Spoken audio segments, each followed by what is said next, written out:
Well, good morning, ladies and gentlemen, and welcome to the 2024 Reindeer Regatta here the first weekend of December and the first of 2 days of racing. First being the Reindeer Regatta today and tomorrow morning, and then the New South Wales Sprint Championships tomorrow afternoon. As we get the day underway, we've got the first race down towards here in the finish tower. Race number 1, the Para Single Scull, contested over 500 metres. Just the one entrant today in the centre of the course in lane 5 there, Jennifer Emerson from Community Rowing Club, the Para Club down on the Lane Cove River, coached by Barbara Ramjam and Liam James, who almost managed to just avoid the rain this morning. We've got some hot conditions in store for us today, but things starting off a little bit wet with a little bit of shower to keep things cool in the early stages of racing. I'm joined up here in the tower this morning by Rob Glendenning. Good morning, Rob. Good morning there, Chris. It certainly is variable conditions today out here, and we'll talk about when we get through this race about the heat management plan. But as Jennifer comes down to the last 250 metres and rowing really, sculling really nicely over these 5 metres. This morning, the Para Single Scull, there's 3 races, one over 500, one over 1,000, and the other over 2,000. So we've got the next couple of races after this one, or also the Para Single Scull. But joining down to the line now, looking pretty comfortable, and got some run out of that boat, and we'll cross the line. Finish off race 1, the Para Single Scull 500 metres.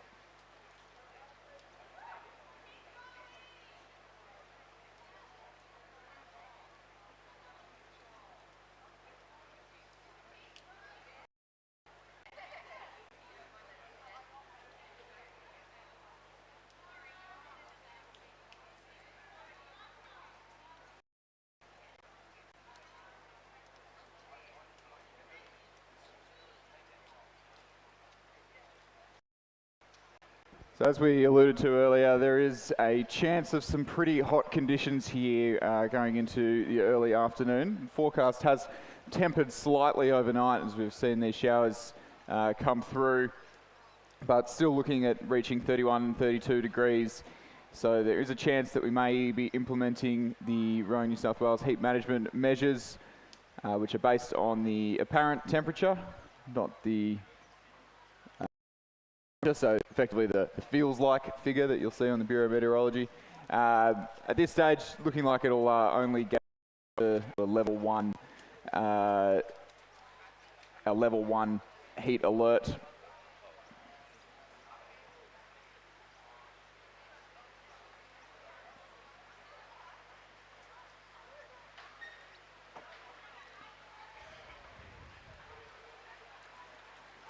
That level 1 heat alert will apply to rowers who are under 16 years of old, rowers competing in C or D grade or novice events, and rowers competing in masters events, which will mean that if anyone was for heat stress, that they would not be able to continue to participate in the day.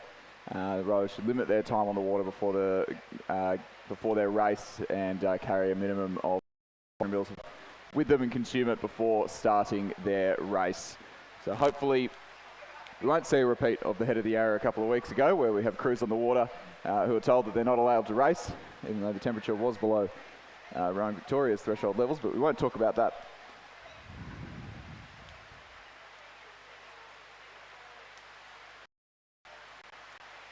Yes, Chris, that was certainly a bit of a muddle at the end of it. That actually out on the water, and some had actually started, and the race was halted. The women's races were halted halfway through the event. So it's certainly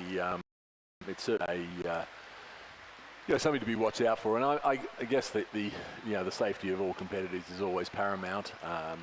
When it's hard to get some sort of variable rules when it comes to the athletes themselves. Although, as you say, today we've got that under 16s, and once the temperature starts to get up, the encouragement is for the under 16s certainly to take extra measure, and certainly the older masters rowers.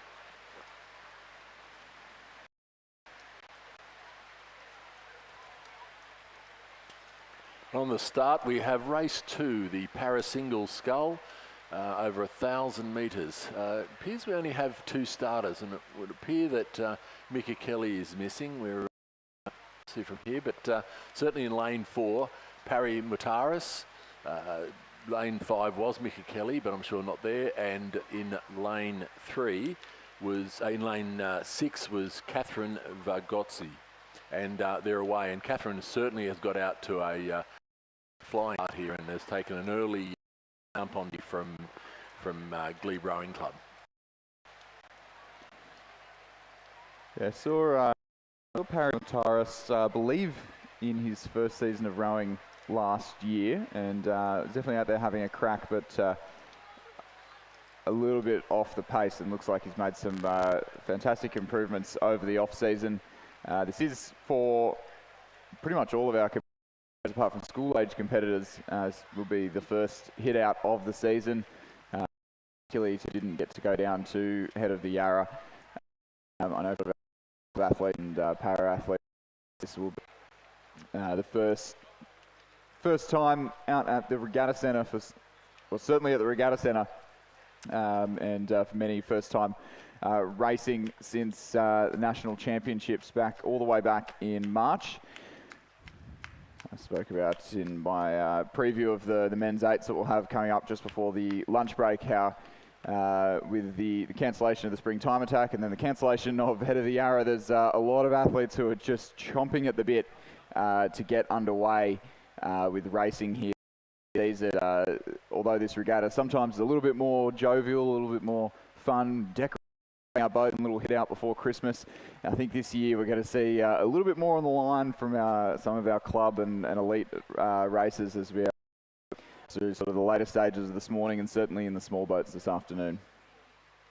Yes, and Chris, it's great to see that we've got some clubs from Cambridge, St Peter's School in Cambridge, here for this regatta, as Corowa and the University of Queensland. So there's probably a few others in throughout there that have travelled a fair way to get this thing. I think that last year, from memory, that University of Queensland had also come down for that. I suppose it's their gives them an opportunity to hit out before the states, and certainly their regular visitors to the New South Wales states and with the Nationals, well, the Nationals Barron course, but certainly they're down for the New South Wales state. So it gives them an opportunity to get use course again and put some quality time in over the track. Yes, certainly, and with the growth of the state championship regatta over the year, it feels like a national championships, and it is in fact a selection requirement for Australian underage teams.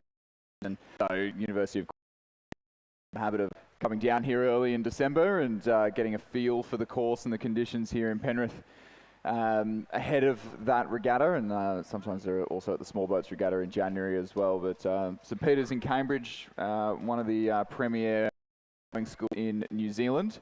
They've haven't been over here since the pandemic, but they have a little swap agreement going on with the Shore School, who are there most years to compete in the Lake Karapiro Christmas Regatta, and St Peter's Cambridge come over here and train out of the Shore facilities in Gladesville, and I'm sure we'll see them rowing in some white Hudsons with Navy decks that are owned by the Shore School. So we were just having a cracking little race unfolding with Parry Mataris from Glebe had just started to claw back on the early race lead from Catherine Vargovsky from Community, but it looks like just a little mechanical bungle from Parry, the sculler on the far side of the course, just reaching out to look to tighten his gate. So it is certainly a good thing that he's caught that early on, or not so early on, almost at the end of the race. Before anything became too disastrous. So that looks like that just give win to Vargoski. Coach there, Liam James, over at Ram, dynamic coaching duo from Community Rowing Club. See the boys now, Catherine just taking the last 10 or 12 strokes now towards the line. Safely clear now.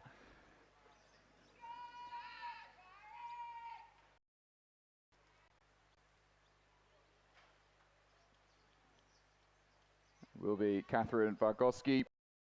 Will take the win here in this 1K para single scull race, and despite a valiant middle 500 there, Parry Mataris from Glebe, coached by Ken Major, will have to settle for second in this instance. But certainly you can see just getting good run on the boat in the last few strokes, and has made some good improvements over the last 6 months or so. So it will be one to watch in this event as the rest of the season unfolds.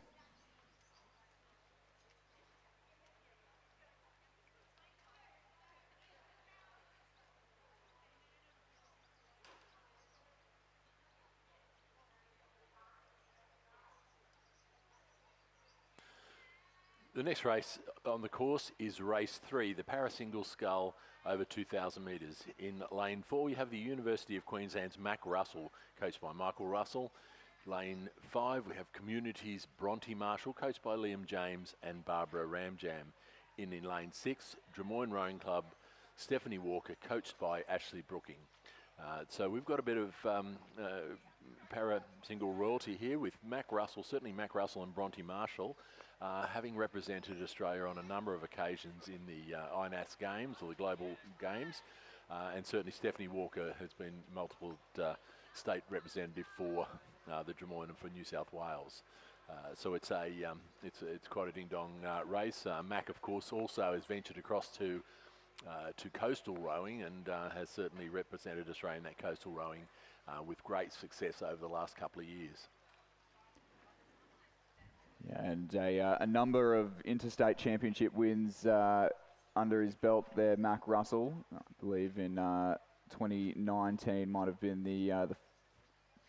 either the first one or the first one that I saw from Mac, and there was another one recently as well.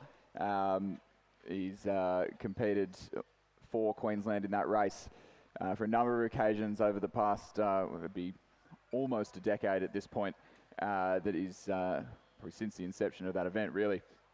And always there or thereabouts, coming up against athletes such as Jed Olschweger, the para gold medalist from the Para Games, who this week announced his retirement from the sport.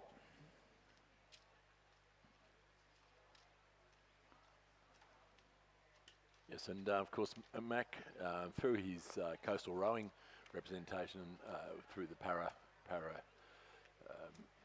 category, received his Parry medal for rowing as an Australian rowing representative at the recent Australian Rowing Awards. So it's been a big couple of years for Mac, and certainly the thing about him is you're never left wondering whether he's putting it in. So he certainly is gone out to a great lead and characterised by that relatively high rate that he'll carry. Great boat run, certainly with his dad Michael steering the ship as far as coaching for Mac. It's been a great combination.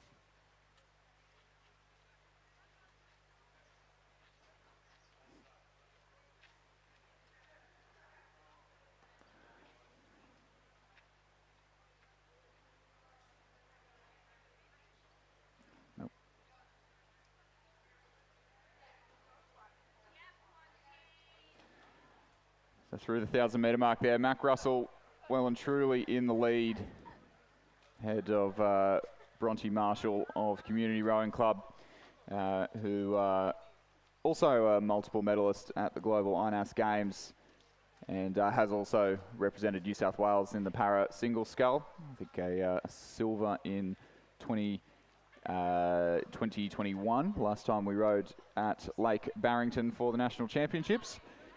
Stephanie Walker from Drummoyne, just see in the centre of your shot, closest to the camera on the umpire's boat, as we back to Mac Russell there out in the lead.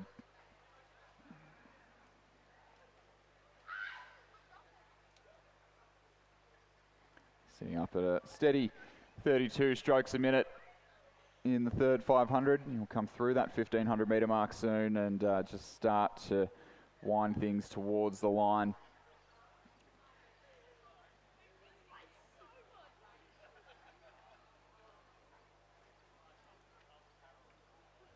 It was very aggressive at the catch, Mac, but certainly come a long way in recent years to be a lot more relaxed and loose through the upper body, and really gets good connection on the boat as he starts to wind things up through the 1500 metre mark.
But Matt Russell now into the final 200 metres of this race, and has the rate up and absolutely pushing it to the line here. And 36 now. 36. So he's certainly looking, getting in that training and that race planning that he'll take through to the obviously the New South Wales State Championships and onwards. But he certainly has put a big lead over the others coming into this last 100 metres.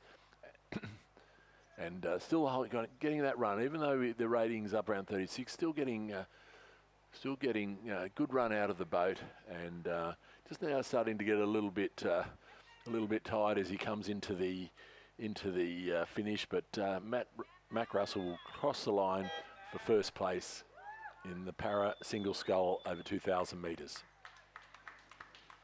That's 7:53 the time there. Not a bad time for Mac and for this category at this time of year, especially in a race where he certainly had to motivate himself in the second half of the race, and almost treat it as a time trial, and just getting himself prepared for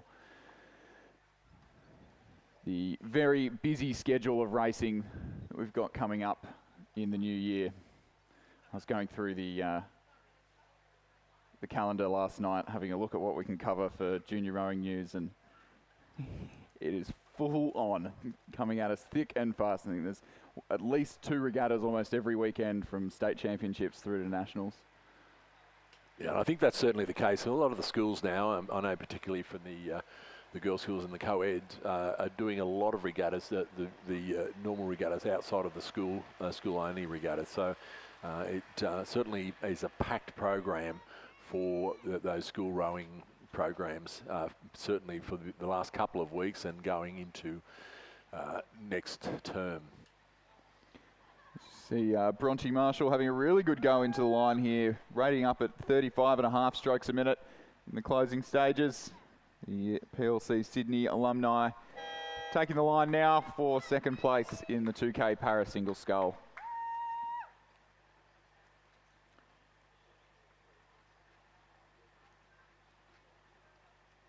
And we'll have Stephanie Walker of Drummoyne Rowing Club.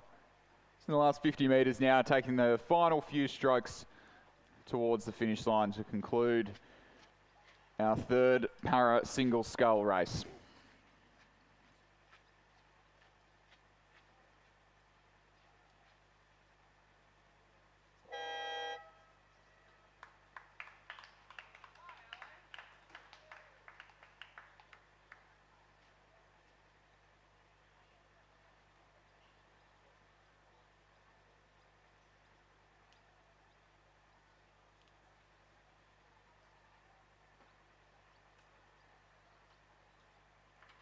The next race underway, race 4, the first division of 2 in the women's under-17 coxed quad scull, and a well contested event here with 7 entries in the first race and 6 in the second race. So this first race Just approaching the 1,000-metre mark, we've got St Peter's, Cambridge from New Zealand in lane 2, Newcastle Grammar in lane 3, St Catherine's in lane 4, Corowa in lane 5, St Catherine's in lane 6, UTS Haberfield in lane 7, and the University of Queensland closest to the grandstand side of the course in lane 8. And as they approach the 1,000-metre mark, it does look like that St Catherine's crew in the middle of the course there. I believe that's the lane 6 combination of Ashley Innes, Florence Hennessy, Matisse Borthwick, Eveline Stigter, and Georgia Parks, the coxswain, who are leading the field here in the early stages of the race. Most of that crew, I know Eveline Stigter and at least one that's from the first 8, but obviously I think these will be the top Year 11 girls from St Catherine's, splitting up into quads. I think they've been out here for a few days on a camp to start off the school holidays. So they've got a lead of, they might actually be just trailing. The camera angles can be deceptive. We're a long way away here in the finish tower, so it is actually the University of Queensland crew making the trip down the M1 more than worthwhile as they lead by a canvas at the 1,500 metre mark. That's the crew of Olivia Mitchell, Emerson Martin, Amelia Moore, Stephanie Pettigrew, Harriet O'Dwyer, the Cox, and coached by John Pettigrew, who were leading at the 1,500 metre mark from the St Catherine's crew in lane 6 and UTS Haberfield in lane 7. That's Bianca McKenzie, Sophia Stevenson, Matilda Marconis, Charlotte Olivier, and Sophie Castellas, the coxswain, coached by Sam Fennessy. So that is our top 3. UTS seem to have solidified themselves in 3rd there, but certainly an interesting battle unfolding between St Catherine's and the University of Queensland, both on the near side of the course. Our trailing 4 crews just out of things at this stage. So St Peter's, Cambridge, Newcastle Grammar, St Catherine's, and Corowa just trailing the leading pack, but Corowa doing the best out of those 4 crews. So St Catherine's really stepping things up now.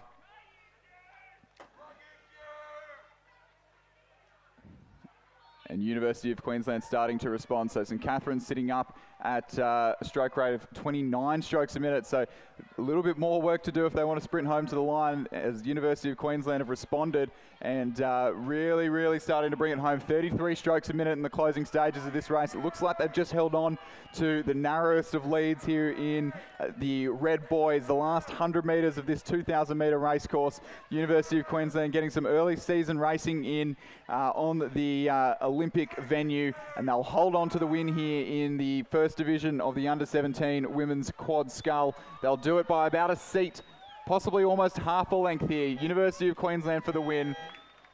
St Catherine's from Waverley fought hard all the way. And those 2 crews really opening up a distance on the UTS Haberfield combination in lane 7. We'll have to settle for 3rd. Corowa in lane 5 all out from Victoria in 4th place. Over in lane 2 from St Peter's, Cambridge, there in 5th. The second of the St Catherine's crews in lane 4 in 6th. And the Newcastle Grammar combination on the far side of the course there in lane 3 in 7th place. We move right on to race 5. It is the 2nd division of the women's under-17 coxed quad scull. We have in lane 3 St Catherine's, in lane 4 Mosman, in lane 5 MLC School, in lane 6 St Catherine's, in lane 7 Ashcombe, and in lane 8 St Peter's, Cambridge. And they're coming down towards the 1,000 metre mark. We don't quite have as the final crew in that first division crosses the line. So just moving back up to the start, and it certainly does look to be that the crew in lane Mossman there on the far side of the course. Yeah, yep. It certainly looks like they've got a slight lead over and over this side at St Catherine's. It looks, or St Catherine's or Ashcombe, but they're a bit hard to see. It's a little bit misty up on the course. Certainly the MLC crew is not too far out of it as we come through the 1,000-metre mark. Yeah, so should be somewhat unsurprising that Mossman are competitive in this race. They did win this event at the National Championships last year by clear water over what was a very tight second, third, fourth, fifth place in that race. An all-new crew, though. That combination has aged out. We will see them actually race that combination racing in the under-21 quad later on today. So a new generation of Mossman athletes there. Emily Kemper-Massey, Ava Baker, Isabel Armstrong, Amelia Darcy, Alexandra Pearson, the Cox, coached by Ben Whitewolf, Josh Hewitt. But they might actually just be trailing a little bit from the two crews on this side of the course. I believe St Peter's Cambridge with the green bow and stern on a boat that looks like to be borrowed from Canberra Girls Grammar. Just trailing Askham there with a fantastic decoration on the bow of their boat. The Mossman crew just trailing a little bit. So the Askham combination there in lane 7. Sammy Rebillard, Sabrina Koskar, Inks a Dive, Isabel Bug, Kitty Elias, the coxswain, dressed up as Santa in the coxswain seat. Santa with his sleigh on the bow seat. A little bit of wind resistance there, possibly not helping their efforts up against the St Peter's Cambridge crew in lane 7, who are leading by just about half a canvas at the 1,500 metre mark. So a little bit of work to do if Askham want to get that sleigh over the line in first place. The Mossman crew sitting back in third at that timing point from MLC, as Rob very, very quick to point out. But a great race unfolding for the lead here, and it'll be very interesting to compare times with the first race. So 7:33 from the University of Queensland. It's a pretty competitive time in this boat class. About 7:20, 7:25 will win you a national title in the under-17 women's quad. So 7:33 at this stage of the season, especially when things are so humid, sticky, and just generally gross outside.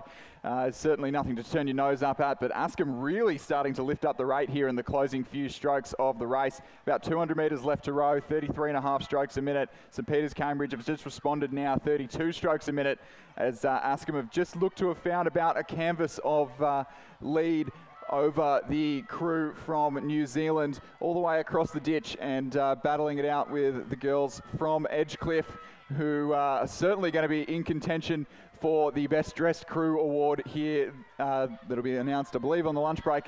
But Askham are leading by almost half a length now. The rating is right up in the closing stages of this race. Sammy Rebillard there in the bow seat, getting a shot with the older girls. You can see Sabrina Koskar in the 3 seat, really driving that boat. Half a boat length lead now from Askham. Fantastic sprint finish. And they'll cross the line to take the win from St Peter's Cambridge in second place. Very well rowed. And some margin then back to the Mossman crew over in lane 4, who will finish about a length ahead of another very well decorated boat from MLC School in lane 5. And the 3rd St Catherine's crew that we've seen in this event in lane 6 in 5th place. And then the final of the St Catherine's combinations over there in lane 3, Lloyd, Tomo Campbell, Smith, Fletcher and McGregor to round out this second division of the under-17 women's quad scull. So just capping off the place in that, Askham with a time of 7:39.88 in first place, St Peter's followed by St Peter's Cambridge and the Mossman crew.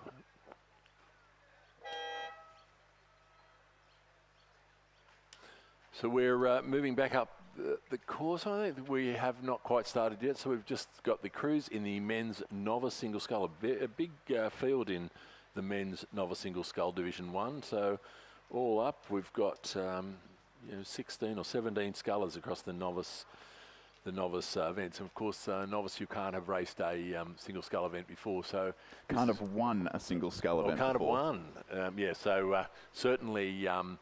Certainly, it augurs well for single sculling and rowing into the future.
So we just quickly run through race 6, the start list. In lane 1, we have the University of New South Wales, Edwin Fang, coached by Emma Cox and Justin Quigley.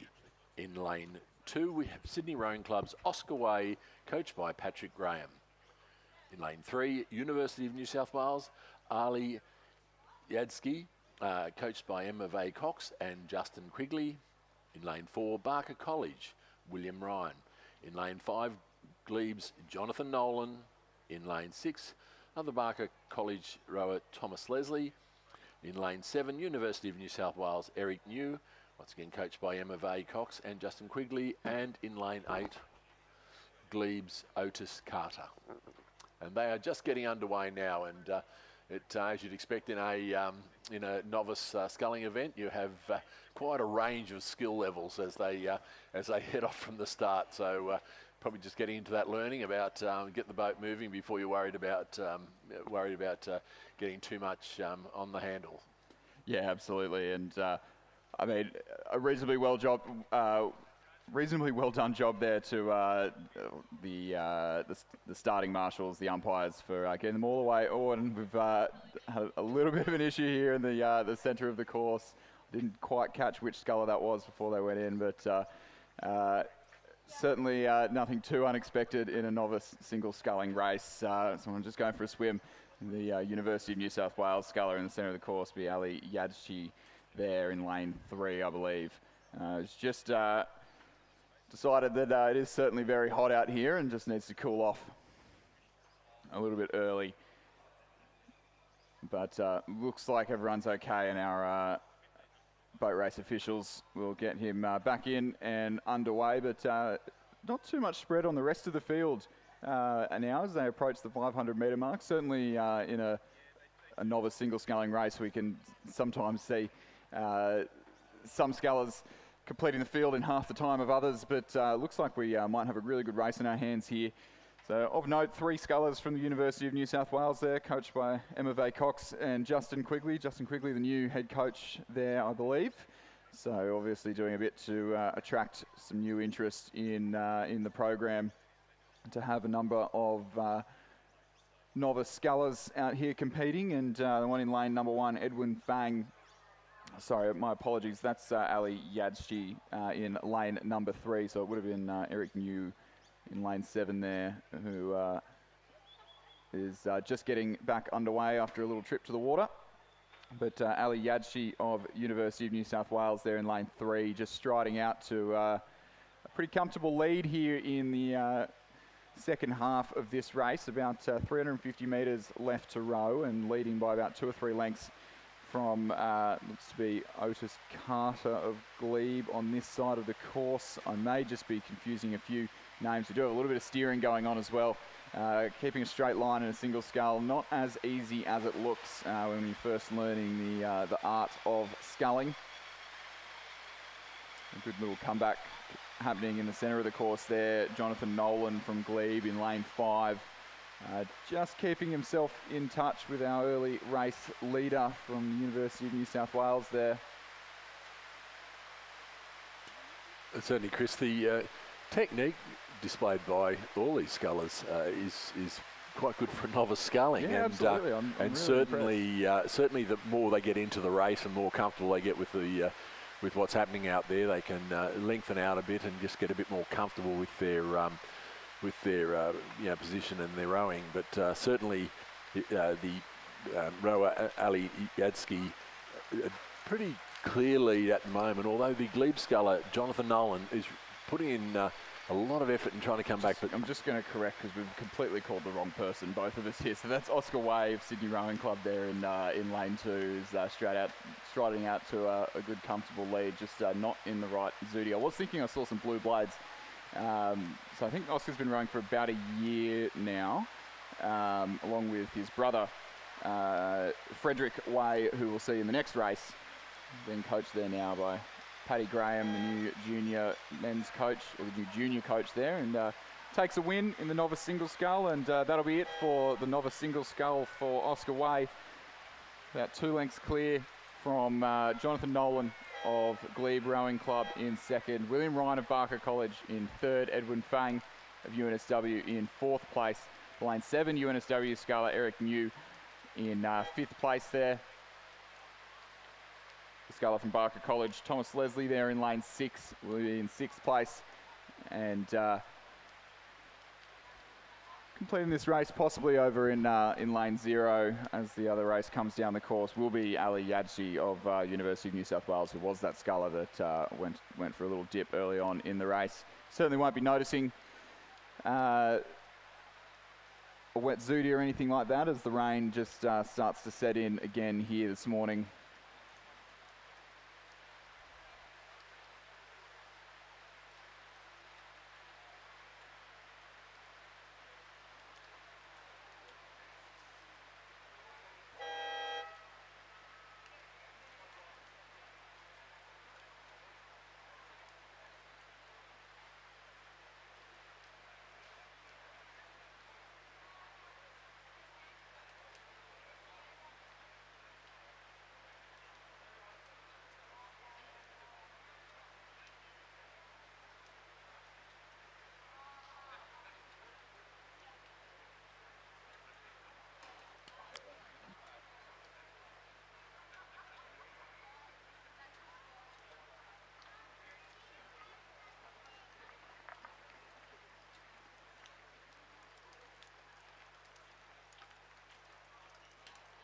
So as we come down to the last 150 metres for Ali Yatsky, just going across the line, we have the next race, the second division of the men's novice single scull, hot on their tails. And at the moment, it's in the lane draw, it's Newcastle Grammar in lane 1, Glebe in lane 2, Leichhardt in lane 3, Sydney in lane 4, Barker College in lane 5, Glebe in lane 6, Newcastle Grammar in 7, Nepean in 8, and Nepean in 9. And certainly this is a much wider spread across the field, with the Glebe sculler William Tarrant certainly making good measure out in the front, and has just had a bit of a misstroke by the Sydney sculler Frederick Way. Has just allowed the Glebe sculler to increase his lead slightly, but certainly the Nepean sculler Aidan Hall over here in lane 8 is still in it as well, so it's going to be fairly close for that second and third position. But it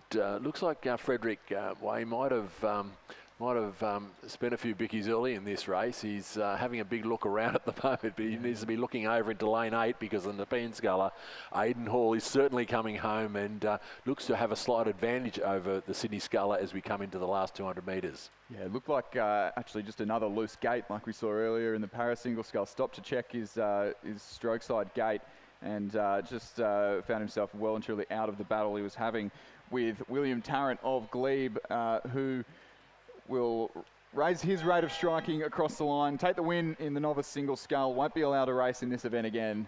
We'll move on to bigger and better things. Frederick Way of Sydney Rowing Club will hang on to second place. He looks across to fend off Aidan Hall of Nepean Rowing Club there, who will have to settle for third. Sculler in lane 5 from Barker College, dressed up as Santa's elf. Hugo Tong, who will hold off the Nepean Rowing Club sculler here on the near side of the course. So Hugo Tong of Barker for fourth place over the Nepean sculler there in lane 9. Newcastle Grammar's Thomas Burns in lane 7 will cross the line in 7th place. The second of the Newcastle Grammar scullers, Lucas Beattie, over on the far side of the course in 8th. And Thomas Fitzsimon from Leichhardt Rowing Club there in lane 3. Just entering the last 100 metres now. We'll complete this race in 9th place. Yeah, and on the course and hot on their trail is the under 16 single scull race 8 division 1, and we have starters are Shoalhaven in lane 2, Newington lane 3. We have a withdrawal from Hunter Valley Grammar in lane 4, University of Queensland in lane 5, Glebe in lane 6, Newington in lane 7, 8 and 9. And it does look like the University of Queensland sculler and the Newington sculler over here, Lucas van der Westhuizen, are having a ding-dong race as they come into the last 200 metres, and certainly the Newington sculler has now just lifted his rate, and now the University of Queensland sculler is now responding, and it's going to go right down to the wire with this one, with a slight advantage from the Newcastle sculler over on this side. The University of Queensland Hayden Nielsen still not out of this out of it, but it looks like it will be Lucas van der Westhuizen who is going to hold on and just cross the line, slightly in front of the University of Queensland sculler. The second Newington sculler, Jeremy Cooper, will cross the line in lane 8, and followed by the third Newington sculler, Hugh Jones, in lane 9. And certainly a big presence from Newington in this race, and another Newington sculler, Oscar Wong, coming over the line. He will take the 5th place. Now Glebes Benjamin Byrne coming down the line, and he'll just hold out Shoalhaven's Hugo Golan to take 6th place, and Hugo Golan coming across from Shoalhaven in 7th place.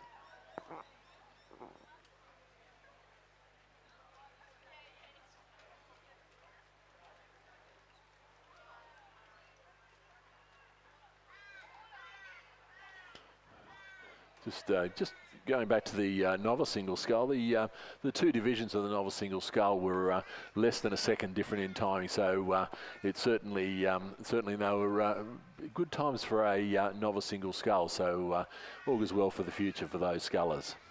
Yeah, now underway with the 2nd division of the men's under-16 single scull, and another strong presence from Newington College in this race. So Newington's occupying lanes 2, 3, 4, 5 and 8. So in lane 2, Lucas Ross. Lane 3, Ionis Titmus. Lane 4, Nick Byrne. Lane 5, Baird Lockie. And then lane 6 from Barker College, Ollie Downing. In lane 7 from Newcastle Grammar, Theodore Spack. In lane 8 from Newington, Oscar Sharp and James Baker from Nepean, closest to us in lane 9. So these Newington scullers make up their first junior 8, so year 9s going into year 10 in the new year, and although not listed, they are all coached by Rob Black, the under-23 world champion and world's best time holder in the coxless 4, and world champion in the quad scull as well, and who's moved over to Newington this year and doing a fantastic job so far, it appears, with these young scullers. But you can see on the screen there, we're getting a good shot of the Newcastle Grammar sculler in lane 7, Theodore Spack, who looks to be right in the hunt for the lead at this stage as they approach the 500 metre mark, the halfway point of this 1 kilometre race. So it'll seem much shorter than the 2K racing that these boys have had an introduction to over the last month or so. As we see, as they cross that 500 metre mark, it's the Newington sculler in lane 4, Nick Byrne, who leads pretty comfortably at a length and a half back to the Nova Castrian there in lane 7.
So a great little battle unfolding here at the 500 metre mark. It was Nick Byrne from Newington in lane 4. It looks to still be that way, but the margins have narrowed in the closing stages of the race. The Newington sculler will just cross the red boys into the last 100 metres and still leading by a bit over a boat length, but a good battle unfolding between Theodore Spack of Newcastle Grammar there in lane 7 and the local sculler from Nepean Rowing Club, James Baker, in lane 9, who has just mounted a challenge in the second half of the race, and if he can keep his oars away from the boys, might just snatch second place here from the Newcastle Grammar sculler, who was sitting in that second place position for so long in this race.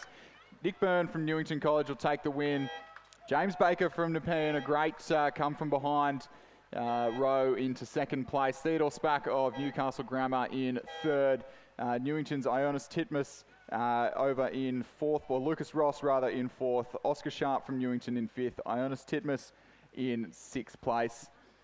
See the sculler in the centre of the course there from Barker College, Ollie Downing in lane 6, who will cross the line in 7th place. And the final of the Newington scullers, Baird Lockie, who just getting a little bit stuck on a couple of boys, but in the last 100 metres now to round out this second division of the men's under 16 single scull.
On the start line, we have race 10, the men's under 16 single scull, Division 3. There are actually 5 divisions of the men's under 16 single scull.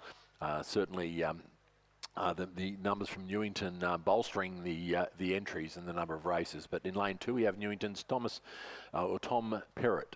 In lane 3, Newington's Aidan Evans. In lane 4, St Augustine's 2, Oliver Kennedy, coached by Amos Noon and Judith Ungermark. In lane 5, St Peter's Cambridge, Jack Calcinai. In lane 6, Newington's Nicholas Softstis. And in lane 8, Leichhardt Luca Wilson, coached by Isaac Shepherd. And in lane 9, Newington Ashton Talapan. And a little bit of a delay on the start. Looked like we might have been waiting for a sculler or a late scratching, but all away mostly cleanly now in the third division, the under 16 single. Actually a very clean start considering the chaos that can sometimes be the 1 kilometre start line here at the Sydney International Regatta Centre. So lane 7, Hunter Valley has scratched, and I don't think we've got a start from Tom Perrott from Newington over on the far side of the course. We'll confirm that as we get a little bit closer down, but fantastic shots here from the umpire's boat. You can see there the lane 4 sculler from St Augustine's, Oliver Kennedy, Amos Noon and Judith Ungermark, the coaching team there. And a great by all accounts, a good increase in numbers in the St. Augustine's program in the junior ranks. Young Oliver looking reasonably tidy there, but no match for the New Zealand sculler in lane 5, who's really opened up quite a handy lead in the opening stages of this race. Jack Calciani there in the red and blue checkers of St. Peter's College. Over here on the near side of the course, we've got as well Luca Wilson of Leichhardt Rowing Club, who appears to be the only sculler that's really going with the Kiwi in the centre of the course. Aidan Evans of Newington there in lane 3 in our picture. He'll just be trailing back in the 3rd or 4th place at this stage of the race. We'll see the St. Peter's sculler there striding out to a pretty handy lead over Luca Wilson of Leichhardt on the near side of the course there, and then some way back to our next sculler, which will be the one in lane 4, Oliver Kennedy from St. Augustine's, who leads by about a length and 3/4 from Nicholas Sofstis of Newington. The Newington sculler on this side of the course, Ashton Tulipan and Aidan Evans on the far side of the course, both rounding out this race through the halfway mark. And Leichhardt getting more scullers or more competitors in these younger age groups, which is great to see. Isaac Shepherd certainly is growing that program and getting some great results out of these junior rowers in Leichhardt Rowing Club, which is great to see. And Luca Wilson really representing that well as he challenges the early race leader from across the ditch from St. Peter's, Jack Calciani, who has just lifted his rate of striking now. Luca Wilson there at 31. Calciani there at about 34, 35 in the closing stages of this race. And just staying really nicely still with the body and getting the blade in quite efficiently and just lifting nicely towards the line. And will certainly be, or almost certainly be, barring disaster, an all-the-way win here in the men's under-16 single scull. So a long trip across the Tasman for the St. Peter's program, and good to see that trip is bearing fruits now in the under-16 single scull. Jack Calciani will take the win, an all-the-way win here, about 3 or 4 boat lengths back to Luca Wilson from Leichhardt Rowing Club. They're in lane 8. The margin's really opening up here in the latter stages of the race. Oliver Kennedy from St. Augustine's there in lane 4. We'll have to settle for bronze. You can just make sure he doesn't, almost came unstuck there, caught on one of those red buoys of the last few hundred metres.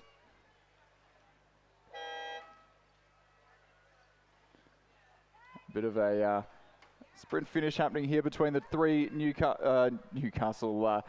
Newington scullers here. Who's the lane 6 entry, Nicholas Sofstis, who will secure himself 4th place ahead of Ashton Tulipan in lane 9, Aidan Evans in lane 3 in 6th place to round out the field here in the 3rd of 5 divisions of the men's under-16 single scull. And they're coming quick and fast out on the course. We have race 11, the men's under-16 single scull, Division 4. In lane 2, Newcastle Grammar's Mac Avery. In lane 3, Northern Beaches Secondary's Banjo Kirkham. In lane 4, Shoalhaven, Rory Dixon. In lane 5, Newcastle Grammar, Xavier Eisen. In lane 6, Newington's Nico Colantonio. In lane 7, Glebe's Sebastian Koskar. In lane 8, Newington Grammar, Daniel Vesey. And in lane 9, Newington's Rory Begg. And as they come down to the 500 metre mark, it does look like the sculler in the middle of the field, which is likely Newington's Nico Colantonio by the look of it. It seems to be holding a slight advantage over, but it's very close in that for the following places as they go through the 500 metre mark now, and certainly yes, it is the Newington scull over in lane 6 is now putting a bit of distance on it. But the Shoalhaven, it appears the Shoalhaven scull, it looks like it might not have had a start from the Northern Beaches secondary, but certainly the Shoalhaven scull, Rory Dixon, it appears is out there. It's just a little bit, I think there's been a little bit of changing of lanes. So at this stage, certainly it is that Newington's Nico Colantonio in lane 6 that is holding a handy lead now, and certainly getting into stride as he comes into the last 250 odd metres and holding that slight advantage over the Shoalhaven scull Rory Dixon. Followed back to a bit of a tussle over on this side between the other Newington, the Glebe sculler, Sebastian Koskar, Newington's Grammar's Daniel Vesey, and Newington's Rory Begg. But certainly, although a big push coming in now from the Shoalhaven sculler Rory Dixon as he's putting in a big effort to try to overcome this advantage that held by Northern Beaches, is it? Sorry, Northern Beaches secondaries Banjo Kirkham. Sorry, we've got that. It's just a bit hard to see these. Yeah, the light in the morning, sometimes just in our eyes, but a fantastic battle to the line here. They're in the red boys of the last 100 metres. Banjo Kirkham from Northern Beaches secondary, coached there by Kieran Kabelki and Josh Hewitt, and he's charging on the Newington sculler, Nico Colantonio in lane 6. It's going to come right down to the line. Colantonio was leading going into this last few hundred metres, and he's done just enough to hang on by just about half a boat length there. The Newington sculler splashes the water in celebration to hold off Banjo Kirkham from Northern Beaches secondary.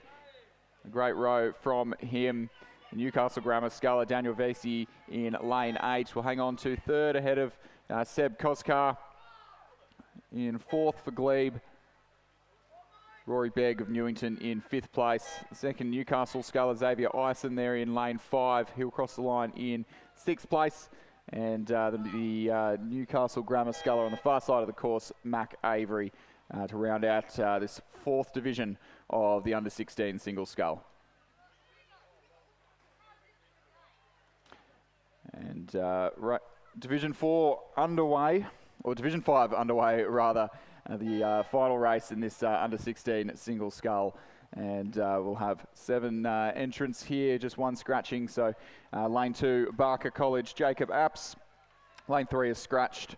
Oliver Stelmacher from Newington in lane 4. Lucas Knox from Newington in lane 5. Finn McKenzie from Barker in lane 6. Oscar Pretorius from St. Augustine's in lane 7. And Ned Lee from Newington in lane 8, who looks like we're riding on board with the lane 4 or lane 5 sculler Lucas Knox from Barker College there, alongside a very well decorated boat from Finn McKenzie of Barker College there.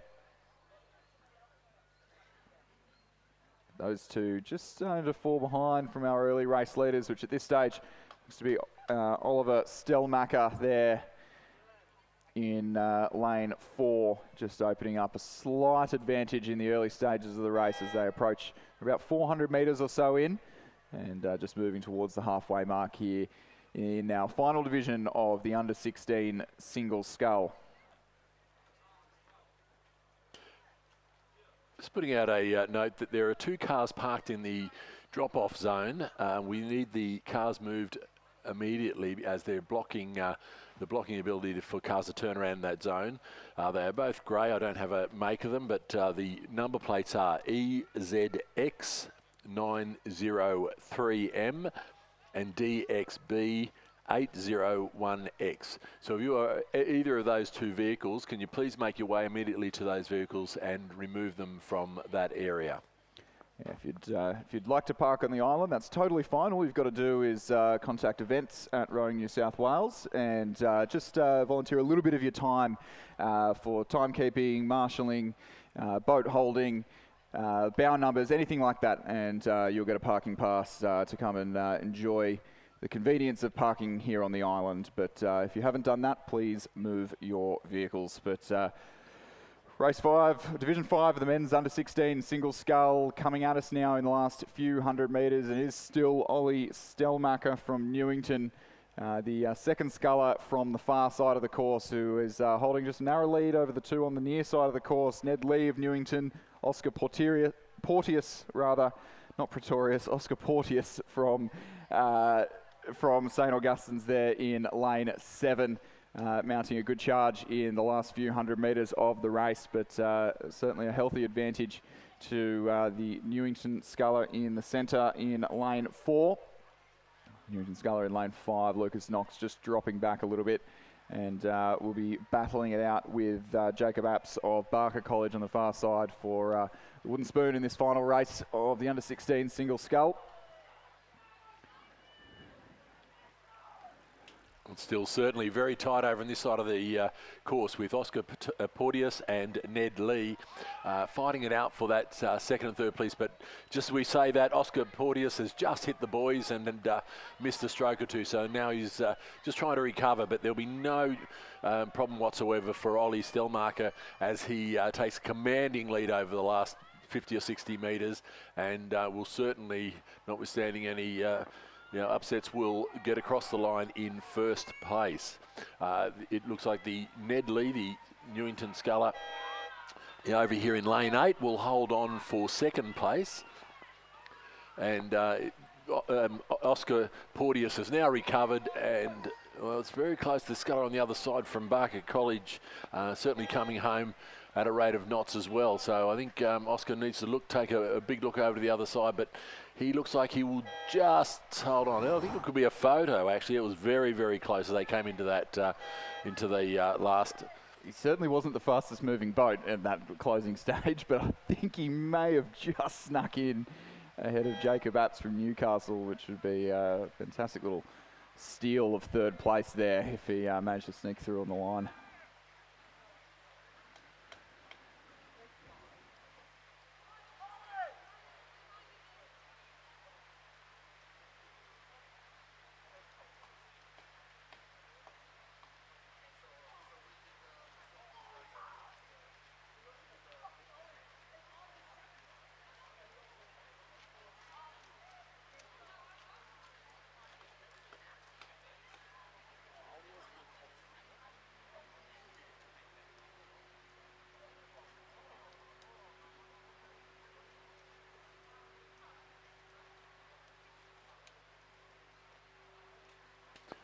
So our next race will be race 13, the women's novice double scull, Division 1 in lane. This is over 1,000 metres. The lane 3, Roseville's Jess Smith and Sophie Lynn, coached by Gonzalo Briones.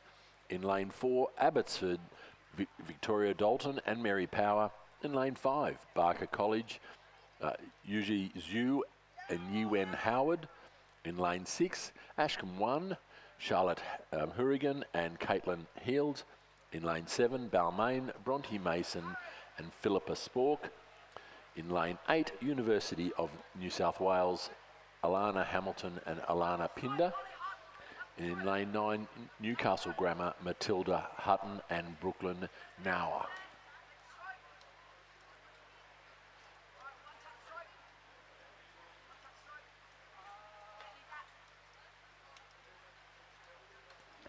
The novice double scull, same rules apply as the single sculls we saw earlier. You're allowed to keep having a crack at this event, I believe, just within the season until you win it, essentially. So you can't have ever won any race in a New South Wales competition, or I believe probably an Australian competition. And you can keep trying for the season before you have to move on to bigger and better things. So given this is the first race of the season at the Regatta Centre, this is more than likely the first ever race of a lot of these athletes' careers, and quite a few school representatives from Roseville, Barker, Ascombe and Newcastle Grammar.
Just a reminder on the heat management side of things, while the temperature is 23.9 at the moment out here, and there's a fair bit of rain coming in over the next hour, it is still due to heat up to 35 degrees. So we just got to keep an eye on hydration particularly, and sun protection and the likes as we head into the middle of the day and the afternoon races.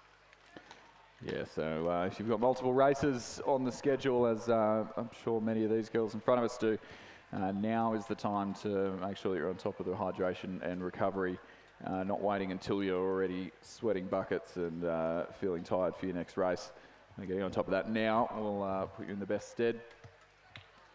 We should have a start shortly in the women's novice double scull. Notice that the starters will probably just move most of the crews up. Well, it does look like possibly maybe an issue in the Roseville boat.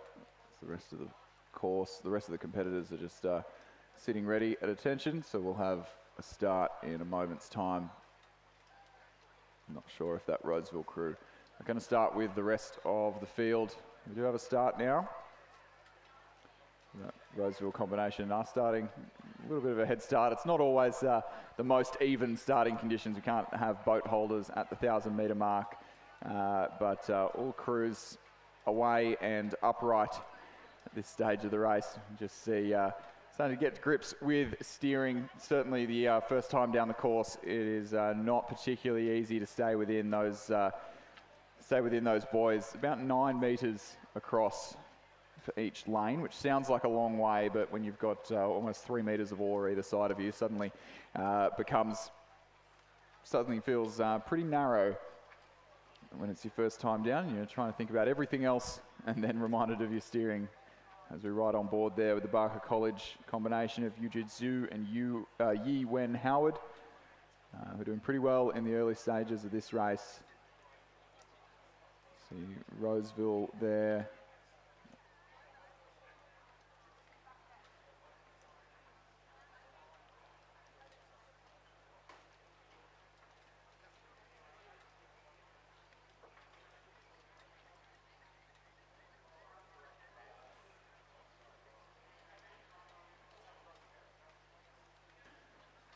Roseville crew over on the far side of the course, just exploring the different lanes and really getting to know the course here out at the Sydney International Regatta Centre. But if we look to the near side of the course, it looks like the combination from University of New South Wales of Alana Hamilton and Alana Pinder, the two Alanas, spelt differently, but the two Alanas, for those of you listening at home, coached by Emma Vay-Cox and Justin Quigley, who look to have gotten the best start in the opening few hundred metres, and now just contending with the boys a little bit as they approach the halfway mark of this race. They're leading from crew in the centre of the course there, which looks like it might be the Barker crew there.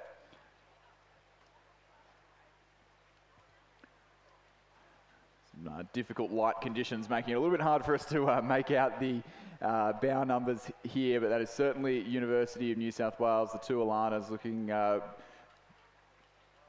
very neat and tidy indeed, and doing it together here in the novice double scull.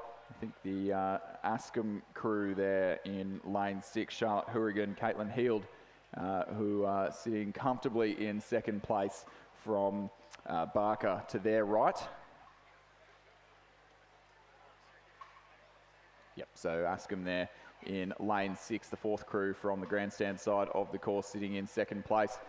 Barker to their right, sitting in third, but a little bit of a battle with the crew from Balmain, Bronte Mason, Philippa Spork there. You can see the second crew from the left of your picture, just trailing a little bit.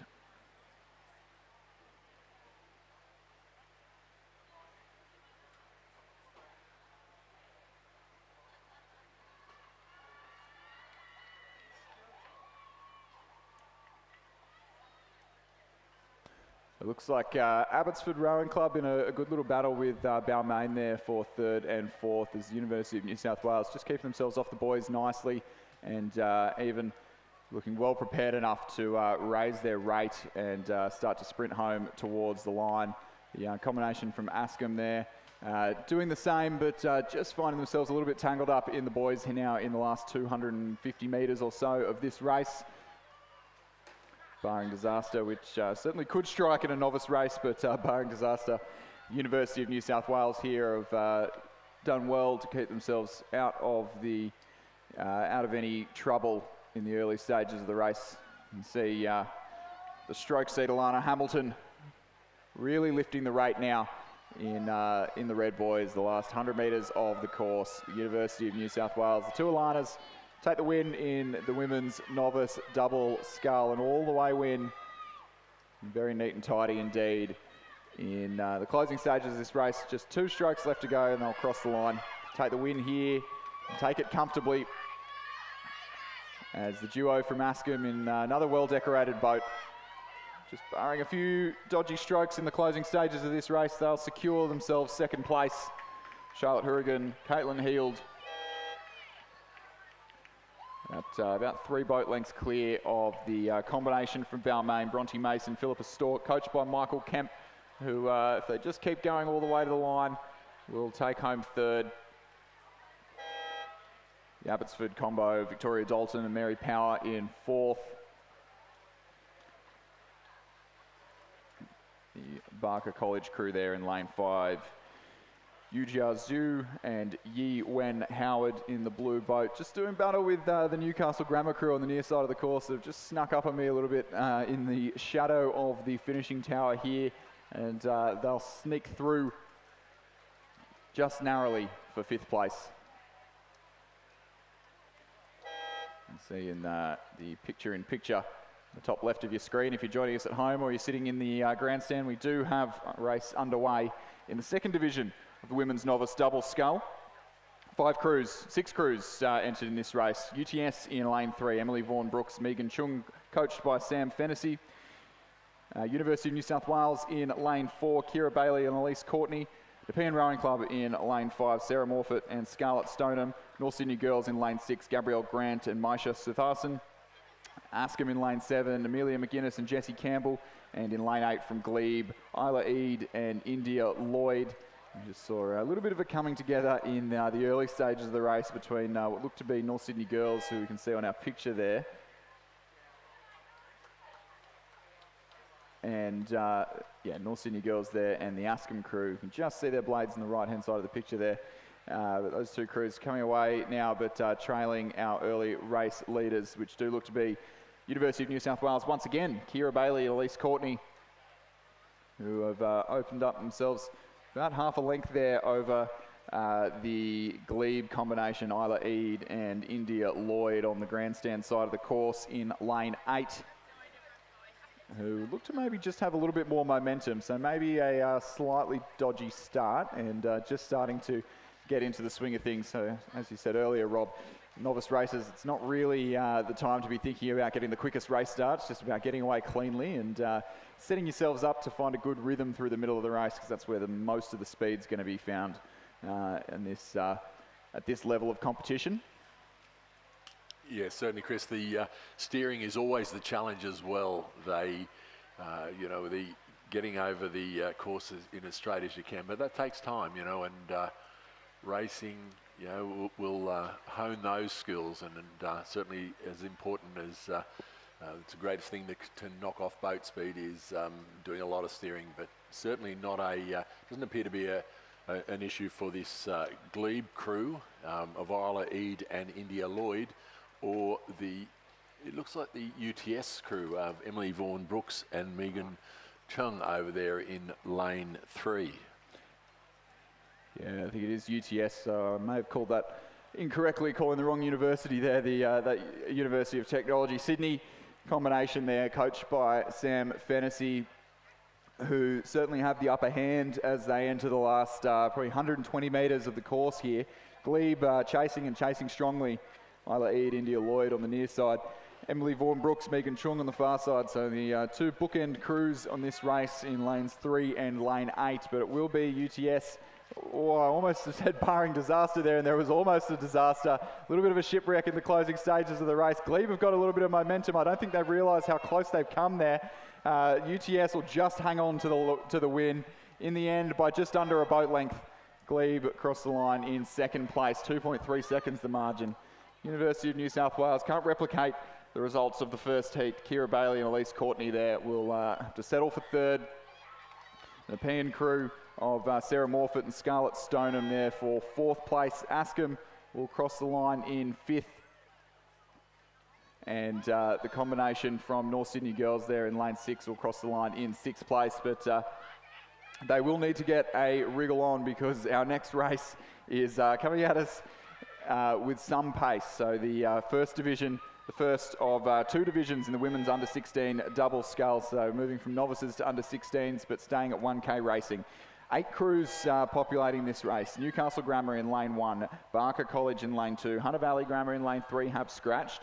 North Sydney Girls in lane 4, Askham in lane 5, MLC School in lane 6, Glebe in lane 7, Askham in lane 8 and North Sydney Girls in lane 9. And somewhat unsurprisingly to see that Glebe Rowing Club combination in lane 7 with a fairly handy lead at this stage of the race. So that's the combination of Zoe Leisha and Inksa Dive.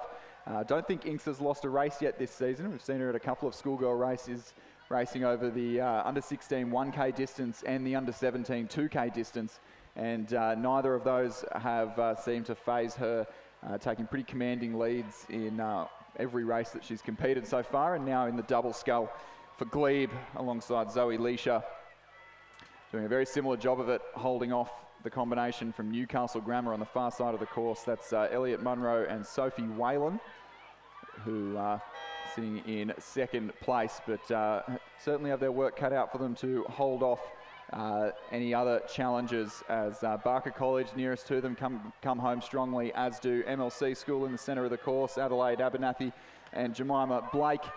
And on the near side of the course, Askham there in, or rather North Sydney Girls in lane 9, who as well mounting a strong charge. But Glebe Rowing Club, Inksa Dive there in the stroke seat, really driving it home strong, taking home the win in the first division of the under 16 double scull. Newcastle Grammar will hold on to second place and will hold on to it fairly easily in the end over in lane 1. It'll be the North Sydney Girls combination in lane 9 who will take home third place. Barker College over in lane 2 for fourth, but just narrowly over MLC School for fifth. Just about a bow number worth of margin in it. The North Sydney Girls crew in lane 4 will cross the line in sixth place. A little bit of steering issues, but just managing to hold off the first of two Askham crews there. That's the lane 5 combo, Poppy Mallet, Hannah Kyle for 7th, and Jess Brown and Amelia Butler for 8th place here in the first of two races in the under 16 women's double scull. As the second of those two races gets well and truly underway, a couple of scratchings from this event.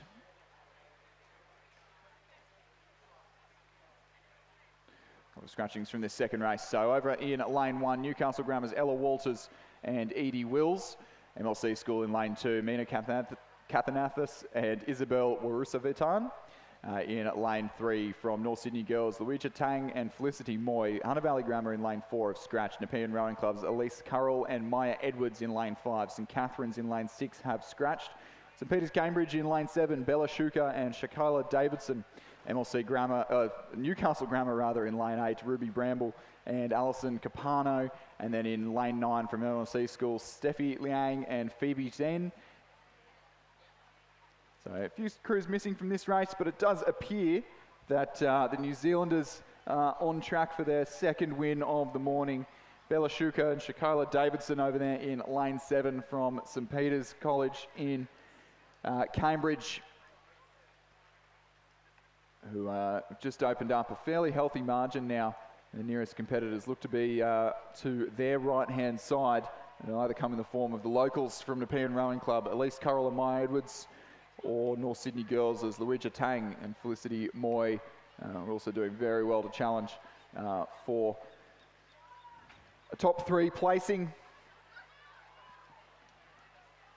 It is certainly the combination from New Zealand, from St Peter's College, or St Peter's in Cambridge, sitting up at a pretty healthy 28, 29 strokes per minute, but getting good length and good run on the boat between strokes, pushing the puddles left behind by the strokes well and truly past the stern of the boat. As they start to wind home, it's certainly not needing to empty the tank now. In the last 100 metres, they lift the rate of striding just slightly. But they'll take the win, and they'll take the win pretty comfortably here in the under-16 women's double scull. There's 3 strokes left to go, and over on the far side there, it will be crew in lane 3 from North Sydney girls, Louisa Tang and Felicity Moy, who take second place. European Rowing Club's Elise Carroll, Maya Edwards, coached there by Daniel Waddell, Hugh Harold and Miles Harold, will settle for 3rd place. In lane 9 there, MLC School will have to settle for 4th, ahead of the MLC combo over in lane 2 in 5th. Newcastle Grammar in lane 8 in 6th, and Newcastle Grammar in lane 1 in 7th to round out this second division of the women's under-16 double scull.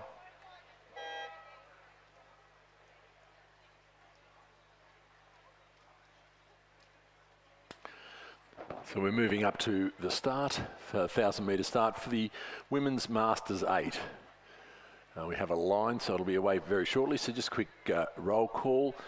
In lane 2, North Shore. Lane 3, North Shore Scratched. Lane 4, Drummoyne Composite. Drummoyne and Black Mountain. In lane 5, North Shore.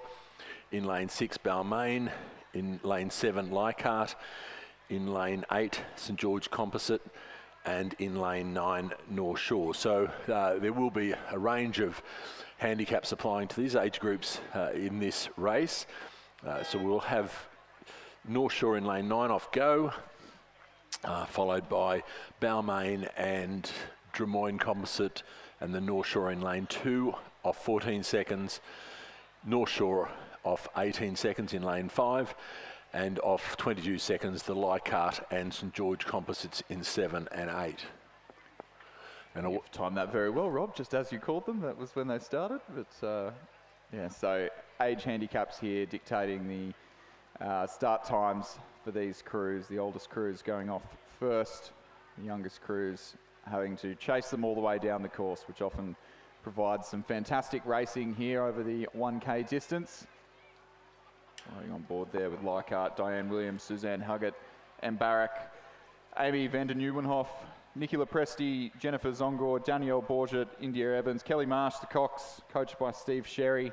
Very tidy indeed, and certainly have their work cut out for them to chase down the North Shore Rowing Club crew in lane 9, who had a 22-second advantage over that Leichhardt Rowing Club crew.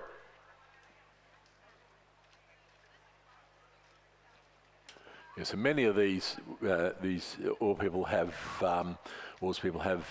competed in the interstate representative cruise for New South Wales at the annual Masters National Regatta. So there's a lot of experience in these crews, but certainly it does look like this North Shore crew holding on their G crew off go. Suzanne Walter, Susan Wannon, Wendy Zammett, Julie Wass, Jane O'Hanlon, Louise McCoach, Peggy McBride and Nikki Blackwell, coached by Terry O'Hanlon and coached by Kim Rudder, appear to be holding on to that lead. And as they come down towards the 500-metre mark, the other crews have made a bit of an impression, but they still have a good length or two up over the remaining crews. Yeah, so it'll certainly be a big ask for I don't think they've really narrowed down, those chasing crews have really narrowed down half of that 14-second head start that North Shore had. The Terry O'Hanlon coxed crew won't be the only race down the course for Terry O'Hanlon. I believe he's coxing the UTS Club 8 at the end of this morning's program. The gentleman who's in his real-world career was partly responsible for the design of this facility in the lead up to Sydney Olympics. And but his ladies now starting to feel a little bit more pressure as the pack closes in, and no one really dropping off. I'd say the St George Composite in lane 8 just trailing a little bit from the rest of the pack, but the Leichhardt crew in lane 7 despite starting about 8 seconds behind some of the other crews in that trailing pack. Look to be the nearest rivals to the North Shore crew in lane 9. So that Leichhardt crew really starting to wind up in the closing stages of this race. They've got about a length and a half left to make up. So they've made up a good portion of that 22-second head start in the early stages of this race, and it's going to come right down to the line. It'll be a tall order to make up this much margin in any other race, but knowing that they've made up already about 20 seconds and will just trail by a couple of seconds at this stage, I think North Shore Rowing Club have done enough early on to hold off a challenge from Leichhardt. And let's not forget to mention the North Shore crew over in lane 2, who are valiantly holding on to third in a battle with Balmain, but North Shore in lane 9 will take the win in the Women's Masters 8. Hold on to it by just under a length from Leichhardt in lane 7. The North Shore crew over in lane 2 will hang on to third. Bit of a fast finishing Balmain. The North Shore in lane 5 in 5th. The St George Composite in a very well decorated boat in lane 8 ahead of Balmain and Black Mountain Rowing Clubs in lane 4 for 7th place. And certainly, yes, Terry O'Hanlon bringing that crew home. But of course, in the middle of the boat, Jane O'Hanlon, wife of Terry. So quite the success story for the O'Hanlons in the Women's Masters 8.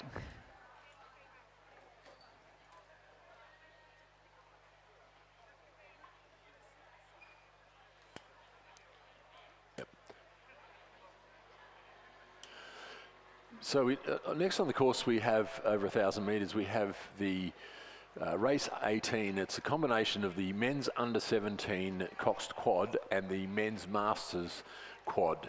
So it's quite the mixture, although we only have the one under 17, which is St Peter's PTC quad in lane 1. They're just getting away now. Once again, there's handicaps applied. This in lane 3 was Leichhardt, which is a D crew off 24 seconds. The Drummoyne crew in lane 4 off 15 seconds. Glebes lane 5 off 9 seconds. St George Composite in lane 6 off 28 seconds. In lane 7, the Abbotsford crew off go, and in lane 8, Black Mountain off 24 seconds. And of course, the St Peters, being the younger crew, have a 35-second disadvantage to the first crew going off the line. So it will be a great chase that they'll have to put into to overcome these other crews. But certainly 2 races in one. But it does look like in the middle of the course there, it does look like the Drummoyne crew of Graham Wern, once again a very experienced competitor in Masters, and of course in his day in lightweight rowing, with Charles Hamilton, Nicholas Brown and Gabriel Haythornthwaite, who look to have a little bit of an advantage at the moment over the rest of the field. But of course they were off a 15 seconds.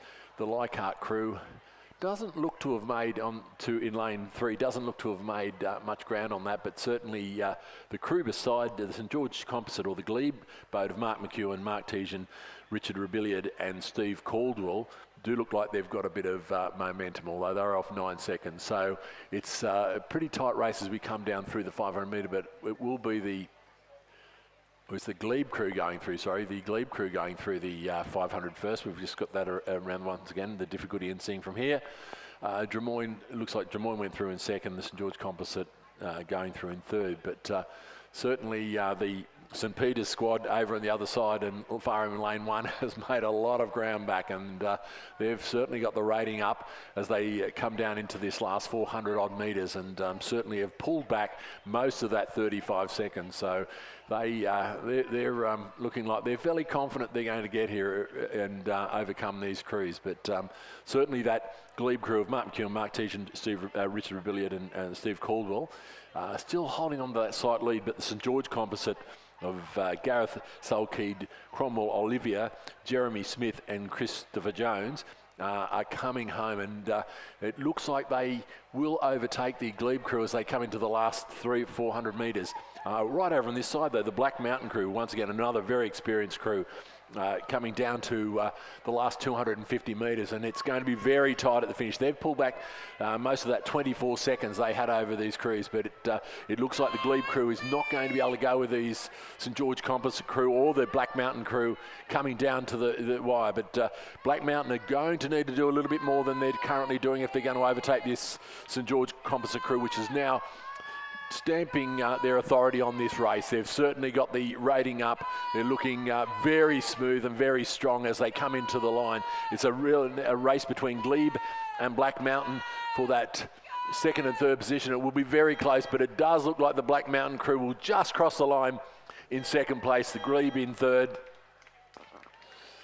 One of the Des Moines rails has stopped rowing, but they will cross the line in fourth, followed by the St Peters squad. So a valiant effort by St Peters, but weren't quite able to overcome the crews at the front of the field. Yeah, starting off a 35-second handicap, being the only under 17 crew in the race, and making up almost 20 seconds worth of that handicap on the field. So a great experience for them in racing from behind, but sadly not enough to get the result against the early starting Masters crews.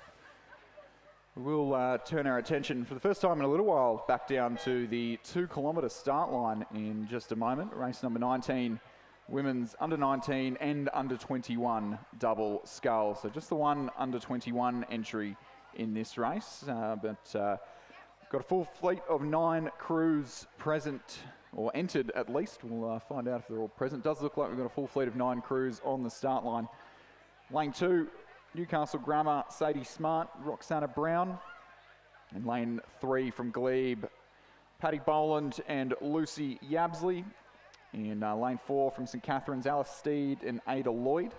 Lane 5 from Corowa, the sole under 21 entrants here, Evangeline Broad and Bella Higney. In lane 6 from Mossman Rowing Club, Alice Stringer, Catherine Walsh.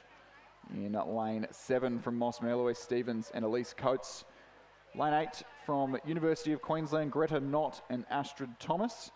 In lane 9 from Mossman Rowing Club, Heidi Heap and Tanya Hornby. This should be a pretty tightly fought race here. So on the far side from Glebe, Paddy Boland, Lucy Yabsley. Lucy was silver medal in the under-19 single last year at Nationals, and Paddy Boland was silver medal in the schoolgirl double for Loretto Normanhurst, and doing a great job in the Normo 8 so far this season. Then on this side of the course, Mossman Rowing Club combination, Eloise Stevens and Elise Coates, coached by Tom Schramko and Rowena Meredith, bronze medalist. And those two were part of the very dominant under-17 Mossman program last year that saw wins in the under-17 double and coxed quad at the national championships. Greta Knott, Astrid Thomas of the University of Queensland, another couple of names that we are very used to hearing at the national championships, competing over the last couple of years.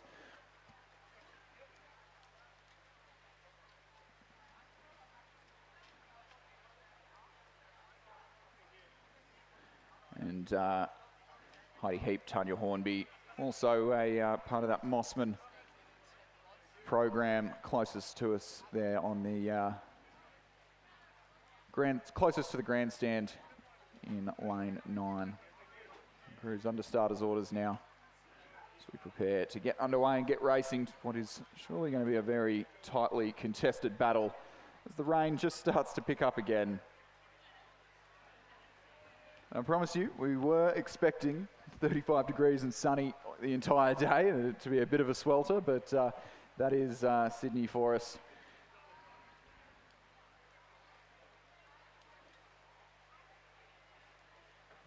Pretty clean start all across the board there as the 2 crews on the near side of the course, New Queensland and Mossman, both getting away very well indeed in the early stages.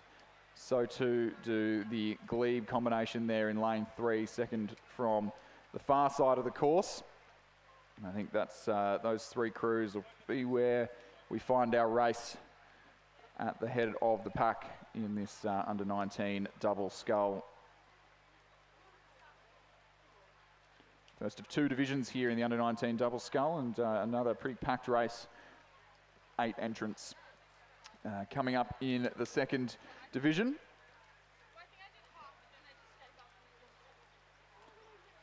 Riding on board there with the sole under-21 entrant there, Corowa, Evangeline Broad, Bella Heagney, coached by Wesley Canny and Dermot Ballum there with the red oars, so they will guarantee themselves very tidy looking Rowing New South Wales Reindeer Regatta mug at the finish line, being the sole under-21 entrance. Word of advice with the glass mugs, they do not go in the dishwasher unless you want to ruin them.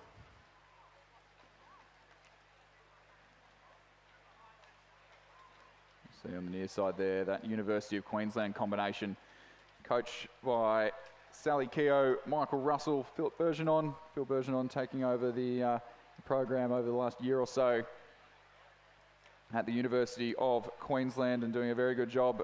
These two as they lead by about half a length from the glebe combination. So Greta Knott, Astrid Thomas there leading through the 500 metre mark from Paddy Boland and Lucy Yabsley on the far side of the course. We had the Mossman combination on the near side, Heidi Heap and Tanya Hornby, who were just sitting back in third place at that early timing point.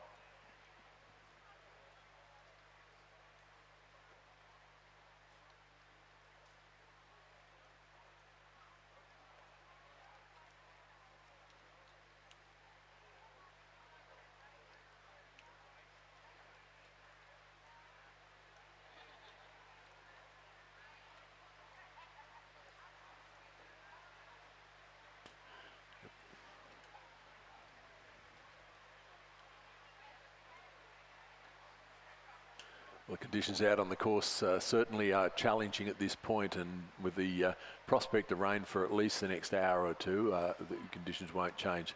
But it is this Queensland, University of Queensland crew of Greta Knott and Astrid Thomas who are holding about a length's lead over what appears to be the Mossman #1 crew of the glebe crew of Patricia Bolden and Lucy Yabsley, and then the Mossman crew of Eloise Stevens and Elise Coates.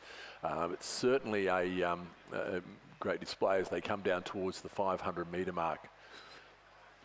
Yeah, so Greta Knott, Astrid Thomas, certainly the strongest looking combination here, approaching the halfway point. Greta Knott making the move from Centenary Rowing Club, and a little bit younger than Astrid Thomas, who, I'll just take back what I said there, as Paddy Boland and Lucy Yabsley really get into their stride in the second 500 metres and just get their bow ball in front.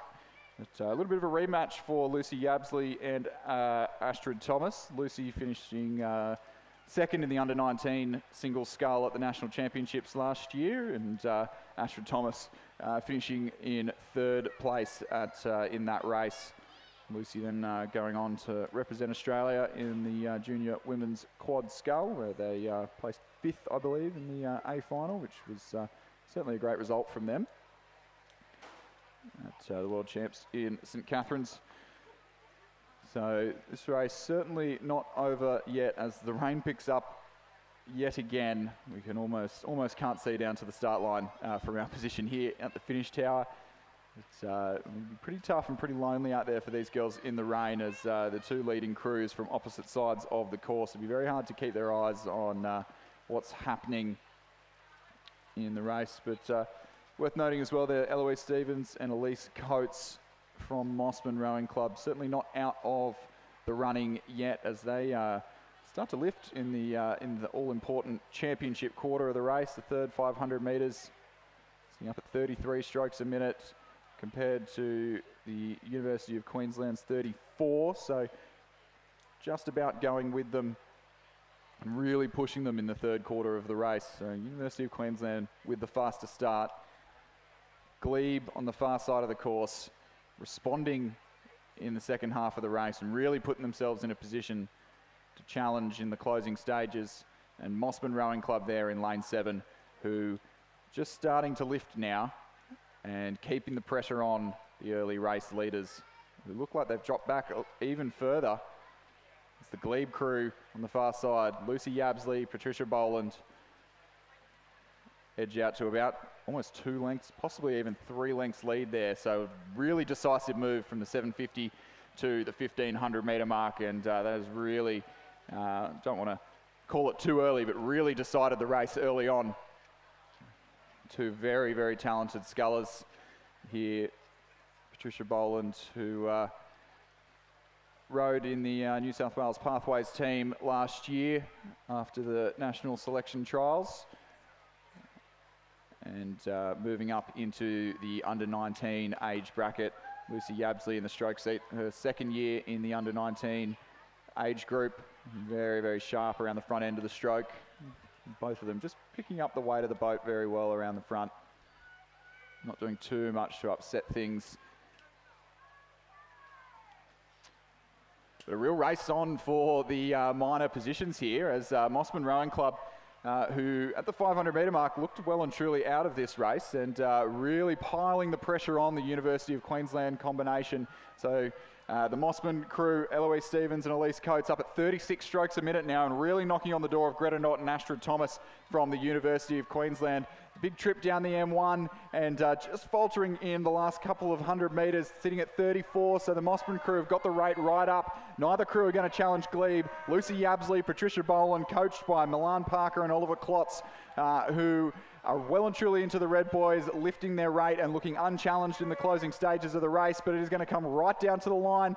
University of Queensland look to have seen the challenge, seen the danger, and responded here. Glebe take the win. University of Queensland will just hold off Mossman, who have found another gear for another charge, but it'll be too little too late here, as University of Queensland well and truly spending all the bickies to hang on there in the closing stages, and will finish just half a second ahead of Mossman Rowing Club.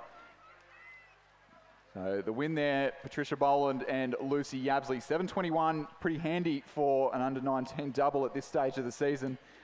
And University of Queensland just under 9 seconds adrift there, and half a second back to Mossman in third. The next Mossman crew of Heidi Heap, Tanya Hornby there in fourth place. That's some way off the pace of our leading three crews. Newcastle Grammar in fifth. Alice Steed and Ada Lloyd of St Catherine's in sixth place, and we'll have the Barker College, the Corowa, I'm confused with my red schools here, but the Corowa combination there in lane 5 of Evangeline Broad and Bella Heagney, and the final Mossman combination there, Alice Stringer and Catherine Walsh in lane 6.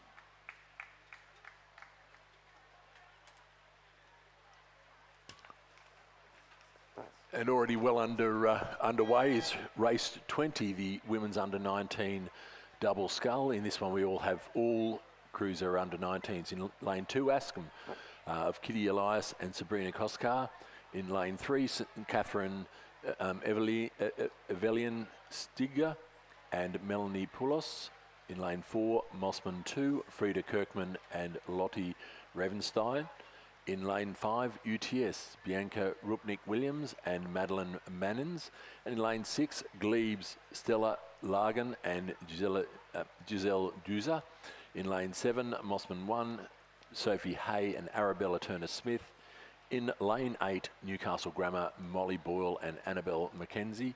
And in lane 9, St Peter's College from New Zealand, Zoe Phillips and Olivia Henry. And it certainly, as they come down towards the 1,000 metres, they might be through the 1,000 metres now, and it does appear that the crew over in the St Catherine's crew. Oh no, sorry, Mossman crew in the centre has looks to be have a lead, but once again very, very difficult from where we sit. But it does look like that Mossman crew of Frida Kirkman and Lottie Ravenstein has a reasonable lead over the rest of the pack. Certainly following them closely in lane 5 is the UTS, Bianca Rupnik-Williams and Madeline Mannins. And over on this side, the Newcastle Grammar crew of Molly Boyle and Annabelle Mackenzie and St Peter's Cambridge. So it's as they're coming down towards the 500 metre mark in fairly ordinary conditions, I have to say, but at least there is no wind at all, so fairly fair conditions across the across the course, but certainly as they come down to the 500 metre mark, this Mosman crew, Mosman number 2 in lane 4, certainly looking like they've got this race in control as they go through that 500 metre mark. It's clear water over the remaining crews in the race, and there would have to be a big thing, but very close going through with the St Catherine's and Mosman 2 going through, UTS going through in second and third, and across the Newcastle Grammar and over the other side to Askham, just going through the 500 metre mark. But this Mosman crew coming down to the last 300 metres, looking unchallenged at the moment, and certainly putting a little bit more room over, a bit more gap over the rest of the field. And the UTS crew valiantly trying to pull some of that lead back, and certainly in a race with the St Catherine's crew of Evelyn Stigger and Melanie Poulos over there in lane 3 as they coming down now to the 250 metres to go mark, and looking very unchallenged, but still got the rating up in the Mosman crew, not leaving anything to chance. The real race is on for second and third with the UTS and St Catherine's crew going head to head, but it does look like the St Catherine's crew have a slight advantage over the UTS. I know it's very, very close, but over on this side, the St Peter's Cambridge crew are also coming home with a lot of speed, and dragging along with them the Newcastle Grammar crew in lane 8. But certainly as they come down towards the line, it is the Mosman crew looking very polished as they come into the last 100 odd metres of this race, and they will hold on. The real race is for second and third, and it does look like the St Catherine's crew will just hold on there, but certainly the UTS crew pushing hard now, and it's going to be extremely close. They look like they've got the boat speed as they come down to the last 50 or 60 metres. Once again, the Mosman crew crossing the line to easily take that the win, but it will be the UTS crew, although the St Peter's crew over in lane 9 also putting on a fast sprint as they come down to the line, but it will be the UTS crew that just holds on for second place, followed by St Catherine's and St Peter's, followed then closely by Newcastle Grammar. Over to Askham in 6th place. And we have Glebe coming down to the line now. It was Glebe combination there. Stella Lagan and Giselle Dueza to round out this second race. A great race between that UTS and St Catherine's crew. A good story to go with it. Bianca Rupnick-Williams, St Catherine's old girl, would have rode in the 8 with Evelyn Stidker last season. So just seeing maybe the effects of a slightly later start to the season for our school leavers. Maybe a big week at school is starting to impact on the early season racing, and I think we'll see a little bit more of that sort of the under 21 athletes, the school leaver athletes, really kind of finding their stride as we see the under 21 8s make their debut at this regatta later on this morning. What a fantastic matchup in the women's that's going to be, as well as in the men's between Sydney and UTS. That'll come in, I think, the last race before lunch, and then the second race after lunch for the women's race. But back down at the field now, sticking with the under 19 and under 21 age group, but moving to the single sculls. We've got the men's, this will be the under 21 single scull underway on the course. Lane 2 is scratched, but in lane 3, we have Kaylin Routley from UTS. Lane 4, Patrick Murphy from the University of Queensland. Lane 5, Sebastian Atherton from Sydney University Boat Club. Lane 6, Jack Power from UTS Haverfield. William Hall from University of Queensland in lane 7, and Ishan Karyappa Balakanda from University of Queensland in lane 8 on the nearest side of the course. And somewhat unsurprisingly to see in the centre of the course there in lane 6, Jack Power from UTS, who leads just over a boat length from Sebastian Atherton of Sydney University Boat Club. I think it was then Kaylin Routley from UTS. That's at the 1500 metre mark, so we're approaching the last quarter, or well into the last quarter of this race, and it is Jack Power from UTS who has the ascendancy. The St Ignatius College old boy He's really gone from strength to strength over the last couple of seasons at UTS Haberfield in the teal stripes. Coached, of course, by Matthias Sungemark, the world champion in the men's coxed 4 for Germany and world record holder in perpetuity in that event.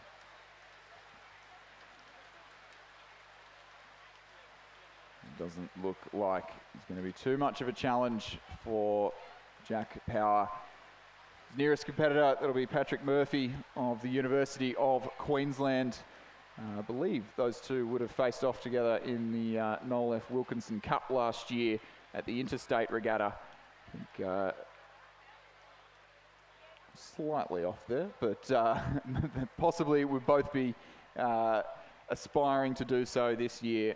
So this under-21 racing, key early season predictor for the Youth 8s. As we see these scullers starting to get in the swing of things for selections early next year. Jack Power from UTS starting to lift the rate of striking. Last 5 strokes or so to the line here as he really opens up that margin in the closing strokes of this race.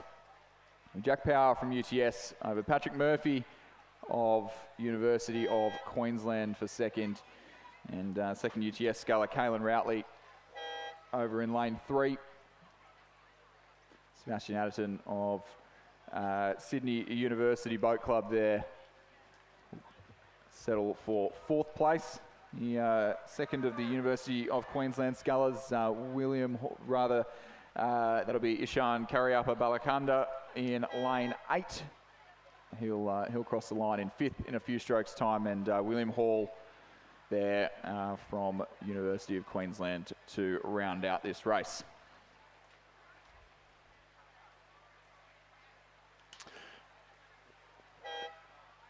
And as the 2 University of Queensland scullers come across the line to complete this race, we turn our attention to race 22, the men's under-19 single scull, Division 2. In lane 1, we have Sydney University's Alexander Tetley. In lane 2, Canberra 2, Campbell Milne. In lane 3, Mossman's Ewan Humphreys. In lane 5, Leichhardt's Jasper Richards. In lane 6, Newcastle Grammar, William Golding. In lane 7, Sydney University, Bryn Potter. In lane 8, Nepean Ezekiel Pratt. And in lane 9, St Peters, Cambridge, Jackson Ramsden. But certainly the conditions out the course now are looking very, very wet. And certainly as we having a lot of trouble picking out the different crews. So as they come down towards things, it does look like the Mossman sculler, Ewan Jeffries in the middle, might have a slight advantage, but give it a little bit as they get closer. But certainly the scullers over on this side, which does appear to be the Nepean sculler, Ezekiel Pratt, and the St Peters Cambridge, Jackson's Ramsden, who are right up there. But certainly, although we might have had a withdrawal, we've only got showing what.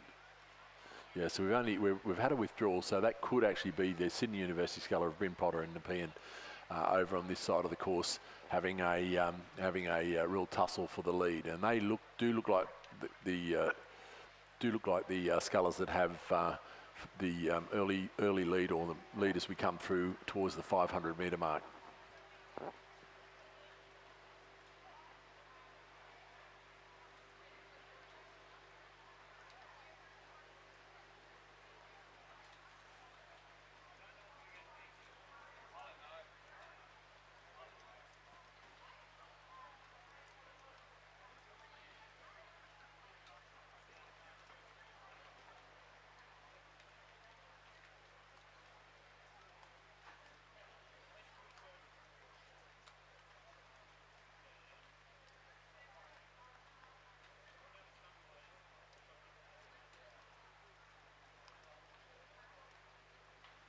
So it does certainly look like Bryn Potter coming through the 500 metre mark with a slight advantage over the Nepean sculler Ezekiel Pratt, and over in the Mossman sculler Ewan Humphreys over in lane 3. And that's where the race is as they come down towards the 250 metre mark. About 350 metres to go, and it is certainly hot at the front of this field. It does look like the Sydney University sculler of Bryn Potter holding a slight advantage now, probably a length over the other two scullers from Nepean and Mossman 6.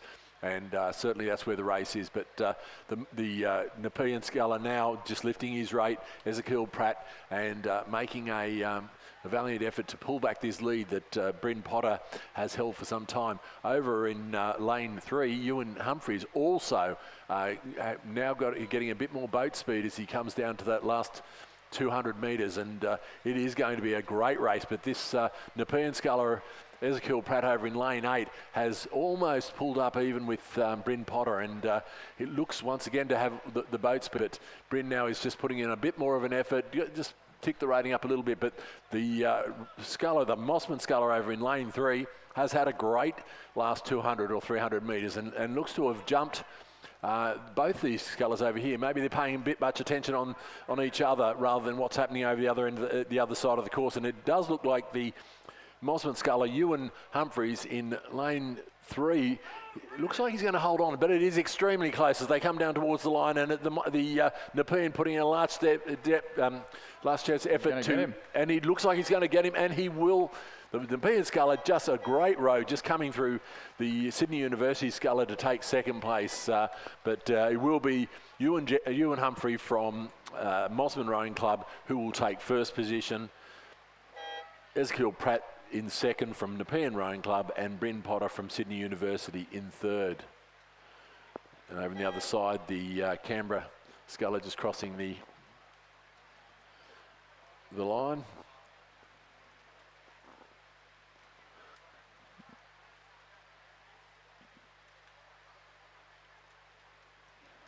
And the lane 5 sculler there from Leichhardt, Jasper Richards, he'll cross the line for 6th place.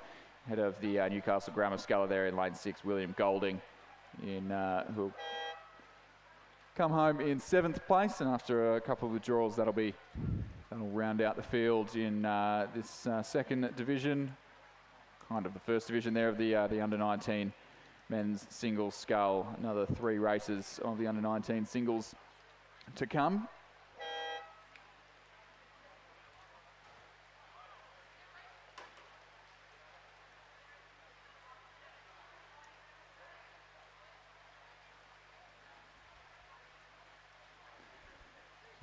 Through the 500 metre mark there, we'll have the crew, the third division, sorry, and a few scratchings from this one. So lane 3, we've got William Bird from Newcastle Grammar. Lane 4, Peter Simkovic from Leichhardt Rowing Club. Lane 5, we've got Gus Sesciola from Sydney University Boat Club, who we're getting a great shot of at the moment. Leighton Showman from Mossman Rowing Club there in lane 6. You can just see to the right-hand side of your picture, opening up a pretty commanding lead in the first few hundred metres. We have in lane 7, Hugh Lucas from Barker College, and in lane 9, Jason Cow from St Augustine's on Sydney's northern beaches. You're right on board there with Gus Sesciola, the St Joseph's College alumni. Recently graduated this year after a fantastic victory at the head of the river, taking the Major Rennie Trophy home to Hunters Hill. But as we mentioned, a few athletes here just finishing up with the HSC and getting back into their rowing a little bit later in the season than some of the younger athletes in the field, which I suspect is the case there. Leighton Showman from Mossman, who certainly isn't looking too challenged as he approaches the 1,000 metre mark of this race.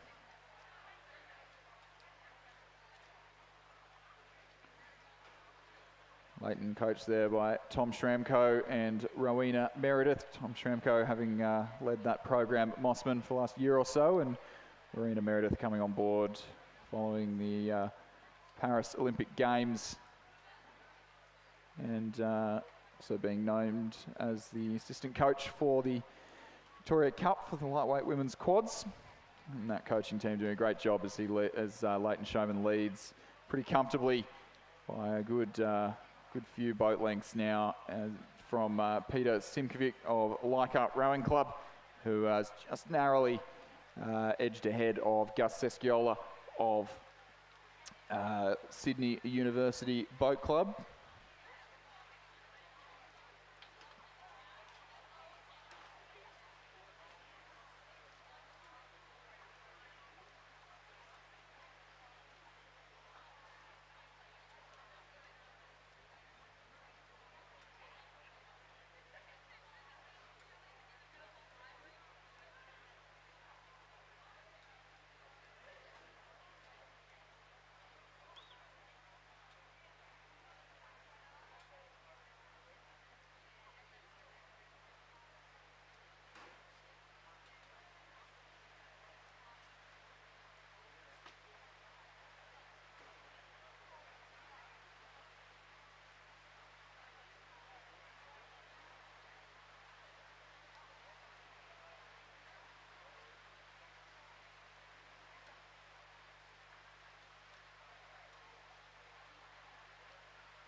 So a good race unfolding now as we approach the 1500 metre mark. It is still certainly Leighton Showman of Mossman Rowing Club there in the red and white stripes, who leads pretty comfortably, but a great race unfolding between Gus Sesciola of Sydney University Boat Club and Peter Simkovic of Leichhardt Rowing Club there in lanes 5 and 4 respectively.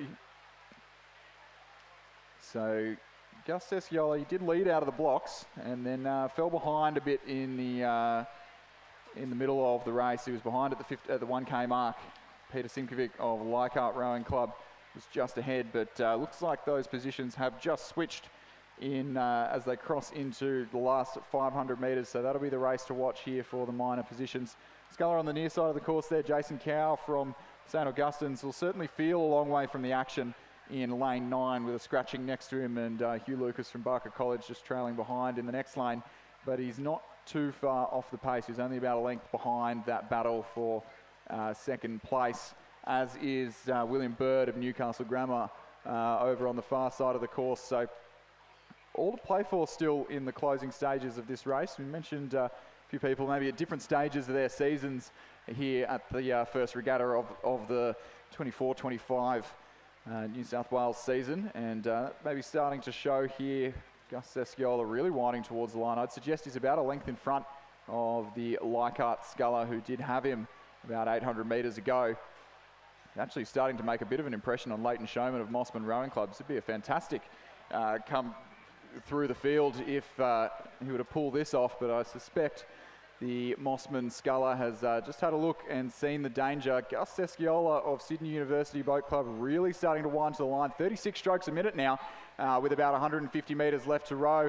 Leighton Showman from Mossman Rowing Club has responded. He's seen the danger. He's just upped his rate as well. He's sitting up there just at about 35 strokes a minute as well. So just responding. I'd say that the Sydney University sculler is moving a little bit faster in this closing stages of the race. There'll only be about 5 strokes left to go. A little bit more work to do. I think it'll be too little too late here for the St Joseph's College old boy. He'll have to settle for second place. The Mossman sculler responding and hanging on by about half a boat length to take the win. Gus Sesciola for second. Jason Cow from St Augustine's will just sneak through in the line over Peter Simkovic, who sat in second for so long of the race. From Leichhardt there, will have to settle for fourth. William Bird from Newcastle Grammar not too far from the action in fifth place. And the sculler in lane 7 from Barker College, Hugh Lucas, in sixth place in this race. And as that race concludes, we'll have a bit of a change in commentary for the next little while as I back out, and fresh from the race course, we'll welcome Mark Teachin to the commentary box.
And on the course at the race, well into the next race, we have the men's under-19 single scull Division 4.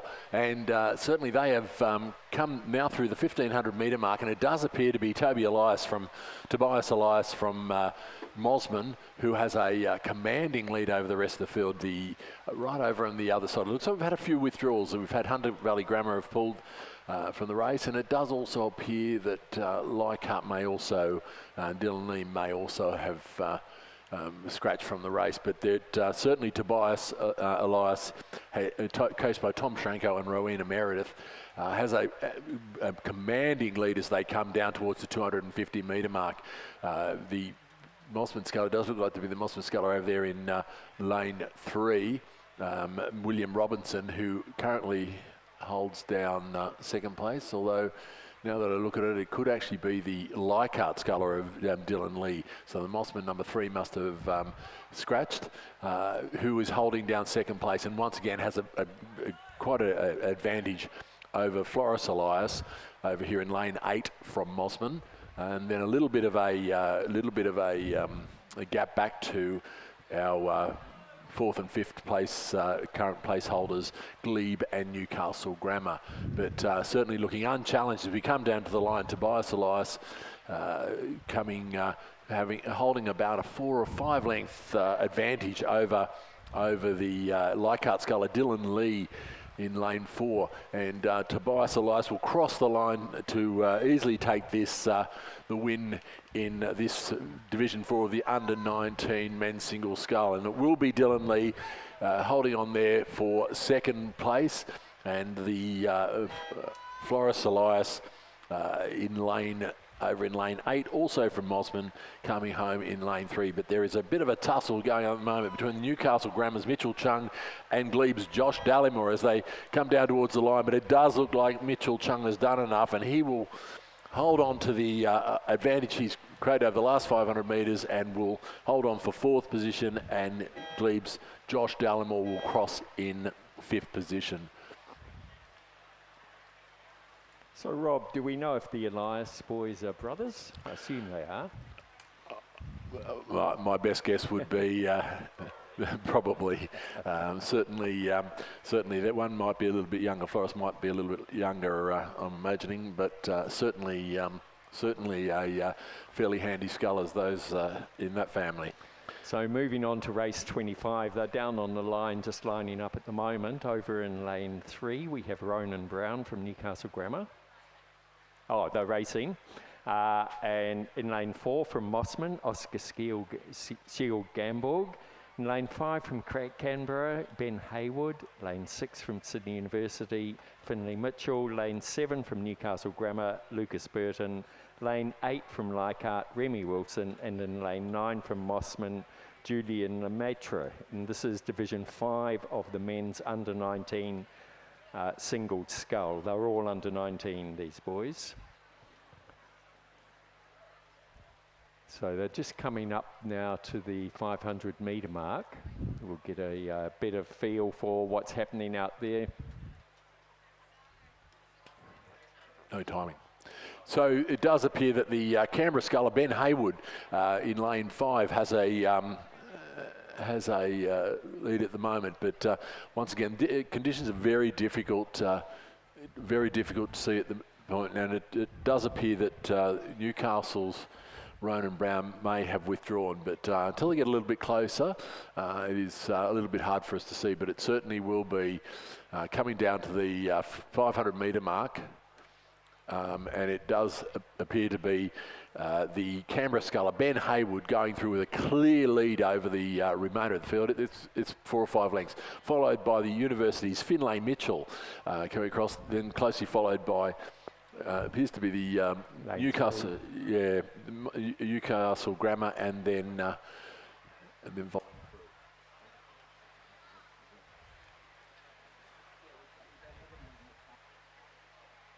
So unfortunately, we don't have anyone in the timing hut at the 500 metre mark. So all of those of you who think about volunteering at some stage, always short of volunteers helping run these regattas, but they're coming up to the last 250 metres now.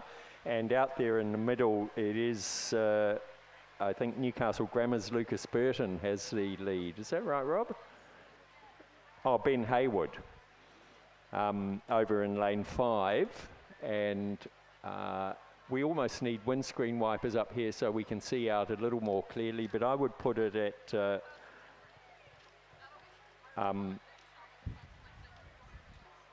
sorry, just been thrown by the phone ringing here. It never happens.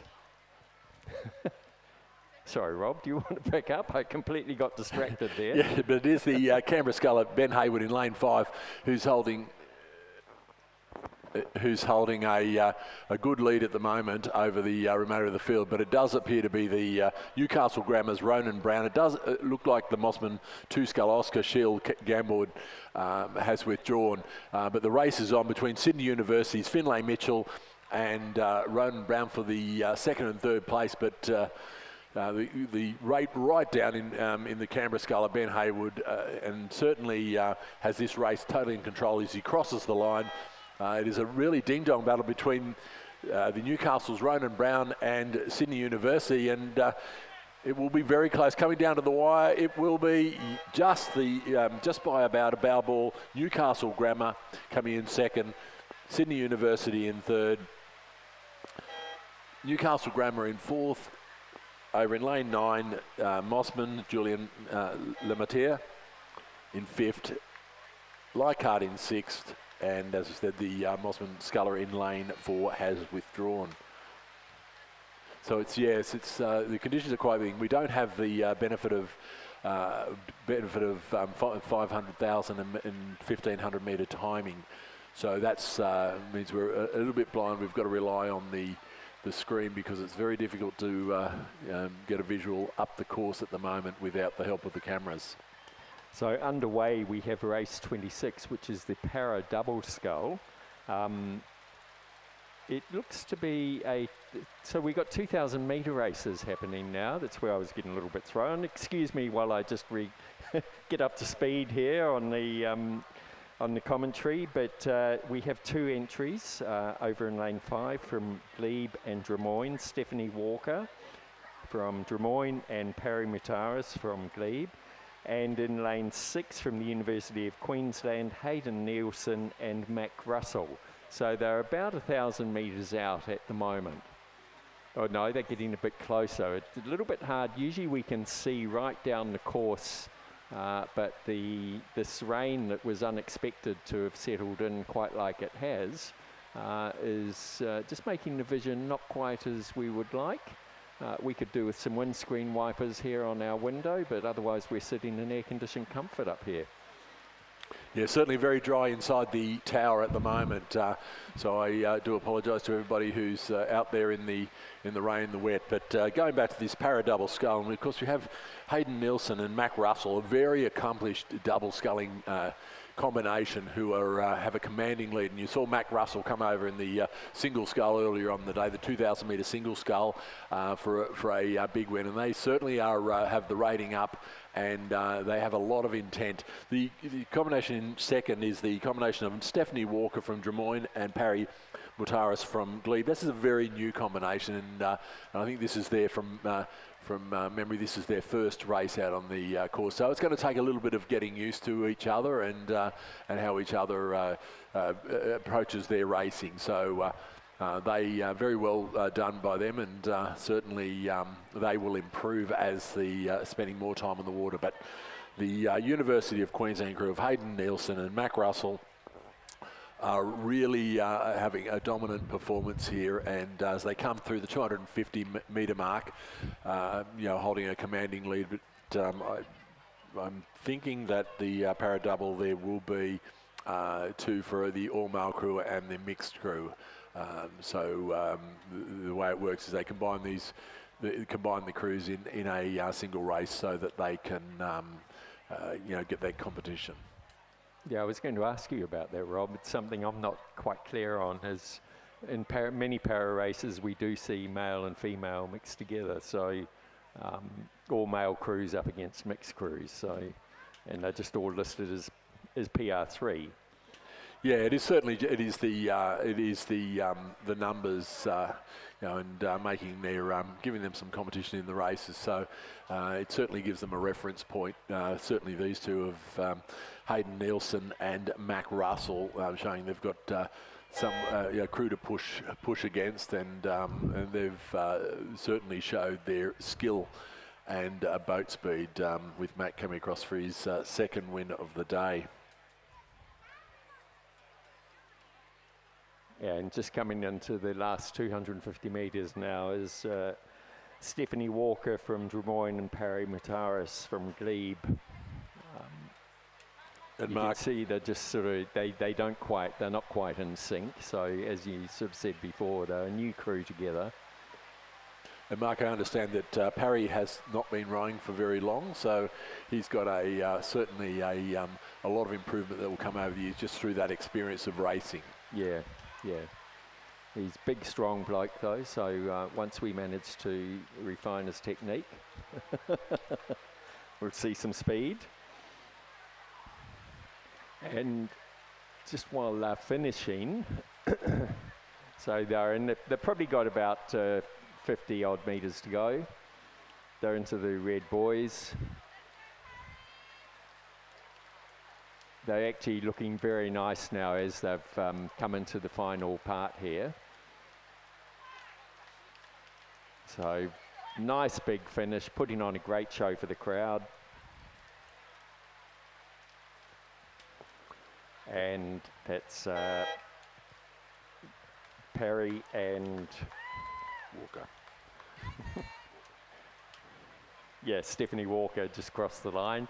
But roaring down the course now, we have the first division of the women's under-17 double scull, again a 2,000 metre race. In lane 3 from Nepean, we have Jessica Harris and Vitti Young.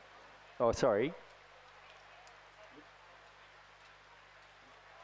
Sorry, Jessica Harris and Vitti Young. In lane 4 from MLC School, Rebecca Beaton and Isabel Ing. In lane 5 from the University of Queensland, Willa Dunbar and Holly Fleming. In lane 6 from Newcastle Grammar, Evelyn Baker and Megna Lakundi. In lane 7 from UTS, Matilda Marconis and Charles. This crew of Willa Dunbar and Holly Fleming looking very untroubled as they come down to the coming down towards the last 100 odd metres of this race, and certainly will not withstanding disaster, will go over the line in first place, followed by the University of Queensland's second crew of Olivia Mitchell and Stephanie Pettigrew. There is a race on, however, between the Nepeans, Jessica Harris and Vitti Young, and UTS's Matilda Marconis and Charlotte Olivier. And it is a very tight race as they come down to the line, but it does look like UTS have got ahead of steam. But the University of Queensland crew of Willa Dunbar and Holly Fleming crossing in first place. It will be the University of Queensland's Olivia Mitchell and Stephanie Pettigrew coming over the line to take second place for a very good result for Queensland University of Queensland. It will be the UTS crew of Matilda Marconis and Charlotte Olivia holding on to get that all-important third place, followed by Nepean, and a little way back to the MLC School crew of Rebecca Beaton and Isabel NG. And then some distance back to the Mossman crew of Chloe Phillips and Sophie Mills, and I think that's Newcastle Grammar, Evelyn Baker and Megna Lakundi. get some marking. Just when we thought it couldn't get any worse, we can't see the start now. No. So it's certainly, this weather is certainly coming in. I do see a patch of blue sky out there in the southwest, so let's hope it's coming from that direction.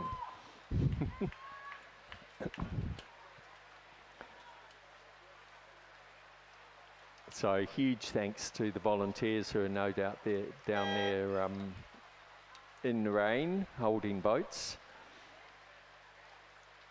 And everybody else who's put in their time. And again, we always put a call out to volunteers. So we've just got the Newcastle Grammar girls crossing the line. And we can't quite see what's going on for the next race, but it will be Division 2 of the women's under-17 double scull. Yeah. Just before we get on to that race, once again, because we can't actually see it from where we are, just a couple of reminders. We've got a lot of competitors lying down at the end of their races. What happens is, as soon as you lie down, the safety boat steps into action and has to come over and check that you're all right. So can we encourage everyone who is finishing a race, and unless you are in need of medical attention, can you please ensure that you stay upright in the boat? And in the other point is that parking passes for tomorrow's sprint regatta and the early masters events are available now in the tower. So if you come and see them at where the numbers are being handed out, you can get your parking passes for tomorrow. So we just moving on to race 28, which is Division 2 of the women's under-17 double scull. There are 3 divisions. In lane 2 from Leichhardt, we have Mia Sinkovich and Grace Conry. In lane 3 from St Peter's, Cambridge, Nola Kiri and Lily Wall. In lane 4 from Nepean, Sophia Whitelaw and Ellie Taylor.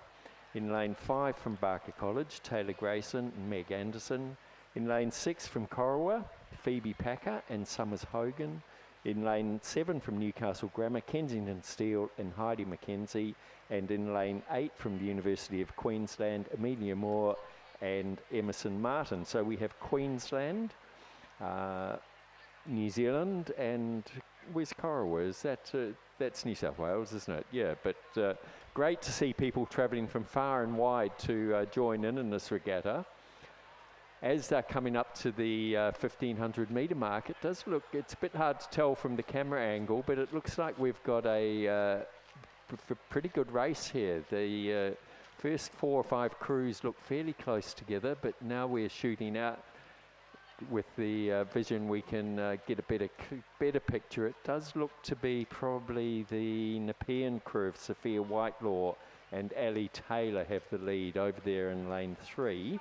But the University of Queensland and Corowa crew, I think, just to my naked eye, from what we can see at the moment, probably battling for second and third positions, and Kensington Steele and Heidi McKenzie from Newcastle Grammar seem to be in that mix, although they do look to be just slightly back.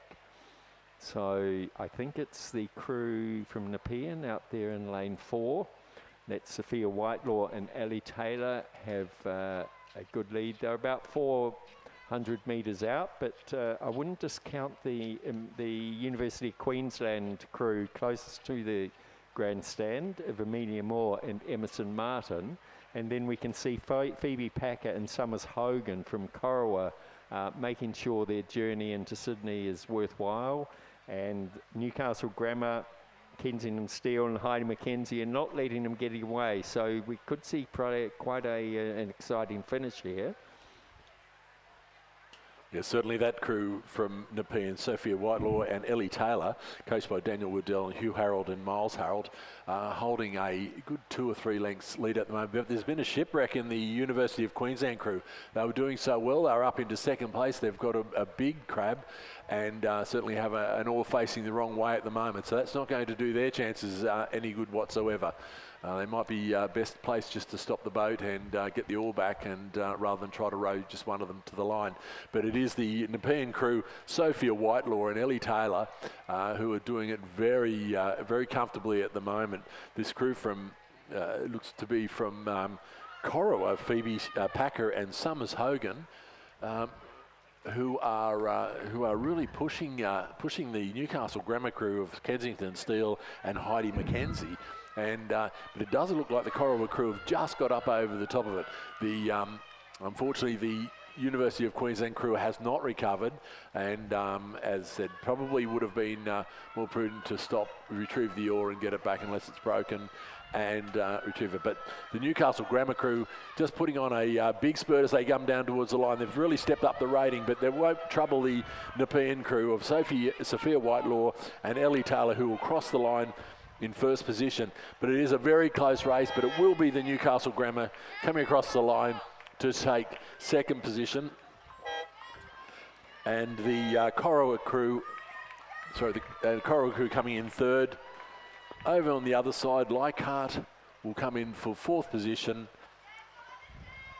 No, it's certainly, there is reason why they didn't recover the oar. It is certainly not meant to have a bend in the middle, so unfortunately they've also broken the oar, but well done to the University of Queensland crew. It's to keep going and make sure they get down to the line, but it will be the St Peters Cambridge crew crossing just in front of them for fifth place, University of Queensland in sixth, and the Barker College crew in seventh. So that was a very exciting finish between second and third, Newcastle Grammar and Corowa. They were changing spots there through the last 100 metres. Coming up now is Division 3 of the Women's Under-17 Double Scull. Over in lane 2 from North Sydney Girls is Sherry Liu and Sienna Fong. In lane 3 from Askham, Remy Malouf and Anouk Lafferty. In lane 4 from MLC School, Clementine Hendricks and Sophie Whitnell. In lane 5 from St Catherine's, Florence Hennessy and Matisse Borthwick. In lane 6 from St Peters Cambridge, Neve Watkins and Jordan Vosper. In lane 7 from UTS, Bianca McKenzie and Robin Henry. And in lane 8 from St Catherine's, Eden McGregor and Tilda Dunn. And it looks like they're just coming up to the 1500 metre mark. They're probably about 700 metres out at the moment. And it does seem to be the lane 5, which is the St Catherine's crew of Florence Hennessy and Matisse Borthwick. But we'll get a better picture as they come closer.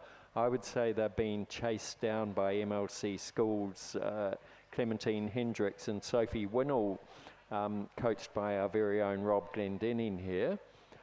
And a little bit further back, I would say the St Catherine's crew in lane 8, Eden McGregor and Tilda Dunn. But a little bit hard to tell still. But certainly that St Catherine's crew of Florence Hennessy and Matisse Borthwick, I think, have a fairly healthy lead over the rest of the field.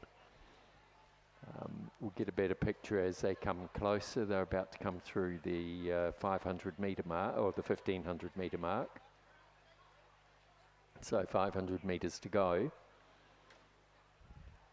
Yes, it does appear to be the St Catherine's crew, Florence Hennessy and Matisse Borthwick, holding about a length or two over the MLC Schools, Clementine Hendricks and Sophie Whitnell, and they certainly are a younger combination in this event.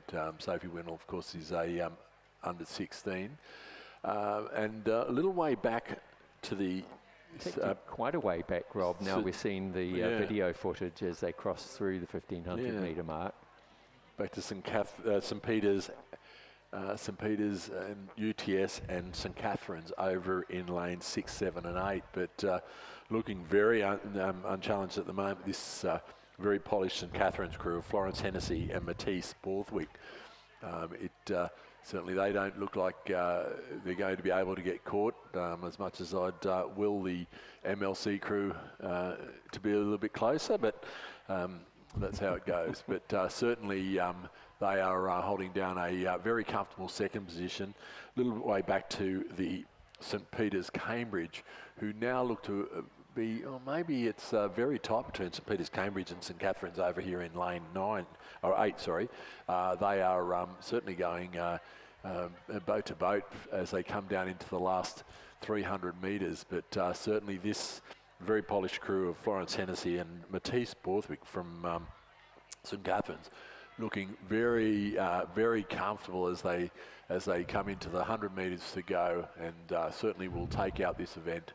The MLC crew certainly holding in there, probably shortened up just a little bit, sacrificing a bit of length for rate, but they will hold down second place.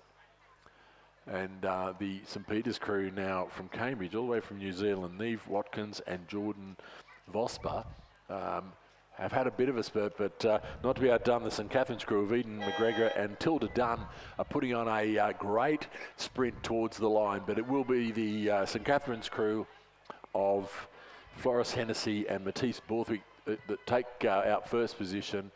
The MLC school crew of Clementine Hendricks and Sophie Winnell in second position. It does look like the St Peter's crew has regained their momentum, and they are sprinting towards the line, and in what looks like Canberra Girls Grammar boats. So they must have an arrangement going there, and they will hold on to for third place. St Catherine's in fourth. Back over the other side to North Sydney Girls, who, if they hold that position, will come across in fifth, followed by UTS and Ashcombe.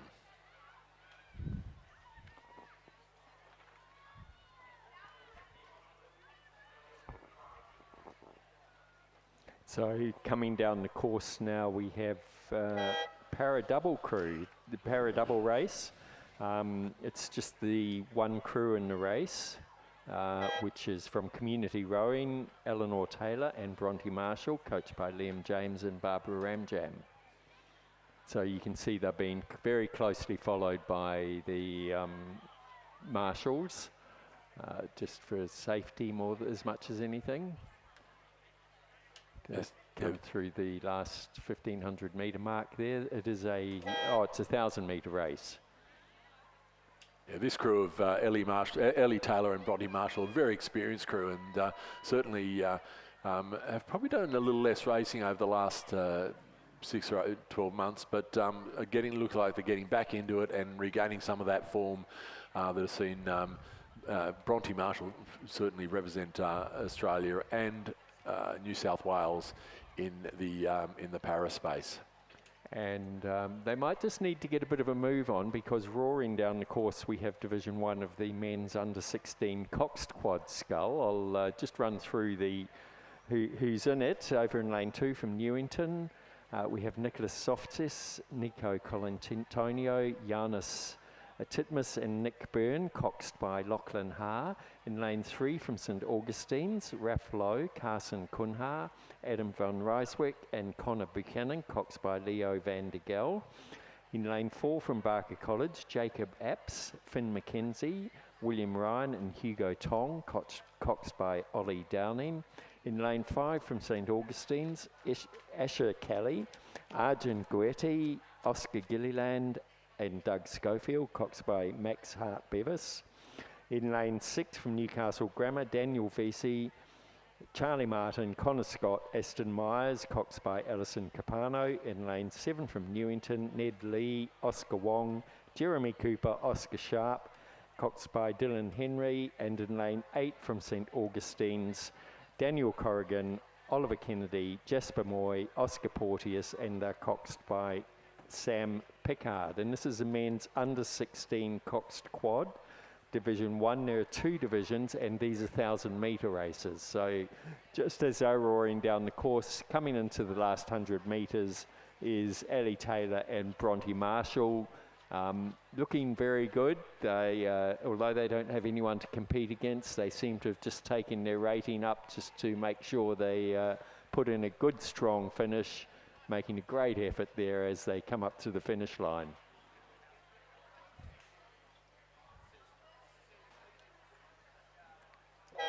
That's Bronte Marshall there looking round to see where the line is, so you can see the effort that's been put in. And that the race 31, the men's under 16 Cox Quad Scull, is actually just lining up on the 1,000-metre start line.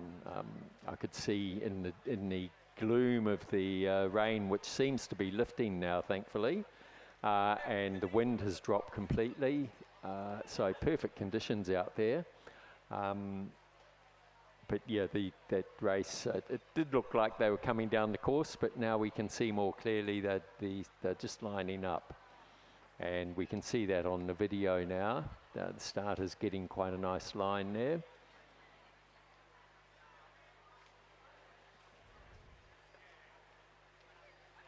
So I can see 5 boats there. We should have 8. So either some late scratchings or perhaps a no-show or 2. Yeah, no one else is coming. Huge thanks to John, who sits up on top of the tower doing all the video and making the live feed work and the vision. It's a fantastic job that he does. And we've all noticed over time it just gets more and more sophisticated. It's a fantastic resource that we have. Thank you, John. And they're off.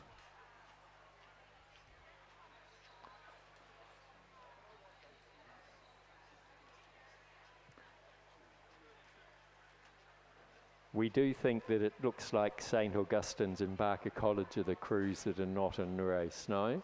Oh, both the St. Augustine's crews. Yeah, so Barker College does seem to be there. They're the ones they're looking like Santas, I think. There we go, yes, lane 4, Barker College, in their Santa outfits. I'm sure that'll make them go faster. It's a great thing for this Reindeer Regatta, and the ability for the crews to dress up and decorate their boats and make a bit of fun of the event as well as getting in some more races down this great course. So as you know, I was giving John a bit of kudos there. He's listening in and he's swung the video across to the cameras mounted on the Marshall's boats, which so you can see what we're talking about. You don't need to show us, John. But over on the far side there, we can see Newington College really going for it in lane 2. But I think it's the crews on this side that are going to have the winning kudos. It does look to be the Newington crew of Lee, Wong, Cooper and Sharp at Cox by Dylan Henry, who have a lead. Probably they're battling it out with the Newcastle Grammar crew beside them in lane 6. And the Newington crew over on the far side is a bit of an unknown, but in lane 8 as well, the St. Augustine's crew of Corrigan, Kennedy, Moy and Porteous, Cox by Sam Pickard, is the ones to watch. But it does seem to me to be that Newington crew of Lee, Wong, Cooper, Sharp and Henry who have a lead, but they're working hard to hold off the Newcastle Grammar crew beside them. And they're probably, whether they see it or not, it's a bit hard to tell still. The Newington crew over on the far side of Softis, Colantonio, Titmus, Byrne and Ha are pushing hard now. They're coming up to the last 250 metres. Well, of course, too, Mark, a lot of these scullers from the Newington fronting up for the second race in about an hour and a half. They're in the under 16, under 17 single scull, so it's a great effort from them. But the crew over in lane 2, the Newington crew over in lane 2, is certainly put on a big sprint, and they look to have rode through the Newcastle Grammar crew and the St. Augustine's crew, and are now up there vying for the lead with the Newington crew over here in lane 7. So it's a great last 250 odd metres, and they certainly do have the momentum and the rating at the moment. And I think now the the bowman of the Newington crew over on this side has just taken a look over and gone, well, you know, where have they come from? But certainly it's going to go down to the wire, and it's very, very close as we come into the last couple of strokes. But it will be the crew in lane 7 that will maybe call it. Will just hold on and take about a metre over the crew over in lane 2, the Newington crew over in lane 2, followed by Hunter Grammar. Then coming across the line, St Augustine's one, and a little way back to the Barker College. But a great row by the crew over in lane 2 in the end. Nicholas Softus, Colantino, Titmus and Byrne and Ha, but certainly just didn't quite get there over the crew of Ned Lee, Oscar Wong, Jeremy Cooper, Oscar Sharp and Dylan Henry, who took out first place. And down on the start line we have the Division 2 of the men's under-16 Cox Quad Scull.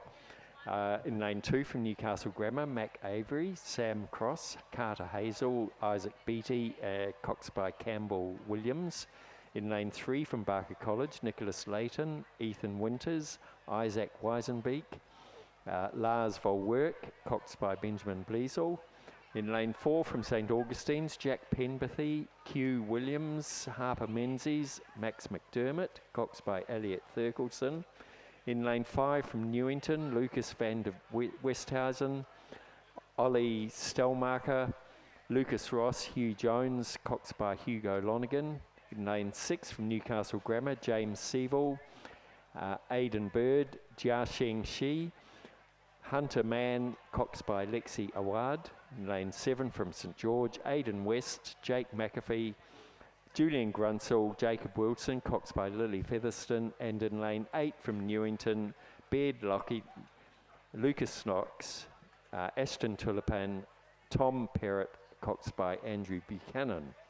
And coming through the 500 metre mark at the moment, and it does look to be that's, I think, Newington again in lane 5 seem to have a lead over the rest of the field by about 2 or 3 boat lengths. Back to the St George crew, then across the other side I would say that's Newcastle Grammar and St Augustine's.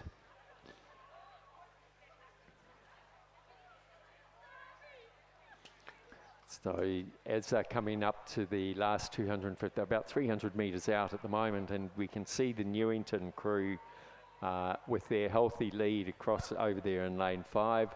They're being hotly pursued a bit closer to us by the St George crew. I think there's a couple of boat lengths between them. Then it does look to be across to the St Augustine's crew in lane 3. The lane 8 crew here of Newington is also, we've already seen Newington put on a big spurt, so whether they can get themselves in the mix, but the lead crew of Van der Westhuizen, Stellmarker, Ross, Jones and Cox by Hugo Lonergan has a very comfortable lead here. And coming into the last 150 metres or so and making sure they put on a great performance for their fans, looking very tidy as they push through to the finish, about 3 or 4 boat lengths back to the St George crew of West, McAfee, Grunsell, Wilson and Lily Featherston. They'll be the second place getters, so we'll just hear that Newington crew cross the line. And then over on the far side, it's the Newcastle, it's the Newcastle Grammar crew over in lane 2 of Avery, Cross, Hazel and Beattie are going to take 3rd place, Cox by Campbell Williams, but there's a big push coming on from St Augustine's in lane 4, who may just take them on the line. Big push happening there. No, the Newcastle Grammar crew has just managed to hold them off by about half a metre. Then a bit further back to the second Newington crew, looking resplendent in their Santa hats as they cross the line. Further back to the Newcastle Grammar crew of Siebel, Bird, She and Mann. And then quite a way back over the other side to Barker College of Leighton, Winters, Weisenbeek and Volwerk, who look to be about half the size of the rest of the boys in the field. But great that they're out there having a go.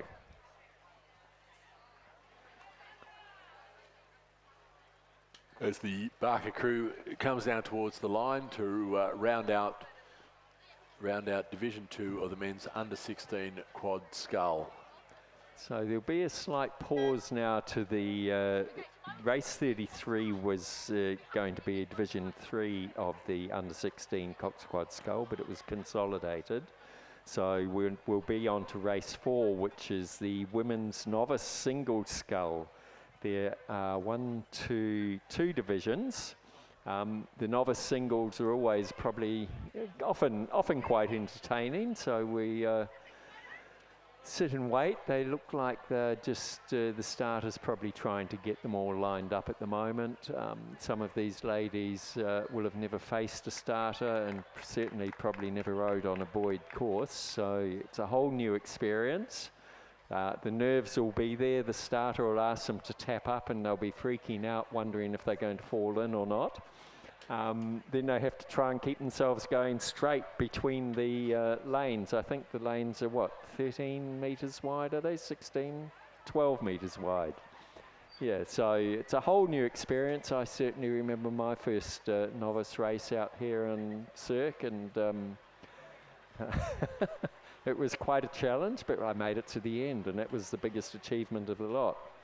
Well, of course, Mark, a number of these scullers competed earlier in the novice double, so they've certainly been down the course, and that will, with that added experience, will hopefully set them straight on the course coming down here. But as Mark said, the trick is to stay straight, stay within your lanes, stay away from the boys, and for those first races is just to actually get a feel for what racing's all about, getting to the start and then getting over the course to the finish.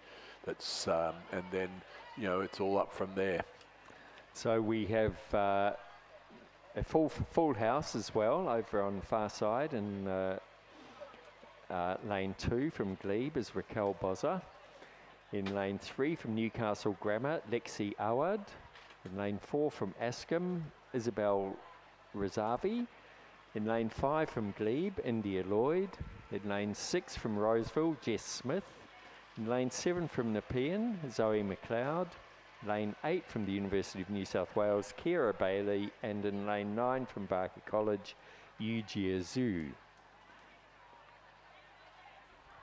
So just not much action at the moment. They're all behind the starters line.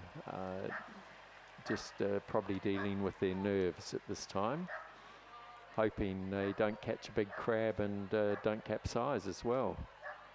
And the interesting thing with these novice races is we have a wide range of ages.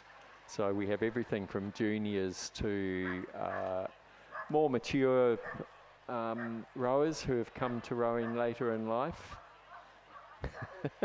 We just see how they go. All good fun. You've got to start somewhere, Mark, and this is certainly you could do a lot worse than have your first race out here at the Sydney International Regatta Centre. Well, speaking from personal experience, I was 56 when I had my first race here, so and got me hooked. So they're just tapping up to the start line now. And the conditions have, the rain seems to have lifted, and there's not a breath of wind. It's absolutely perfect conditions out here. Not quite glass, but almost.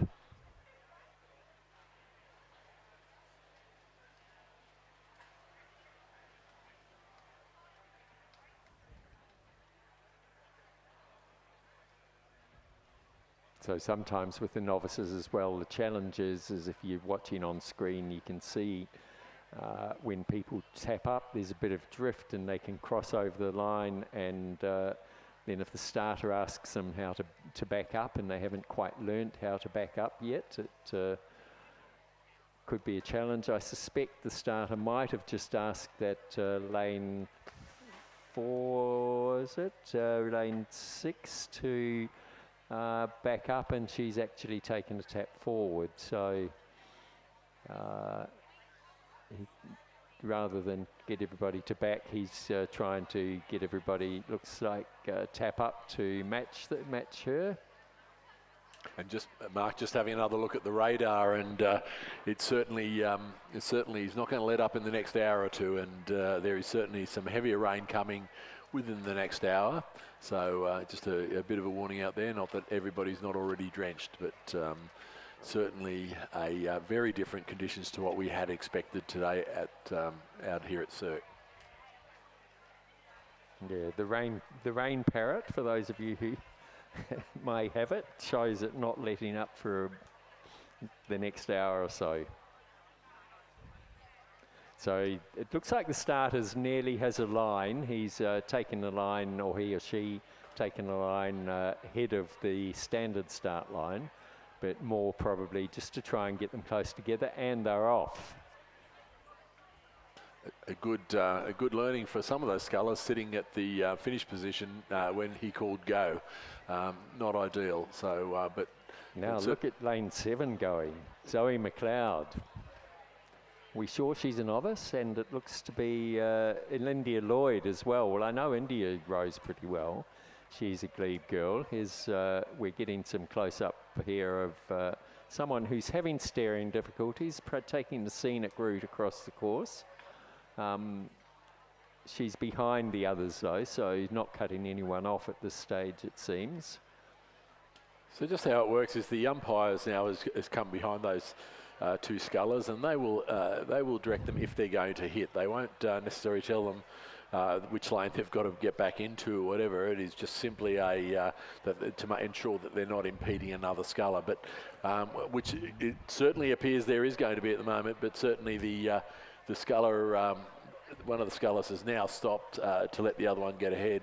I probably wouldn't worry too much about tapping it on one side to get it around. She's going to get back in her lane, but it looks like her lane is already occupied by the other one a bit further out. So now she's opted. This is the University of New South Wales. Kira Bailey has opted for the diagonal course across the course, or maybe Roseville. It could be actually Roseville's Jess Smith.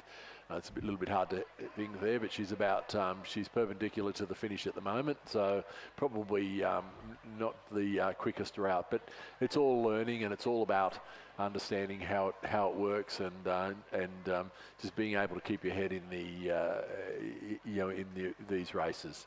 So as I've come up to the 500-metre mark, it does look to be Zoe McLeod from Nepean with a fairly healthy lead, battling it out with India Lloyd from Glebe. And a little bit further back to Kira Bailey, I think, from the University of New South Wales, although she did seem to be one of the ones with steering issue, and closer to us, Yujia Zhu from Barker College in lane 9.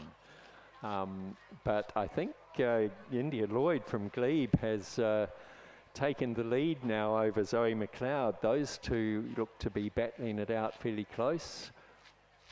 Over on the far side there, the other glebe rower, Raquel Bozza, she's an older lady, so I'll get into trouble now, not that old, is looking very tidy. She's coached by the very venerable Kenneth Major. And then she looks to be slightly ahead of Kira Bailey from the University of New South Wales. That other sculler way back that was having steering issues is still being followed closely by the Marshall boat, and she still looks to be cutting across the lanes, just taking the scenic tour, see what the course looks like. India Lloyd from Glebe does look, she's having a great race here with Zoe McLeod from Nepean.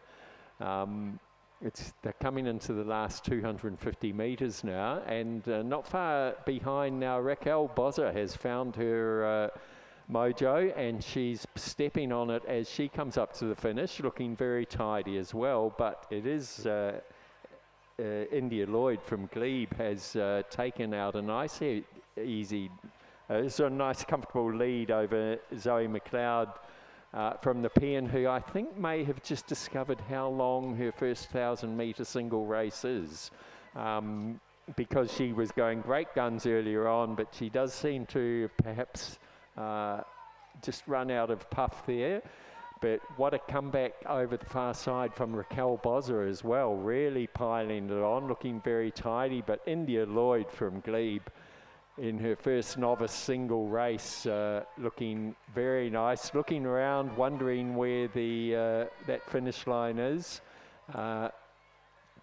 She's going to be followed across by Zoe McLeod, but it's India Lloyd from Glebe crossing the line with a very, probably about 3 or 4 lengths over Zoe McLeod from Nepean.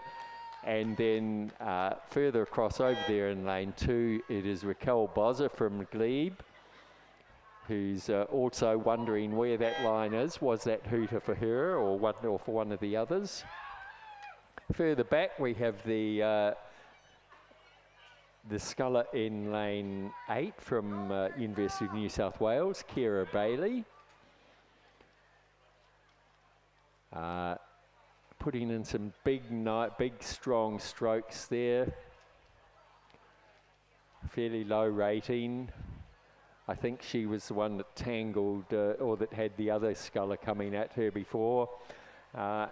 Closer to us, it's going to be Yujia Zhu from Barker College, resplendent in her Christmas hat, which goes well with the Barker College colours. Well, look at that, the whole boat is decorated in tinsel, so surely that's going to make it go a little bit faster, as is the boat over there in lane 4 from Askham, Isabel Razavi, who also has quite a bit of glitter there, but she wants to know where that finish line is. She's virtually rowing along with her head turned around. And over on the far side there, that's actually lane 6 is Jess Smith, I think, but she's just decided to go and see what's happening over on the far side of the course there as well. So one of the things with the novices is her main focus, I dare say, will be learning to steer and go in a straight line. But what a great effort from all these novice scullers, and great to see our Glebe rowers doing so well there.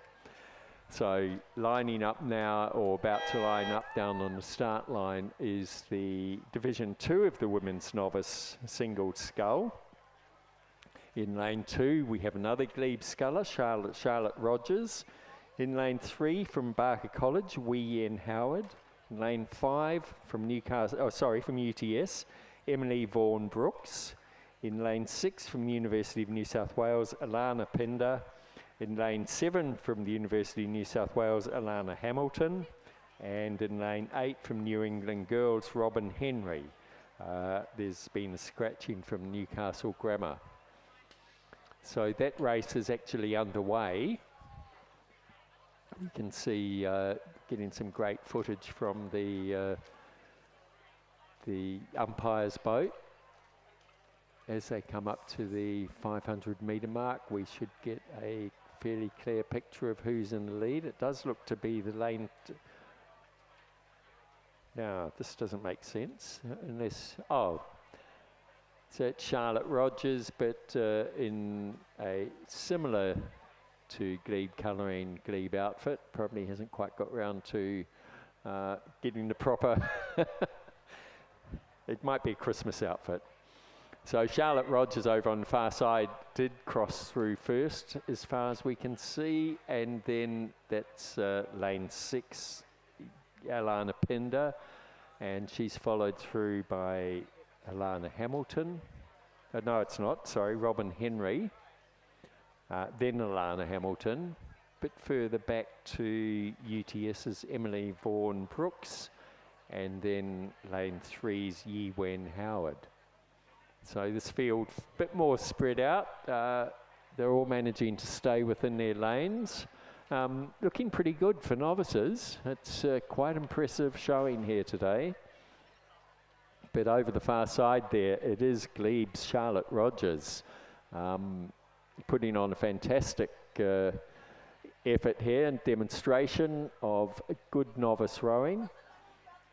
She's just about to hit the coach boats, the umpire boats wash who happened to cut across in front of her, but it hasn't thrown her out at all. It's all that practice going around the glebe fishbowl, as some people call it, where we endlessly deal with tinny washers, work boats, barges, ferries, you name it, we have them coming and going. So glebe rowers are generally pretty good at managing wash. Whoops, she's just, I think, just caught a buoy. So that's Charlotte Rogers over the far side, but she's managed to get it back together. She's come about 150 metres out, and realising she's not too far from the finish, she's pushing hard now to put on a great performance. It's going to be the University of New South Wales, Alana Pinder will probably take second place. No mishaps, provided there are no mishaps. Then it will be New England girls Robin Henry closest to us. Oh, sorry, UTS, but not in the correct lane. So it could be New England girls, as their colours might be similar to UTS. A bit hard to tell. Oh, UTS blade, so it's it. Whoops. However, she's just managed to hook a buoy, just in the, but great recovery there. So that was Glebe's Charlotte Rogers, followed through by University of New South Wales Alana Pinder. Then with the it does seem to be UTS rower, but in lane 8, which is we're not quite sure what's happening there.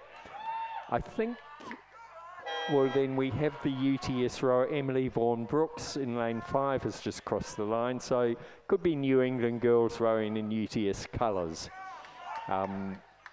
Another bit of a stumble here, Alana Hamilton, but managed to pull it back together and crossing the line very closely, just beaten by the Barker College girl over the far side, Yi Wen Howard. And on the course we have race 36, the women's under 16 single scull division 1.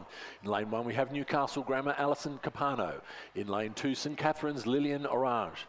In lane 3 Newcastle Grammar Elliot Munro. In lane 4 Nepean 2 Elise Currell. In lane 6 University of Queensland Amelia Moore. In lane 7 St Catherine's Aroa Tamu Campbell. In lane 8 Ascom's Sammy Rebillard. And in lane 9, University of Queensland, Stephanie Pettigrew. So once again, a number of these athletes have already raced in the double, under 16 doubles a bit earlier, and certainly getting plenty of opportunity over this course. But it does appear that the University of Queensland scullers have a slight advantage over probably the Ascom sculler of Sammy Rebillard over there in lane 3. And it does appear to be the Newcastle Grammar's Elliot Munro, who is also travelling fairly well at the moment as they come through the 500 metre mark. And yeah, certainly University of Queensland cruised the University of Queensland lane 9, holding a bit of advantage over the lane 6 sculler, followed by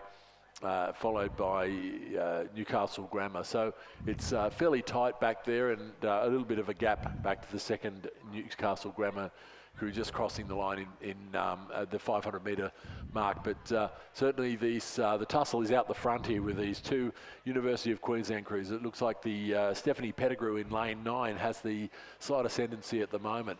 The real race is happening back there between Newcastle Grammars. It looks like Newcastle Grammar and the crew over the Ascom Sammy Rebillard over on this side looks to be where the third and fourth are at the moment. But University of Queensland, Stephanie Pettigrew certainly has just put in a great effort over that last 100 metres after coming through the 500 metre mark. Although having said that, she's just clobbered a buoy and once again upset her rhythm a little bit, but seems to have regathered. While that's all happening, it does appear that the Newcastle Grammar sculler over in lane 3 has made a bit of a move on the other University of Queensland sculler, Amelia Moore, in lane 6. So it is very tight between those two scullers for second and third place. But the sculler, Stephanie Pettigrew from University of Queensland, lane 5, now has probably a 2 or 3 length lead over the other two scullers in lane 3 and 6. And certainly coming down to the line looks fairly well untroubled, although she's not relaxing at all as she comes down towards the line to make sure of this finish. But there is a big race happening between Newcastle Grammar's Elliot. Who is now out on the course? Sophia Stevenson, lane 5 from St Catherine's, Florence Finnell. Lane 6 from Barker College, Emily Holdsworth. Lane 7 from MLC School, Ashley Denton. And in lane 9 from St Catherine's, Isabel Williams. There's been a scratching from the Hunter Valley Grammar. And from what we can see, it looks to me like it is lane... Kid just scored a boy. Just as they come into the last 250 metres, and it's taken the momentum off her run. She's managed to get it back together. Now she's going to push hard to see if she can reel in Sophia Stevenson from UTS. T. Watkins from Barker College. Bit further back to Emily Holdsworth from Barker College. Across then to, right down here in front of us from St Catherine's, Isabel Williams. She might just hit the boy on the finish line, but not quite. Then across over there to Ada Poe from North Sydney Girls and Florence Finnell from St Catherine's. Now out on the course we have Division 3 of the women's under 16s single scull. This is the last of the women's under 16 single sculls. Over in lane 2 from Sydney, Ruby Mullins. In lane 4 from Newcastle Grammar, Sophie Whalen. In lane 5 from St Peter's, Cambridge, Shakayla Davison. Lane 6 from Nepean, Mayo Edwards. Lane 7 from St Catherine's, Emily Fletcher. Lane 8 from Askham, Ingsie Dive, and lane 9 from St Catherine's, Zoe Elliott. Ingsie also rose out of Glebe. And we can see that pedigree that she has. She has a very healthy lead over the rest of the field. Then it's across to, it looks like the Sophia... No, I think it's the St Peter's sculler, Shakayla Davidson. Yeah. So we've just had a change of commentary back, and again we have. I'm just throwing a complete mental blank here. I'll just let you suffer. Just introduce yourself. We'll say goodbye to Rob Glendenning as he goes to fulfil the duties for the rest of his day. The Sydney Rowing Club sculler on the far side of the course, Ruby Mullins, coached by the new addition to the Sydney coaching team, Paddy Graham. A pretty clear margin there of about 13 seconds back to second place. And the sculler from New Zealand, Shakayla Davidson from St Peter's and Cambridge for third place. And things a little bit tighter at the rear end of the field, but the local sculler from Nepean in lane 6, Maya Edwards, will just hold off the sculler from St Catherine's, Zoe Elliott, for 4th and 5th respectively. The second of the St Catherine scullers in lane 7 there, Amelie Fletcher in 6th, and the Newcastle Grammar sculler, Sophie Whalen there in 7th place in this final division of the under 16 women's single scull. And will be a bit of a pause now while the starter gets back to the 2,000 metre mark for the upcoming men's under 17 double scull, which would be 2,000 metres. It's only one division of this. So we'll just wait and see how they wait until that race is about to start before we run through the roll call.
So we just have vision there. We were looking at the starter. The boys are all lined up on the blocks. So we have a few scratchings. In lane 3 from Leichhardt, we have Luca Wilson and William Spuey. In lane 4 from St Peter's, Cambridge, Leo O'Reilly and Angus Denise. In lane 5 from Glebe, Will Tarrant and Dylan Watson. In lane 7 from Sydney, Will Dalton and James Wagner. In lane 8 from St Augustine's, Hamish Wise and Henry O'Hare. And in lane 9 from St Peter's, Cambridge, Cameron Moores and Saheza Yeramsetti. Interesting, Will Tarrant is a novice, as is Dylan, and Will just won his novice race earlier this morning, so now he's up for the big time with the under 17 double over 2,000 metres. We'll see how they hold up. It's a long way for a novice race to, especially in the double scull. Well, for a novice, it's in under 17, yeah. And Will is 15 going on 16, and I keep calling him Ollie Zeidler because he's big, tall and blonde.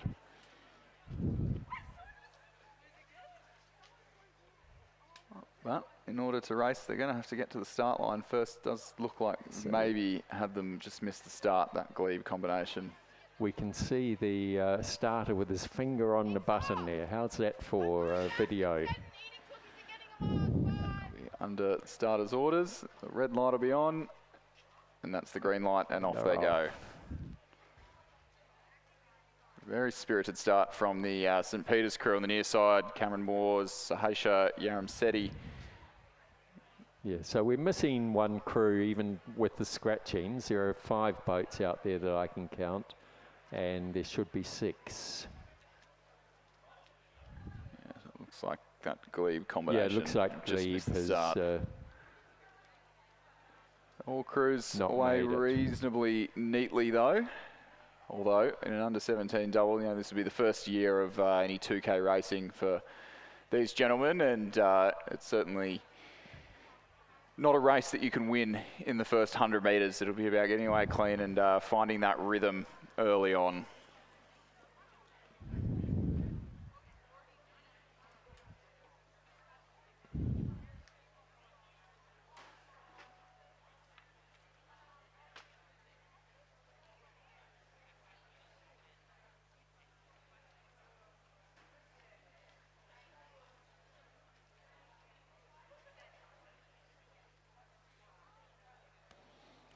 So they're coming up to the first 500 metres. And they're trying to find their positions. We're watching there the crew from St Peter's, Cambridge, looking very comfortable. They're probably a length ahead of the Leichhardt crew beside them.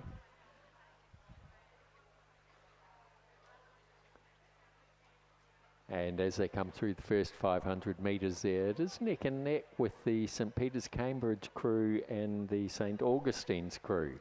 A little bit further back to Leichhardt, then Sydney's Will Dalton and James Wagner, and a bit further back to the St Peter's, Cambridge crew of Moores and Yeramsetti. So the St Peter's, Cambridge crew of O'Reilly and Denise had found themselves a position in the lead at the 500 metre mark, but they were all reasonably, first 4 were all reasonably bunched, so anything could happen between there and the 1,000 and then the 1,500 metres as they come into view. Yeah, absolutely. As we said before, it is a very long race here in the double scull over 2,000 metres. Completely flat conditions, not a breath of wind out here at the Sydney International Regatta Centre. Just a little bit of rain continuing on through the late stages of the morning. Looks like that rain's probably going to continue on and substitute in for the heat that we expected to have. I'm sorry if you didn't plan to bring a jacket like I did, but definitely much more suitable conditions for racing as the 2 crews from New Zealand start to make their way away from the rest of the pack. So that St Peter's crew on the far side of the course, Leo O'Reilly, Angus Denise, Just edging out about a length and a half over Leichhardt on the far side of the course. Luca Wilson and William Spuey, coached there by Isaac Shepherd. And they might actually just be trailing the St Augustine's crew as well. Hamish Wise, Henry O'Hare, coached by Amos Noon, and Judith Ungamak, who just have their bow ball in front, I believe, as we cross through the 1,000 metre mark by half a canvas, leading this under-17 double scull race from St Peters, from Leichhardt. Sydney Rowing Club sitting back in fourth, and the second of the St Peters crews on the near side of the course, who got out of the blocks pretty well, but as we said, this isn't a race that we could that you can win in the first 10 strokes. It takes about probably 240 to do that in this boat class. St Peters really with the rate right up there in the they enter the championship quarter, the third 500 metres of the race, 31.5 strokes a minute. The Leichhardt crew to their right, down at 30 strokes a minute. And so the St Peters crew just maybe moving the boat a little bit more efficiently at this point in the race, just letting them keep that rate up, and still not looking like they're overrating or rushing. They're still getting good length per stroke. We're now right on board with Will Dalton and James Wagner, Sydney in the sky blue. Just looking a little bit more laboured there as they trail the field. Now 28 strokes a minute.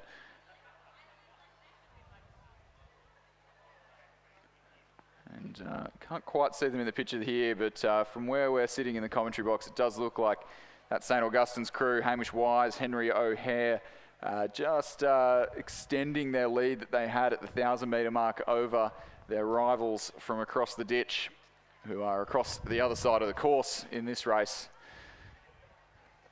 Boys look to be rating fairly high too, the St Peters boys. Yeah. So still up at 33, and then the St Augustine's crew just take a little bit of a dirty stroke through the 1,000 metres. They're up at 35, so really spinning the wheels there a little bit. Maybe just not getting quite as much distance per stroke, and they still in touch with the St Peters crew is still just in touch with them as they go through the 1,500 metre mark. 500 metres left to go here in the men's under-17 double scull, and St Augustine's with the rate up, but maybe not quite with the efficiency of the St Peters crew. Leichhardt on the far side of the course, just starting to mount a challenge, as you would if you were just behind with about 300 metres left to go, is to go early and put the pressure on your nearest rivals. So Leichhardt on the far side of the course have sat in third place throughout the majority of this race, behind the Kiwis from St Peters. Leichhardt just getting a little bit more distance per stroke there, as St Augustine's on this side of the course really with the rate up now. They've seen a little bit of a threat from the far side of the course. They've seen the battle for second place start to heat up, and they'll no doubt be worried that that battle for second place will urge the St Peters crew into the territory of the St Augustine's crew. They didn't have that much margin at the 1,500 metre mark. It was less than a boat length at that stage, so it'll really come down to the wire here. They're almost into the red buoys, the last 100 metres of the course here. The St Augustine's crew have really brought the rate up now. 37.5 strokes a minute, 38 strokes a minute now into the closing 100 metres of the race. They're still leading. Leichhardt Rowing Club are coming home with a wet sail. They've moved through the St Peters Cambridge crew in the closing strokes of this race. St Augustine's from Brookvale and the northern beaches of Sydney, they've done enough early on. They'll just hold on to the win here in the under-17 double by a neat length from Leichhardt, who have moved through St Peters on the line to secure second place. An elation from Luca Wilson and William Spury of Leichhardt. Sydney Rowing Club will have to settle for fourth in this event, but some way ahead of the St Peters crew on the near side, the grandstand side of the course. Cameron Moores, Sahasha Yeremseti to round out this one and only division of the under-17 men's double scull. So coming down the course is Division 1 of the women's under-19 and under-21 single scull. All the crews in this race are under-21s. So over in lane 3 from Macquarie Uni is Caitlin L. In lane 4 from Sydney University, Alexandra O'Brien. In lane 5 from Sydney University, Mia Booth. In lane 6 from University of New South Wales, Helen Frith. In lane 7 from UTS, Grace Burke. And in lane 8 from Sydney University, Alice McCready. So I am not familiar with many of these rowers, but I am familiar with the names, and there's a little bit of, I think we have some pretty good rowers amongst the There's slot. definitely some talent in this race, and it should set up to be a pretty cracking one, really. So Alexandra O'Brien over there in lane 4. She was a member of the New South Wales Youth 8 at last year's national championships. It came home in 3rd place in their quest for the Bicentennial Cup, and back at it again in the under-21s this year. We're looking to have another crack at that come the end of March on Lake Barrington, I'm sure. Mia Booth to her left, trailing by just about a boat length this stage. She's a year younger, Mia. She's was a member of the Pimble Ladies First 8 last year that came 2nd at the National Championships, which was a fantastic result from them after a slow start to the season, and now moving on to rowing at club after school and doing a good job to hang within a length of Alexandra O'Brien there. Grace Burke from UTS on the near side of the course. Has been rowing there for a couple of years now, and featured in a number of A-final crews at the National Championships last year, and will no doubt be looking to be quite competitive in this category and earn her selection in on the New South Wales team at the end. The end of the season, the race at the end of the season, but earn her selection following the state championships. But at the moment, Alexandra O'Brien just sitting pretty comfortably in the lead there, but not quite moving away from Mia Booth in lane 5. So we'll see Alexandra O'Brien to the right-hand side of your picture if you're watching us in the grandstand on the big screen, or if you're watching us at home on YouTube.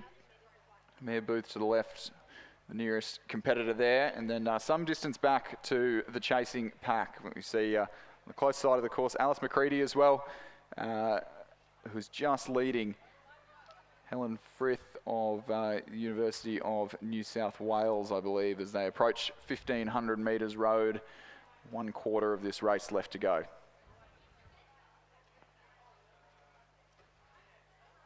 So it does look like Alice McCready on this side is putting in a pretty strong effort to try and catch up to the other two, the Sydney University's Mia Booth and Alexandra O'Brien. But Alexandra O'Brien certainly has a lead now that they're coming into view. It is the 2 Sydney University women, Alexandra O'Brien, Mia Booth battling it out, and I would put Alice McCready at this stage, but then a little bit further back I would say to University of New South Wales, Helen Frith and Grace Burke from UTS. Yeah, so Sydney University 1, 2 and 3 as it stands, and would take a mighty upset for that to change. Some distance between our leading 2 and Alice McCready from Sydney Uni, who a graduate of Newcastle Grammar School and moving down to continue her rowing on the Lane Cove River at Sydney University Boat Club. Alice for 5th last year in the schoolgirl single scull at the National Championships, so certainly not a stranger to 2-kilometre racing in the 1x here at the Regatta Centre, but it will take a mighty effort to overcome the margin to the leading 2 scullers. It is still Alex O'Brien, coached by Alan Bennett and Alfie Young, the women's coaching team there at Sydney University Boat Club, doing a fantastic job. These girls, especially in the small boats. We can see how closely matched these 2 leading scullers are, but I would say Alexandra O'Brien really controlling the race at this point. Bow ball just about to cross into the first of those red buoys that signify 100 metres left on the racetrack. And still just narrowly over a length, about 2 feet of clear water between the stern of Alex O'Brien and the bow of Mia Booth. And just a few strokes left to go. It'll be an all-the-way win in the under-21 single scull for Alex O'Brien. Mia Booth will take second.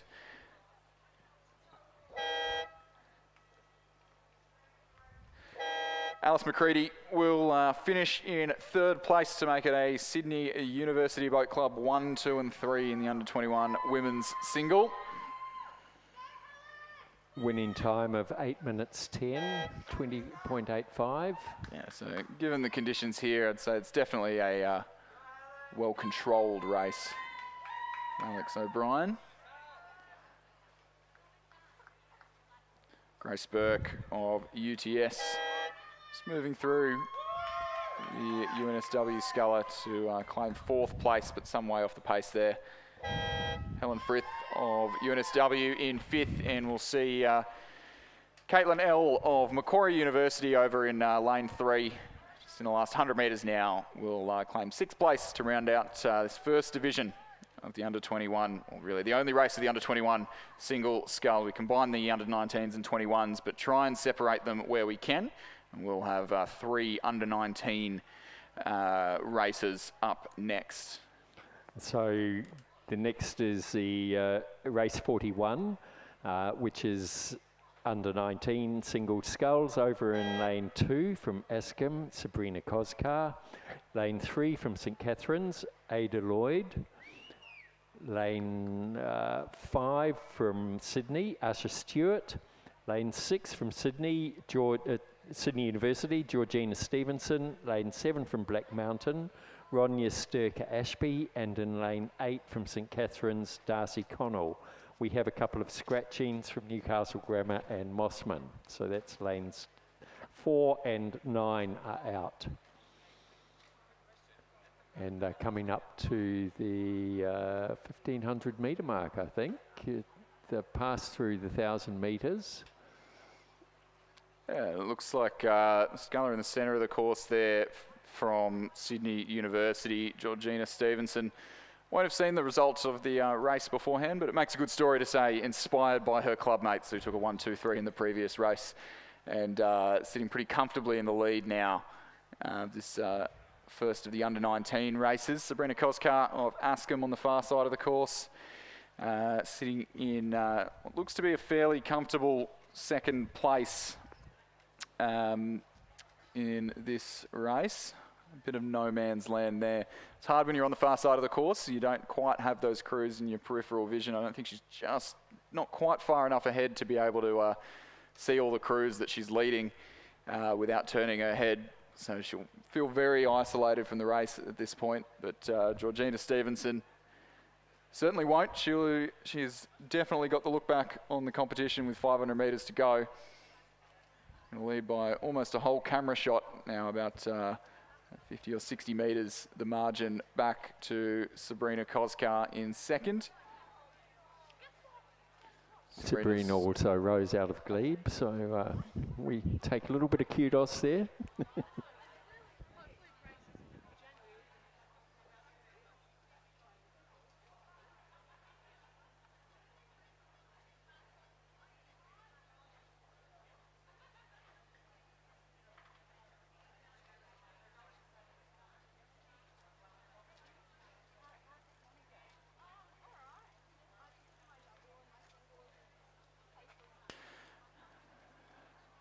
It will take a fair amount for the pecking order to change here in the final 250 metres or so. See Georgina Stevenson really controlling the race here. Won't have too much to worry about as the scullers behind her, just trailing by enough margin to be comfortable. Sabrina Koskar, the Askham sculler in the red on the far side of the course. Just lifting the rate now, but mounting a challenge will be a bit of a tall order at this stage in the race. It's the Sydney University sculler leading with the stroke rate just on 30 strokes a minute, so still moving fairly well. 28 for the Askham sculler over in lane 2. Not quite taking the foot off the gas there for the race leader. Georgina's also coached by Alan Bennett, now for Young, coaching team, Sydney University. I think I'd be right in saying as well that Georgina's actually a couple of years away from being the oldest in the under-19 division. So any more performances like this to come. She takes the win in the under-19 single scull Division 2. Nice finish here from Ronya Sterker Ashby, Black Mountain, who will take third position. So that was the Sabrina Koskar across the line. Now Black Mountain's Ronya Sterker Ashby. She'll be followed across by so two St Catherine's girls over on the far side, Ada Lloyd in lane 3, and closest to us, Darcy Connell. And there was another sculler way out back. We hope she is able to finish before the next race comes through. That will be Roxana Brown. Oh no, sorry, Asha Stewart from Sydney. So she must have, is that Sydney colours? Yes. She's had a bit of a mishap. Looks like she's having a few steering issues as well. But out on the course is Division 3 coming down off the women's under-19 and under-21 single sculls. This is all under-19s over on the far side from Askham, Kitty Elias in lane 2. In lane 3 from Mossman, Eloise Stevens. In lane 4 from Mossman, Elise Coates. In lane 5 from Newcastle Grammar, Sadie Smart. In lane 6 from St Catherine's, Alice Steed. In lane 7 from Mossman, Tanya Hornby. And in lane 8 from Glebe, Lucy Yabsley. Kitty Elias over in lane 1 also rose out of Glebe. So we have quite a bit of transfer of the girls changing zooties between their club and their school. Yeah, so this will shape up to be quite an interesting race. So looks like Elise Coates from Mossman there in lane 4 was leading through the 1,000-metre mark by around about a boat length from Lucy Yabsley of Glebe on this side of the course. Saw them go head-to-head in the double sculls earlier today. We saw Elise was joined by Eloise Stevens, who's racing here in lane 3. Lucy was joined by Patricia Boland, who is not racing the single this morning, but they did pretty storming, I think about 7:21, which in the double scull earlier, which is the time that would have won the national championships last year by about 12 seconds. So there's clearly some potential there. Lucy fresh off a campaign at the Junior World Championships in St Catherine's in Canada earlier this year in the quad scull. And now in the single scull, but just trailing in the first half of the race. Spoke to her earlier, and the race plan in the double was just to hold sort of even splits, whereas the Mossman girls, particularly Elise, we've seen in the quad and the double last year, they do tend to go out of the blocks pretty hard and just try and control the race early on, which for junior racing is often a pretty sound strategy. But we'll see if that international racing experience under the belt of Lucy Yabsley in lane 9 can count where it matters in the second half of the race. It does look like she's clawed back a little bit of margin here. She's just out of shot at the moment, but as the camera pans to the 1,500-metre mark, we'll see the margin between those two scullers. Lucy and the Empacker Shell on the near side of the course.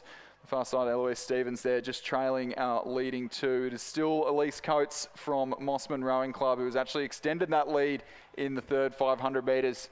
Now, a little bit of clear water between herself and the Glebe sculler on the near side of the course. Eloise Stevens in third. Our top three well and truly separated from the rest of the race. So these top three, we'd expect them to see them racing at a few more of the high performance sort of level of the sport.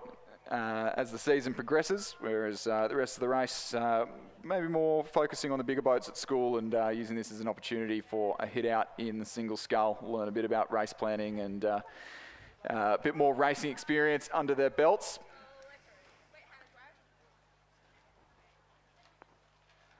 And about 300 metres out, the battle is on, loop between Lucy and Eloise and Elise over in lane 4 and 3. So that's Elise Coates from Mossman in lane 4, Eloise Stevens in lane 3, and Lucy Yabsley closest to us in lane 9. Or lane 8, sorry. Say that Lucy has just gone a little bit earlier than her competition and started to lift the rating. Had her at 34 there, whereas Elise Coates was still at 32. But the Mossman Sculler, who has led pretty much all the way in this race, looks to have just responded, brought the rating up again. 34.5 strokes a minute now. Lucy Yabsley on the near side of the course in the yellow shell, 37 strokes a minute, so really throwing the kitchen sink at it in the closing stages of the race. I'd say that she's the faster moving boat, but it's a lot of ground to make up in just about 150 metres here. The Mossman Sculler, Elise Coates, has got her bow ball into the last 100 metres, as does the Glebe Sculler, and Eloise Stevens in third has joined them. It looks like Elise Coates has maybe just done enough in the early stages of the race to hold off a late challenge from Lucy Yabsley. It'll be the Sculler from Mossman. Elise Coates will take it, but only by half a length. Lucy Yabsley will take the second. And Eloise Stevens there, the second Mossman Sculler, crossing the line in third, but worth noting. Our top two, both quicker times than either of the under-19 race before or the under-21 race that we saw earlier. So definitely a high standard of competition here in the under-19 single scull. So the third Mossman Sculler, Tanya Hornby, there in lane 7, crossing the line in fourth. And whether the St Catherine Sculler, Alice Steed, and Kitty Elias from Ascombe on the far side of the course, who are just looks like that she's just going to hold on to 6th place ahead of Sadie Smart from Newcastle Grammar. So fantastic finish there. The winning time of 8 minutes 08.81 and a margin of 1.26 and 4.36. And roaring down the course, we have Division 4 of the under-19 and under-21 single sculls. All these girls are under-19 in lane 2 from St Catherine's, Melanie Pulnos. In lane 3 from Mossman, Frida Kirkham. In lane 4 from the University of Queensland, Astrid Thomas. In lane 5 from Glebe, Poppy Hartley. In lane 7 from Mossman, Lottie Ravistein, and in lane 8 from Newcastle Grammar, Annabelle McKenzie. So there was a scratching from St Catherine's, and it does look to me that the lead is currently the University of Queensland's Astrid Thomas over in lane 4. And she's been pushed pretty hard over this side by Newcastle Grammar's Annabelle McKenzie. I think we saw Annabelle go down the course a little bit earlier. Yeah, I think we've seen a few of these Newcastle Grammar Scullers have a few races down the course so far today. So we've seen most of these girls race in that fantastic under-19 doubles race earlier, where the University of Queensland combination almost succumbed to the Mossman crew, but Astrid Thomas there in lane 4, not letting that happen again here in the single scull. Astrid, a winner of the Bicentennial Cup for Queensland at the Interstate Regatta last year, or earlier this year, last season rather. So, a lot of pedigree. That sculler in the centre of the course there, and leading pretty comfortably and looking very aggressive with it. Certainly not letting her foot off the gas just because the win is all but hers, sitting up about 31 strokes a minute. Whereas the Newcastle Grammar Sculler on this side of the course, down to 29 strokes a minute. Getting good run on the boat, but we'll just have to look out for the boys as she enters the last 250 metres of this race. Freda Kirkham from Mossman in lane 3 would be the nearest competitor to the top two, but some margin to make up. So pretty extended margins here in the under-19 women's single scull. I wouldn't say too much chance of an upset finish at this stage in the race.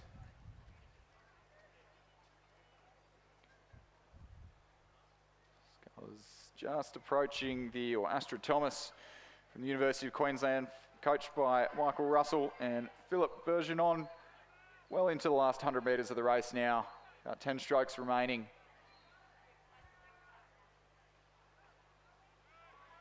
And on for a pretty handy time as well. It'll be interesting to compare with the previous division, who the winning time there was about 8 minutes and 8 seconds, whereas Astrid Thomas set to cross the line about 8 minutes and 4 seconds there. So a little bit quicker, and pretty emphatic win there for Astrid Thomas, the University of Queensland. Newcastle Grammar's Annabelle McKenzie will take her final strokes towards the line now. Secure herself a second place ahead of Freda Kirkham of Mossman. Her clubmate Lottie Ravenstein in lane 7 will be 4th. St Catherine's Melanie Poulos on the far side of the course in 5th, and Glebe's Poppy Hartley in 6th place. And roaring down the course, we have Division 1 of the men's under 19 and under 21 single scull. There are double scull. There are 2 divisions. Over in lane 1 from Leichhardt, we have Peter Simkovic and Dylan Lee. In lane 2 from Newcastle Grammar, Lucas Burton and Ronan Brown. In lane 3 from Newcastle Grammar, Logan Harmon and Edward Baker. In lane 4 from Black Mountain, Oliver Manning and George Bowditch. In lane 5 from Mossman, Julian Lemaitre and William Robertson. In lane 6 from UTS, Nicholas Mature and Kaylin Routley. In lane 8 from Leichhardt, Carter Clifton and Remy Wilson. And in lane 9 from Canberra, Campbell Milne and Ben Haywood. And they're just coming up to the 1500 metre mark. And it does look like the UTS crew of Nicholas Mature and Kaylin Routley have a fairly comfortable lead, do they? They're just coming through now. Yeah, I think they've Yes, already gone through. They've already gone through. That's their trail. I was wondering about that. It's probably easier to look out the window and see what we can see on the water than try and watch the screen and see what's happening on the video. That is certainly our race leaders, Nick Mather, Kaylin Routley. I think racing in a lightweight pair later on this morning as well, or early on this afternoon in a race where we've got 6 UTS pairs coming down the course. So stay tuned for that one. Nick Mather, Kaylin Routley, coached by Matthias Ungemark, who are leading at the 1500 metre mark and leading it pretty comfortably as well. And the crew in the centre of the course there from Black Mountain, who look to have the best shot at second place, but things pretty tight, 2nd, 3rd and 4th, as they do battle with Newcastle Grammar to their right.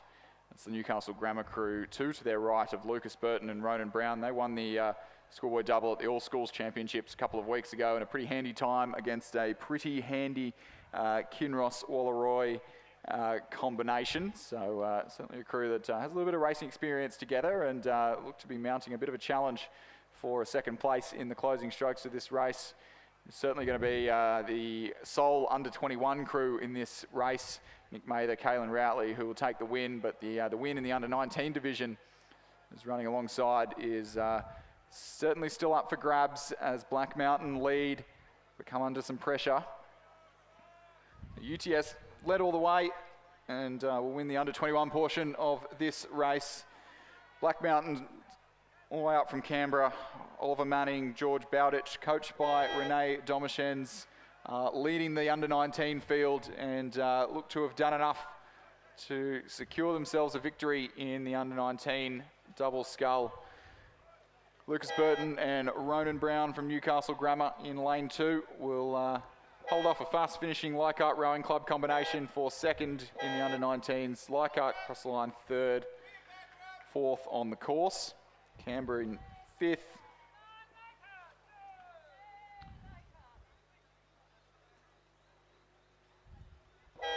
Leichhardt crew in lane 8 in 6th, and the Newcastle Grammar crew combo in lane 3 in 7th. Those Leichhardt boys of Peter Simkovic and Dylan Lee over the far side were really rating very high, and they were going for it, and they were pretty pleased with themselves. A national champion in the lightweight open lightweight men's pair last year. Ah. And were the only entry in the event, but a national championship nonetheless.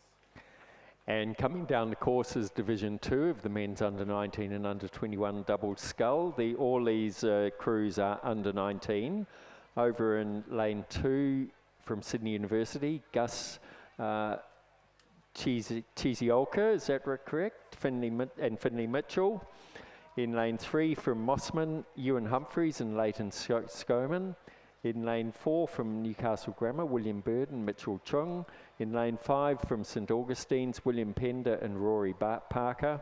In lane 6 from Leichhardt, Massimo Fitzsimon and Jasper Richards. In lane 7 from Sydney, Frederick Way and Oscar Way. In lane 8 from Mossman, Floris Elias and Tobias Elias. And in lane 9 from UTS, Charles Brand and Robert Olivier. Now we've seen a few of these names go down the course earlier on. We saw the Way brothers take a win and a second in the novice single earlier. So two sets of brothers in this race, Floris Elias and Tobias Elias from Mossman in lane 8, Frederick Way, Oscar Way of Sydney in lane 7.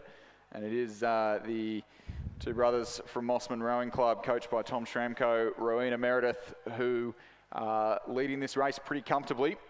Tobias is in the stroke seat. It was the bow seat of the New South Wales Pathways quad we ran last year at the selection trials, and had a lot of fight in him, and that second quad just got the win over our first quad. So certainly a tenacious competitor, and stamping his mark on the field alongside his brother Floris in the early stages of this race, leading by a good few boat lengths at the 1,000-metre mark. And it looks to be the St Augustine's crew of William Pender and Rory Parker, coached by Amos Noon and Judith Ungermark, who are holding the second position at this stage as they come up to the 1,500-metre mark. And I'd keep an eye out for this Sydney University combination on the far side of the course. So Gus Sesciola and Finlay Mitchell, both members of the Head of the River, winning Joey's first 8 from last season, and making a return to the sport and easing into life after schoolboy rowing. But Gus Sesciola had a fantastic finish in the single scull earlier this morning, so we'll see if they can replicate something similar in the double, but it would take a mammoth effort to overcome the early race lead from the Elias brothers, who are leading comfortably from St Augustine's in second, and the second Mossman crew of Ewan Humphreys, Leighton Showman in third. The UTS combination, Charles Brand, Robert Olivier on this side of the course, sitting in 4th place, and then pretty tight for 5th, 6th, 7th, 8th between the Sydney crew, Newcastle Grammar and Sydney University Boat Club. So the minor medals, or the minor positions, still all to play for, but I cannot see at this stage of the race anyone encroaching on the lead that has been earned and built up by Floris and Tobias Elias from Mossman Rowing Club in another fairly well decorated boat. I don't think it'll challenge the extremely well decorated under 17 quad from Ascombe earlier this morning for the title of best dressed boat, but a valiant effort nonetheless, for letting their performance on the water do the talking now. At 150 metres left to row, the Elias brothers not taking their feet off the gas. It's their Mossman clubmates on the far side, Ewan Humphreys, Leighton Skoman, just starting to encroach on Will Pender and Rory Parker of St Augustine's, who have sat in that second place position for the majority of the race. Sydney University Boat Club on the far side, Gus Sesciola and Finlay Mitchell mounting a bit of a charge, but it'll be too little too late. It'll be an all-the-way win here for Mossman Rowing Club in the under-19 men's double scull. Floris and Tobias Elias, 6:55.79 across the line. St Augustine's will hold off a fast finishing Mossman number 2 crew to secure second place. Mossman number 2 crew in third, Newcastle Grammar in 4th. Sydney University Boat Club just moving up into 5th ahead of UTS in 6th place. And the Sydney crew of the Way brothers in 7th, and the Leichhardt Rowing Club combination, Massimo Fitzsimon, Jasper Richards in 8th place. And out on the course we have Division 1 of the women's under-17 single scull. There are 5 divisions of the women's under-17 single scull. Very popular event. Over in lane 1 from MLC School is Clementine Hendricks. In lane 2 from St Catherine's, Tilda Dunn. In lane 3 from St Catherine's, Genevieve Links. In lane 4 from St Peter's Cambridge, Taylor Stokes. In lane 5 from St Catherine's, Evelyn Stitcher. In lane 7 from University of Queensland, Greta Knott. In lane 8 from UTS, Bianca McKenzie. And in lane 9 from Mossman, Emily Kemper-Massey. Somebody's had a capsize there. We're just getting some close-up video. Her number is the red number, which is... looks like the MLC sculler there. MLC, lane Clementine 2. Hendricks there. What that is, she's a long way from her lane. May have actually been the UTS sculler, Bianca McKenzie, in lane 8, but the rest of the field well and truly on their way. Looks to be Greta Knott, the University of Queensland, who is leading this under-17 single scull race. A very experienced athlete previously of the Centenary Rowing Club. We saw competing in a number of events at last year's national championships, which is quite an achievement if in fact she is still under 17 for this season. Through the 1,000 metre mark. About 2 lengths advantage over her nearest competitor, which would be Evelyn Stitka of St Catherine's there in lane 6. She's currently rowing in the St Catherine's first 8. And those leading to well and truly separated from the remainder of the field as the next St Catherine's sculler there in lane 4, I believe. That'd be Genevieve Links ahead of Taylor Stokes of St Peter's Cambridge, and very tight for 6th and 7th there between the sculler on the far side of the course from MLC, Clementine Hendricks, and the Mossman sculler on this side of the course, Emily Kemper-Massey.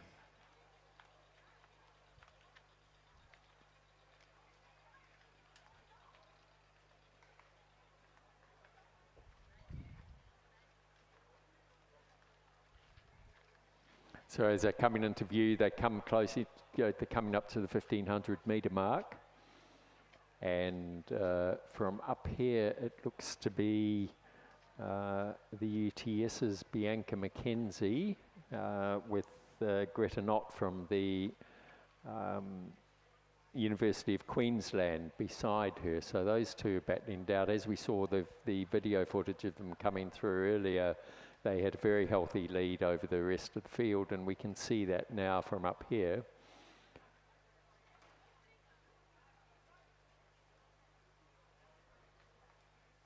So UTS's Bianca McKenzie does look to have a bit of a lead over Greta Knott.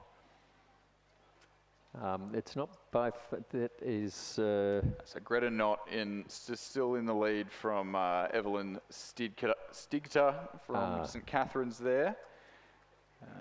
Queenslander there in the yellow hull. Not an Empaco, race 1, I believe. So we think it was Bianca McKenzie that capsized. Yeah, there's no lane 7. Looks that way. And we can see that way. So apologies for getting the incorrect call a little earlier. Yep, our leading 2, just pushing even further away from the rest of the field there. Greta Knott, coached by Philip Bergeron and Sally Keogh.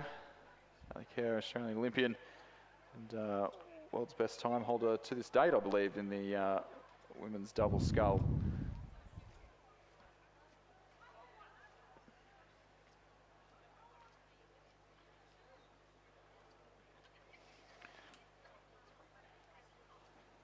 So that was Genevieve Links and Taylor Stokes have just come through the 1,500 metres there, followed by Emily Kemper-Massey, and across on the far side, Clementine Hendricks.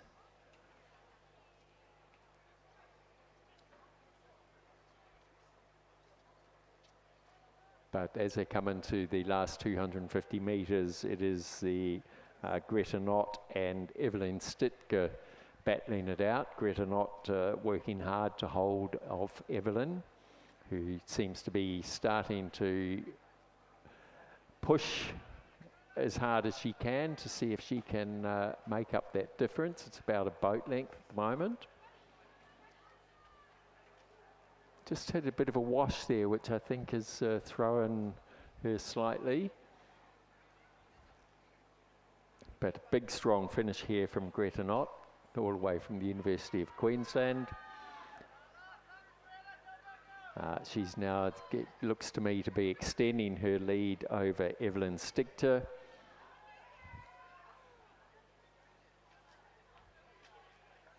Both looking very comfortable as they come up to the finish. So yeah, Greta Knott's just extended her lead a bit over Evelyn Stigter, crossing over in a time of 8:32.6, unofficial, and followed through by Evelyn Stigter.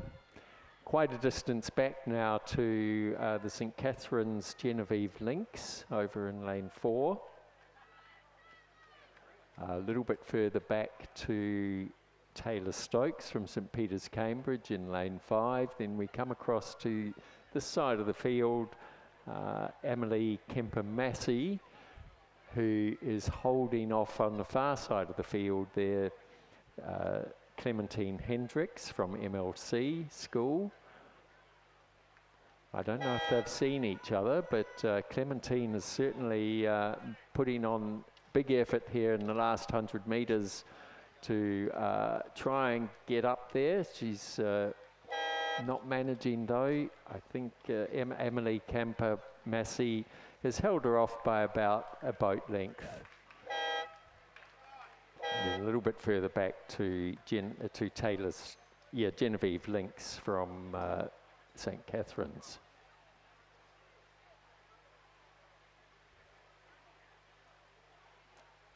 So that was Division 1 of the women's under-17 single scull.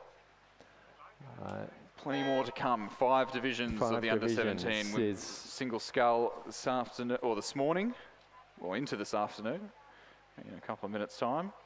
And then we'll move back to 1,000-metre racing with some novice and under-16 double sculls, under-16 quads, a little bit of masters racing, and then we'll go back to some the under-17 men's singles, and we'll finish off this morning's program 12:55 p.m. with a consolidated men's eights race, open club and under-21 eights, which is set to be an absolute cracker of an event. So we can see on the start line Division 2 of the women's under-17 single scull. Over on the far side we have Sophia Whitelaw from Nepean in lane 2. In lane 3 from the University of Queensland, Emerson Martin. In lane 3 from MLC School, Rebecca Beaton. In lane 4 from North Sydney Girls, Huaos Ran Ding. In lane 5 from Sydney, Xenia Palmer. In lane 6 from St Catherine's, Eden McGregor. In lane 8 from Mossman, Amelia Darcy. And in lane 9 from St Catherine's, Matisse Borthwick.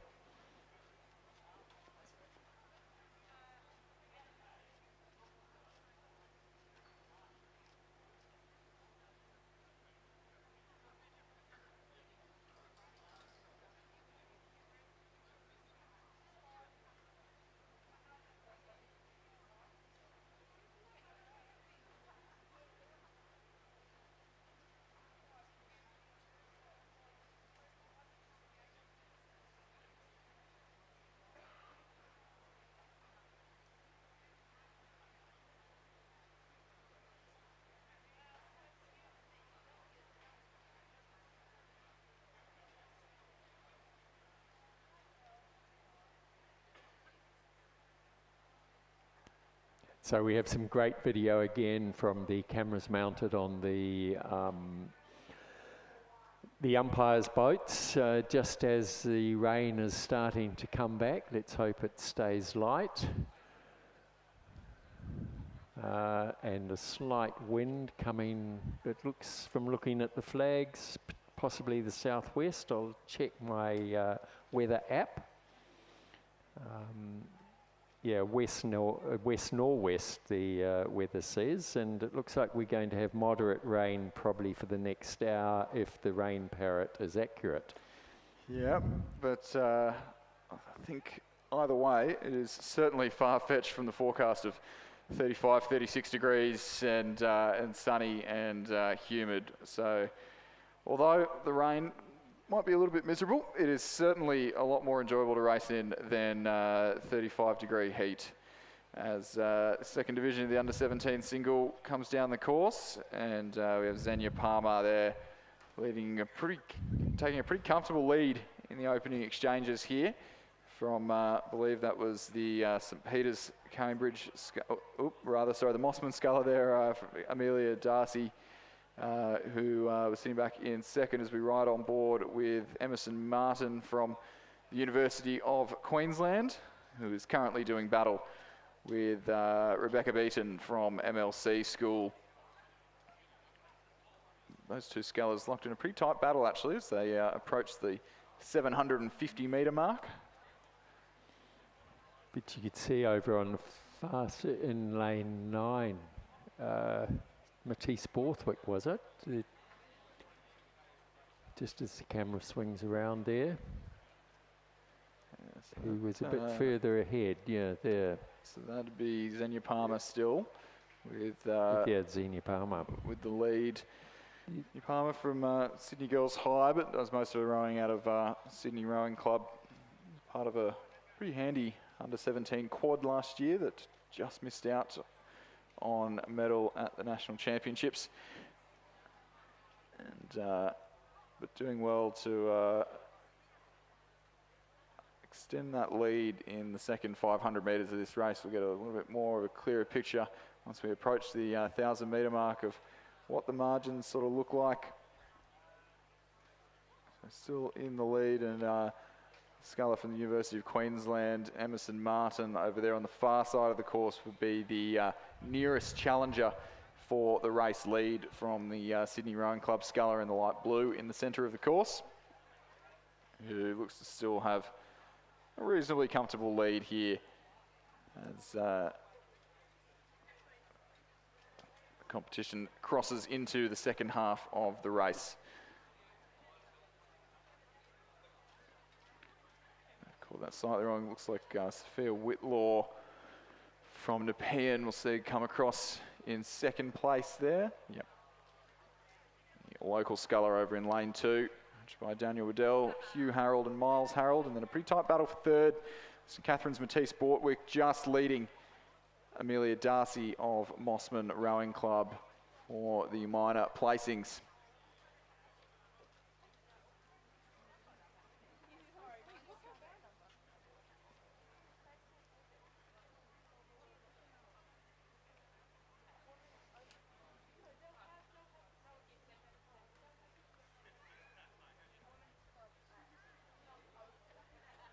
So we're just following there with the view from the umpire's boat. I think we're pretty close there to, is it Sophia Whitelaw from the, no, sorry, it'd be Emerson Martin from, no? Yeah, Emerson Martin from the University of Queensland. Constantly just checking over her shoulder to see where Rebecca Beaton from the MLC School is. So maybe just part of the race plan to make up a little bit more ground in the third 500 metres. Certainly sticking with the sculler from MLC, but not quite making an impression on our leading few scullers. Xenia Palmer, Sydney Rowing Club, still out in front. Sophia Whitelaw of Nepean will be her closest challenger, but still a good few lengths back in second place at this stage of the race.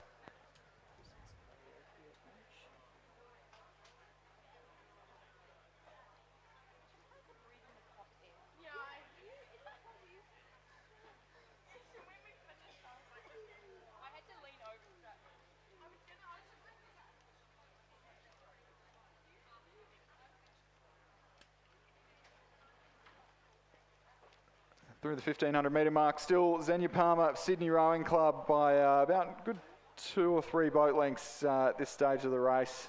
Closer to 3 boat lengths. Pretty comfortable margin entering into the last quarter of the race. Ahead of Sophia Whitelaw from Nepean, the St Catharines sculler, Matisse Borthwick in 3rd. MLC Schools Rebecca Beaton ahead of Emerson Martin from University of Queensland, and Mossman's Amelia Darcy just dropping back into 5th or 6th place at this stage in the race. But Mark, I believe you've got some news for us for some exciting activities in the lunch break. We do. The big excitement of the day coming up for during the lunch break between 1 and 2 p.m. in front of the Regatta shop out the back of the grandstand under the sails will be Christmas karaoke. So start tuning yourselves in, get ready, and the winner will win back their seat fee. So get ready to get out there and start singing. Parking passes also please collect from the finish tower for tomorrow. Yep, so if you're on volunteers or your school or club allocation of parking passes, please grab them from the finish tower if you require those for tomorrow. If you're really interested in a parking pass and you don't get one, feel free to make yourself known to the staff, and I'm sure they can find a volunteer shift for you in one of the timing huts or around the grounds for tomorrow's Sprint Championships. So they're coming into the last, probably about 200 metres out now, and it is Sydney Rowing Club Xenia Palmer has a very healthy lead, but she's battling it out, or at least Sophia Whitelaw over the far side is giving it her all to see if she can catch Xenia. But it's a great effort, but I think Xenia is looking very comfortable there as she pushes through, heading towards the finish. She's about 1.5 boat lengths in front of Sophia Whitelaw over the far side.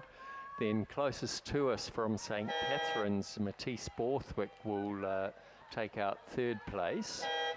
A little bit further back to MLC Schools Rebecca Beaton, and she'll be followed through by, she'll be followed through by the University of Queensland's Emerson Martin. It will then be Amelia Darcy from Mossman, and that rounds out the field. So yes, get ready for your Christmas karaoke. During the lunch break, between 1 and 2, out the back of the grandstand, the winner wins back their seat fee. You've got to be in to win. And roaring down the course, we have Division 3 of the Women's Under-17 Single Sculls. Over in lane 2 from St George, Leilani Turpin. In lane 3 from Newcastle Grammar, Kensington Skeel. In lane 4 from Nepean, Vitty Young. In lane 5 from Mossman, Amelia Reid. In lane 6 from the University of Queensland, Holly Fleming. In lane 7 from St Catharines, Tiali Morgan. In lane 8 from St Catharines, Laura Seaton. And in lane 9 from St Peter's Cambridge, Lily Gunderson. And coming up to the 1500 metre mark now, and we've got a view there of lane 6, which is the University of Queensland's Holly Fleming. And looking across now down the field, she has a very comfortable lead and going very strong as she comes through the 1500 metre mark there. Quite a distance back to the next sculler, who will be, we'll just wait and see as they come through, but my guess is it's going to be St Catharines' Tiali Morgan looking down on the field from up here in the finish tower. What a big margin here, so we're just waiting for the other scullers to come through. Yeah, some serious clear water there between our leading sculler, Amelia Reid, and Talia Morgan from St Catharines, who's locked in a battle there with Kensington Steel, Newcastle Grammar, all the minor placings, but they certainly won't infringe on the early race lead from Amelia Reid of Mossman, coached by Josh Hewitt, Ben Whitewolf. It's just coming into the last 250 metres now, so she's a good... I think it's Holly Fleming out in front there from University of Queensland. My apologies. Yeah. It's Saw usually the me red- with the seniors, my express. I saw the red boat, thought Mossman. No. So yeah, Holly Fleming. He saw the red boat. Yep. Yep. But what a fantastic finish from Holly Fleming now as she's coming into the last 200 metres here. She's not letting up, even though there's a long, huge distance between her and the rest of the field. So she's going against the clock on this one. Putting in a big finish as she comes through. She's now well into the red buoys. Not letting up, giving it everything she's got, making sure that trip all the way from Queensland was worthwhile. So she's going to finish in about 8 minutes 35, I would guess it, 36. Then a big margin back, and it does look to be Nepean's Vitty Young is going to possibly take out, I think she's going to stay ahead of Tali Morgan, who we were calling as... is Kensington Steele from Newcastle Grammar. Kensington Steele from Newcastle Grammar is the one who's pushing through there with a nice finish, holding off Tali Morgan from St. Catherine's. So that is Kensington Steele from Newcastle Grammar, crossing the line now ahead of Tali Morgan from St. Catherine's. Closer to us from St. Peter's, Cambridge, Lily Gunderson taking out 4th place. Across to Amelia Reid from Mossman. And further back over on the far side is St. George's Leilani Turpin. Will she be able to hold off the St. Catherine's sculler on this side, Laura Seaton? And yes, she has a good length or two ahead. The weather conditions are starting to deteriorate again as we have the Division 4 of the women's under 17 scull coming up through the 1500 metre mark. So they're racking and stacking them over in lane 2 from Newcastle Grammar, Heidi McKenzie. In lane 3 from the University of Queensland, Olivia Mitchell. Lane 4 from St. Peter's, Cambridge, Jordan Vosper. In lane 5 from St. Catherine's, Florence Hennessy. In lane 6 from Nepean, Jessica Harris. Lane 7 from Mossman, Abby Wrightson. Lane 8 from Leichhardt, Grace Connery. And lane 9 from Newcastle Grammar, Roxana Brown. Now we've called quite a few of these names in earlier races. I think it was the doubles. So interesting to see how these girls have managed to save their energy or otherwise. Yeah, a lot of athletes taking the chance for a couple of trips down the track. The regattas such as the New South Wales State Championships, pretty compressed and pretty full on in terms of getting multiple races done within the same day. So practicing that, staying on top of your recovery early in the season is certainly a good skill to have. And it does look to be Roxana Brown who's closest to the grandstand in lane 9 here from Newcastle Grammar, who has a lead over Florence Hennessy from St. Catherine's out in the middle there. A little bit further back to Jessica Harris from Nepean. And then over on the far side we have Heidi McKenzie and Olivia Mitchell battling it out. Quite some distance back to the remaining scullers. But I think the centre of the course there, Florence Hennessy's doing a big push in the last 250 metres to hold off or to push past Roxana Brown. She may well have had the lead. We don't have the splits today. Anyone wanting to volunteer for future regattas, please do. Yeah, we're always in need of volunteers for the timing huts in particular. It certainly makes our lives in the commentary box a whole lot more interesting and lets us do our jobs a whole lot better if we get some accurate times on what's going on down the course. Also helps everyone reflect back on their races and get a little bit of data. So if you're sitting in the grandstand and want to help contribute to these regattas, a couple of hours over in the timing huts is certainly a great way to do so. You get a free meal and a parking pass. And a very nice win there by Florence Hennessy from St Catherine's. She's now going to be followed across the line by Roxana Brown, probably by about 4 or 5 boat lengths from Newcastle Grammar. And then it will be Jessica Harris from Nepean over to Jordan Vosper from, Olivia Mitchell from the University of Queensland, then Heidi McKenzie from Newcastle Grammar, and there's some distance back to the remaining scullers, which would be Jordan Vosper from St Peter's, Cambridge, and the Mossman sculler Abby Wrightson. And we move into the final division of the women's under-17 single scull. Is now come through the 1,000-metre mark, I would say. Over in lane 2 from Leichhardt, Mia Simkovic. In lane 3 from Nepean, Jade Sharp. In lane 4 from Askham, Isabel Bugg. In lane 5 from Nepean, Ellie Taylor. Lane 6 from Mossman, Heidi Heap. Lane 7 from St Catherine's, Eva Hunstead. Lane 8 from Mossman, Isabel Armstrong. And lane 9 from New England Girls, Robin Henry.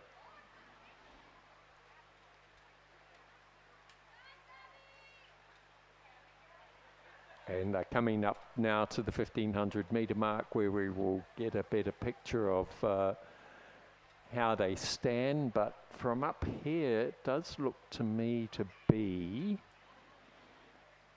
I think, Heidi Heap. Is that Heidi Heap from Mossman in lane 6? Yeah, I would think so there. So Heidi took a good win at the New South Wales All Schools, or actually might have been an earlier regatta in the single earlier on in the season a couple months ago, and moving clubs and joining the very talented Mossman program. And further across, Isabel Bugg, and Izzy also does a bit of a stint out of Glebe, but she's looking actually like she has the lead.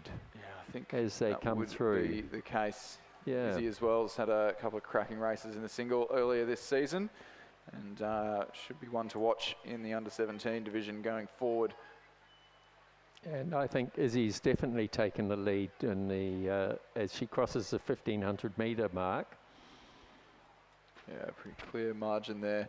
It's good length, Izzy, for someone who's not that tall, but definitely good mobility and long arms, and just moves the boat quite efficiently, and a lot of guts in how she goes about racing.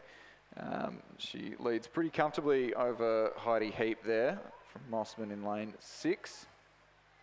Ellie Taylor from Mossman will be, it will be Ellie Taylor from Nepean there, sitting back in 3rd ahead of the other Mossman sculler there, Isabel Armstrong in 4th. The rest of our pack just dropping a bit off the pace there. We'll have Nepean's Jade Sharp, Leichhardt's Mia Simkovic, St Catherine's Eva Hunstead, and New England Girls' Robin Henry rounding out the rest of the field. But it is certainly all things pointing towards a win for Isabel Bugg here from Askham in Sydney's eastern suburbs. Program rowing out of the St George facility on Walleye Creek, a little bit of a hidden gem in terms of Sydney rowing. Just rowing out next to the runways at the airport, and quiet little patch of water. Some good quality training on. Just maybe not the cleanest water in Sydney after a big rain, but certainly a quiet little patch of training. You need to come and see our soup at Glebe. Very nice finish by Izzy. She's about 150 metres out now, just coming into the red buoys. Nice and long. I think Chris is going to tell us her stroke rate. 31 strokes a minute, which is very spot on where she needs to be at this point in the race. Again, just dead flat conditions. Flags are showing a little bit of a crosswind, but there's just nothing in it on the water. You can see the patterns on the water on the live stream. Just absolutely dead still conditions out here. And we can hear her cheer squad going. I'm sure that's for Izzy. Could be for any of the girls. I think if you've been watching the hill next to the grandstand, you would have seen Izzy Bug coming down to cheer on every single Ascom crew that's crossed the line today. Rain, hail or shine, quite literally. So unsurprisingly, she's getting a good cheer from the Ascom tent. So she's just been followed across by Heidi Heap from Mossman. Then it will be Jade Sharp from Nepean, who is about to be followed across by Isabel Armstrong from Mossman. Over on the far side, the Leichhardt sculler Mia Simkovic will then come through. Then it'll be Jade Sharp from Nepean. Looks like something may have happened, as she's certainly not putting everything into it. And quite a bit further back, closest to us in lane 9, Robin Henry from New England Girls. Oh no, I was in my blind spot there. We also have Eva Hunstead from St. Catherine's.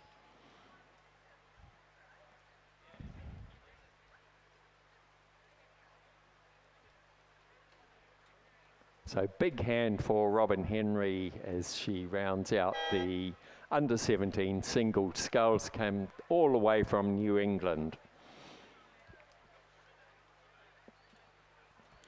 And we now move through to the 1,000 metres again, and for some real excitement, we have the men's novice double scull. And they are about to line up on the start line. So we have, first of all, men's novice double scull, then a couple of divisions of the men's under 16 double sculls, then a couple of divisions of the women's under 16 double sculls, all 1,000 metres. Then we have a couple of masters races, then we're back to 2,000 metres again. So the men's novice double sculls are just tapping up to the start line.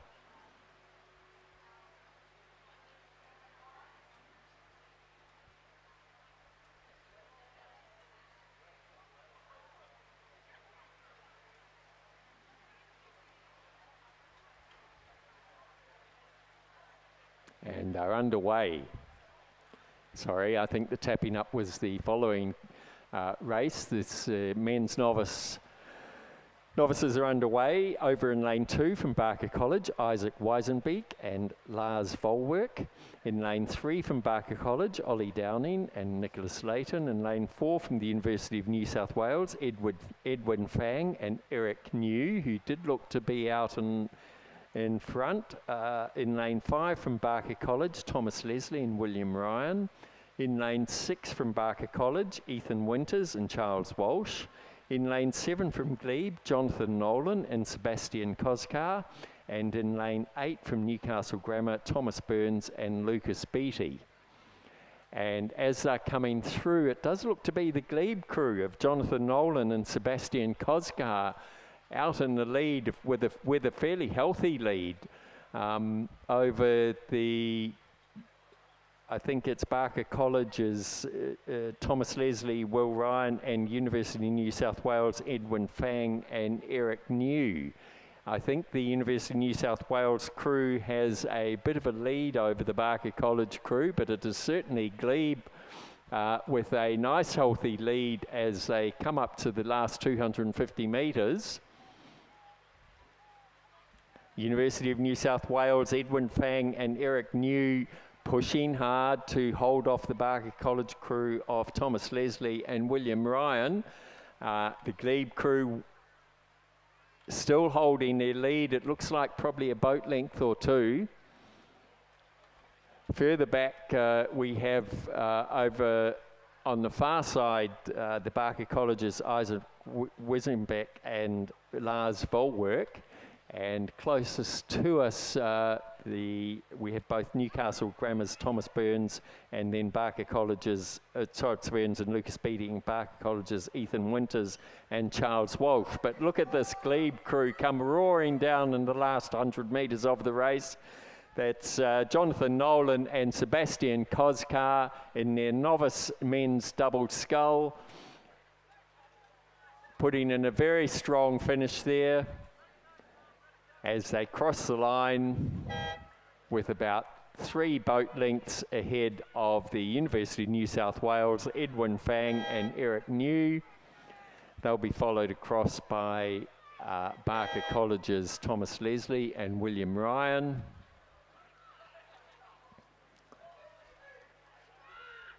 Over on the far side, it does look like the Barker College Isaac Weisenbeek and Lars Volwerk will hold off this Newcastle Grammar crew of Thomas Burns and Thomas Burns and Lucas Beattie have just managed to pip them by about half a canvas. So that's Newcastle Grammar went across ahead of Barker College. Bit further back to yet another Barker College crew of Ethan Winters and Charles Walsh. Then those little blokes out there from Barker College, Ollie Downing and Nicholas Layton, making a great effort. They've got their Santa hats on. It's not far now, boys.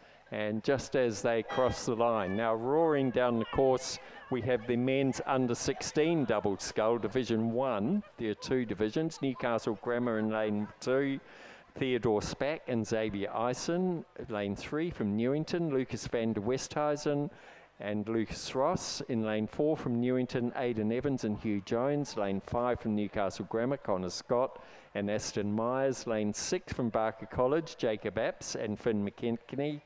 Lane 7 from Newington, Nico Colantonio and Johannes Titmus. Lane 8 from St George, Julian Grunsel and Jacob Wilson. And in lane 9 from Shoalhaven, Rory Dixon and Hugo Collin. And just coming up to probably they're about 300 metres out.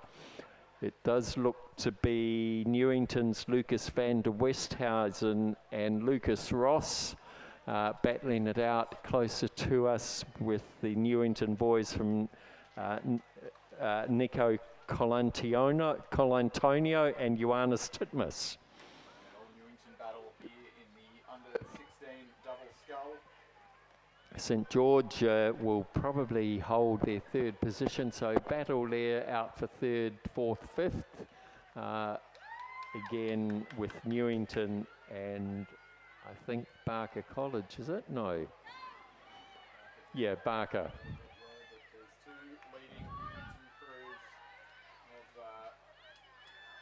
2 leading Newington crews there, Nico Colantino and Johannes Titmus. And Aidan Evans, Hugh Jones over in Lucas van der Westhuizen and Lucas Ross over in lane 3. Part of the Newington Year 10 program. It will be the lane 7 combination there.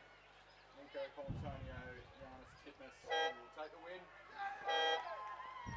Very pleased with themselves, bashing the water as they come across, all congratulating each other.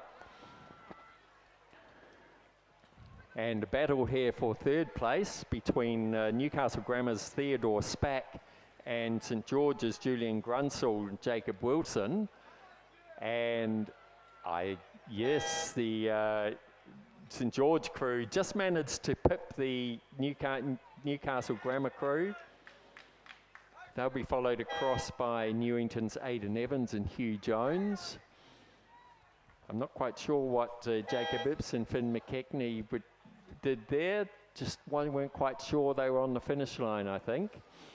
Newcastle Grammar's Connor Scott and Aston Myers putting in a big battle to get themselves across the finish line, but they've done it.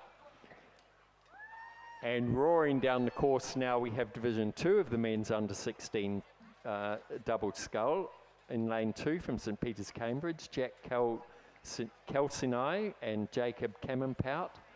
In lane 3 from St Augustine's, Oliver Kennedy and Oscar Porteous. In lane 4 from Newcastle Grammar, Daniel Vesey and Charlie Martin. In lane 5 from Newington, Rory Begg and Jeremy Cooper. In lane 6 from Newcastle Grammar, Sam Cross and Isaac Beattie.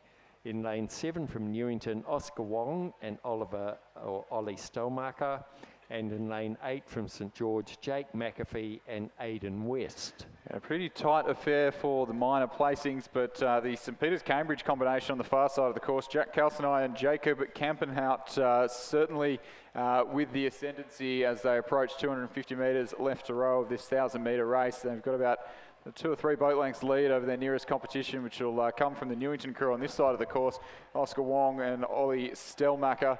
The Newington boys out here with their, what looks to be their Year 10 first and second 8, coached by Rob Black and Jack Cook, who the coaching duo that actually rode together in school in 2013 at King's, and now doing quite a fine job with the Newington Junior 8s this year. But there'll be no match for the Kiwis in this double sculls race.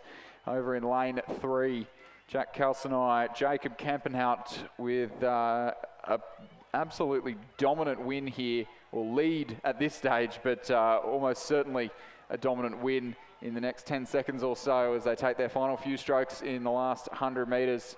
Well decorated with their elf hats on as they look to cross the line soon.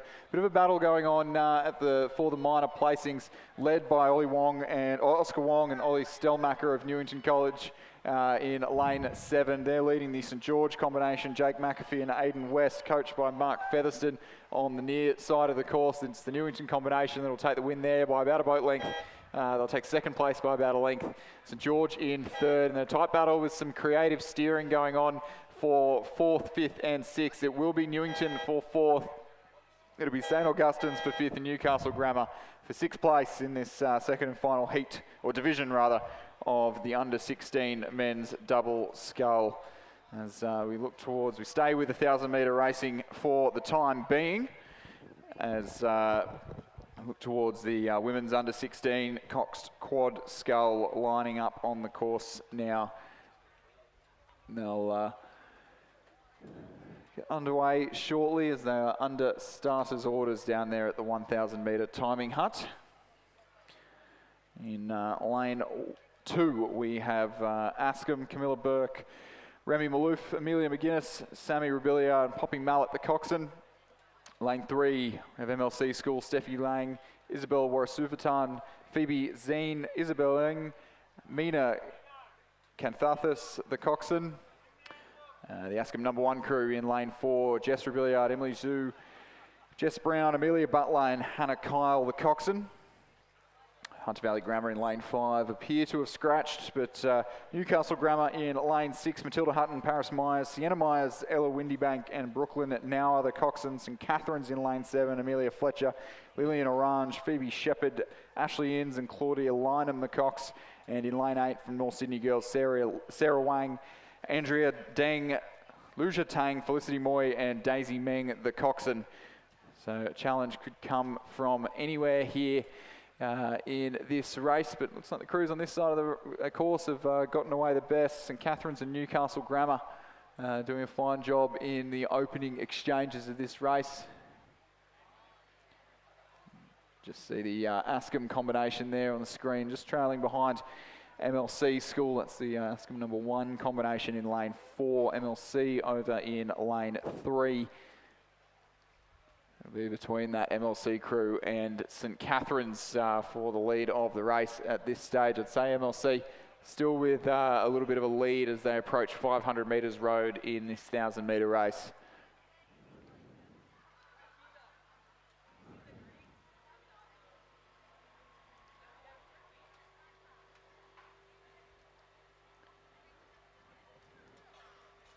The St Catherine's crew there, Emily Fletcher, Lillian Orange, Phoebe Shepherd, Ashley Innes and Claudia Lynham the cox. Just right on board there with the crew from Newcastle Grammar there in lane 6. North Sydney Girls in the background there. So it is St Catherine's with the lead. North Sydney Girls in lane 8, sitting in second place at the moment, about a length clear of MLC School over in lane 3.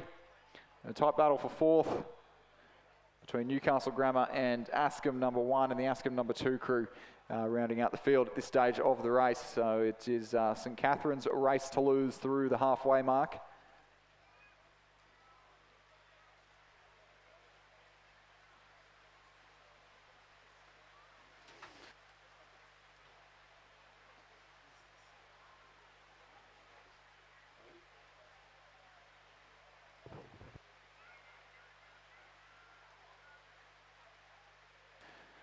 A few messy strokes there from that crew from Newcastle Grammar in the centre. North Sydney Girls doing a good job to stay in touch with the race leaders.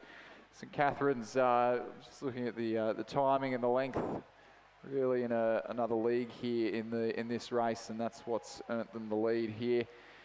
From lane 7, second from the grandstand side of the course. MLC School on the far side, the blue blades there, coached by Rob Glendenning and Rafe Stanford-Measle. And sitting back in third, but mounting a bit of a charge in the late stages of this race on North Sydney Girls. MLC look to have found a little bit of rhythm now and have a little bit of momentum in the closing 150 metres, but a long way to make up, still about a length and a half behind the North Sydney Girls crew. St Catherine's will, barring disaster, take the win here in the under-16 women's quad scull. It's the combination there in lane 7 will win it by about 3 lengths. The girls who row on Iron Cove. And the North Sydney Girls combination. The tinsel on the riggers will hang on to that second place in the end. About a length and a half back to MLC. I think they have a Christmas tree on the back of their boat as well. I think there might be a bit of tinsel dragging in the water. Can't really be helping too much. And it's going to come right down to the line here between Newcastle Grammar and Askham. Newcastle Grammar have been ahead. A little bit of dodgy steering, but they'll just hang on to it. Ahead of Askham there in lane 4. The Askham crew in lane 2 in third place, or in 6th place, third in that second half battle. And then it's the second division of the women's under-16 Cox Quad Scull. It's their only 2 divisions of this, where then we move on to the men's masters pair. Over in lane 2 from St Catherine's, Isabel Williams, Georgie Smith, Laura Seaton and Emily Plowman, coxed by Zinnia Shue. In lane 3 from North Sydney Girls, Maggie Guo, Sylvia Lee, Angelina Wang, Jasmine Nguyen, coxed by Selena Q. In lane 4 from North Sydney Girls, Yuye Wang, Chloe Macri, Erica Quee and Sarah Newton, coxed by Aru Williams. In lane 5 from St Catherine's, Evie Lloyd, Zoe Elliott, Aroha Tamahoe Campbell, Florence Finnell, coxed by Bridie McGregor. In lane 6 from Newcastle Grammar, Ruby Bramble, Elliot Munro, Alison Capano, Sophie Whalen, coxed by Lexi Awad. In lane 7 from Newcastle Grammar, Evelyn Baker, Sarah Brown, Edie Wills and Ella Walters, coxed by Mac Avery. And in lane 8 from MLC School, Ashley Denton, Adelaide Amenethi, Jemima Blake, Sophie Winnell, coxed by Alana Ing.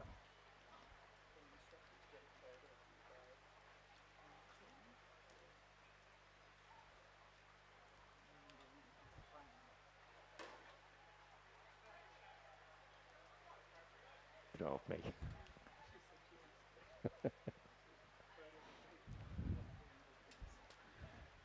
So well into the second half of the race here. The MLC School crew on the grandstand side of the course.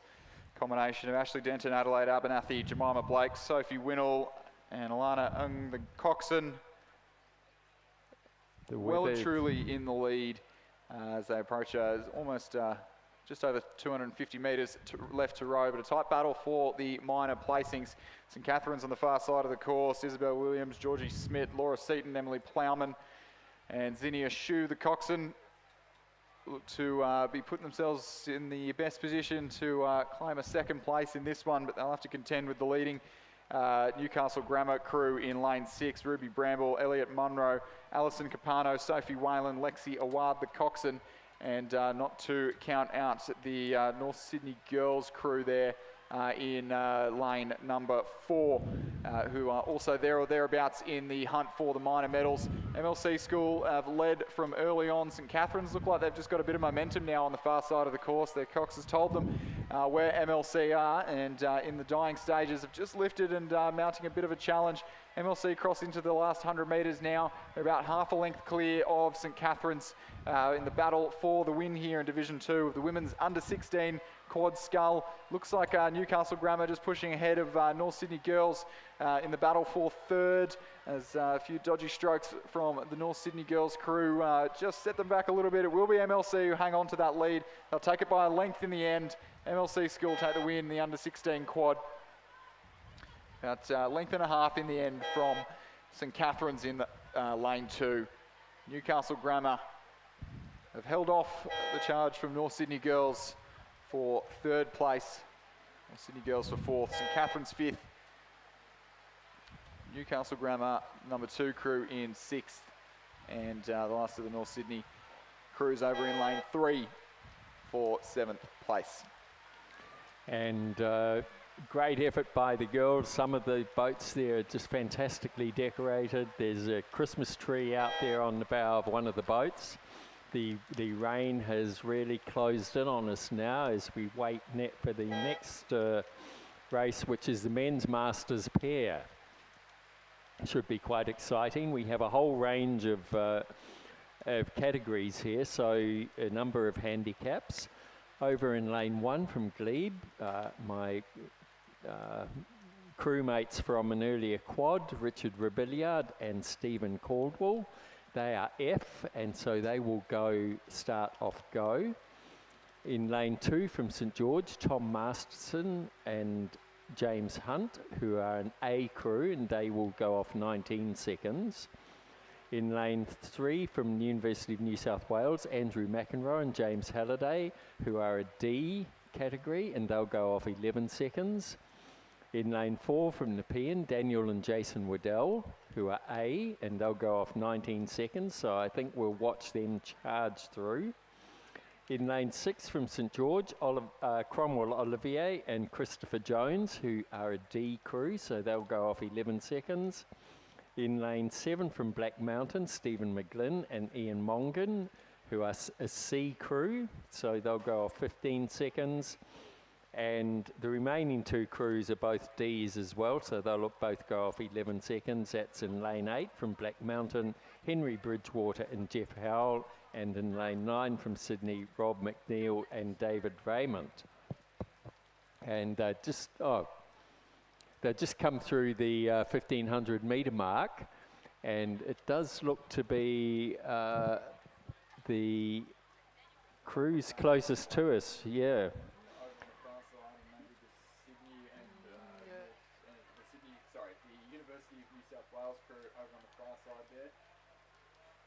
And Rob McNeil and David Raymond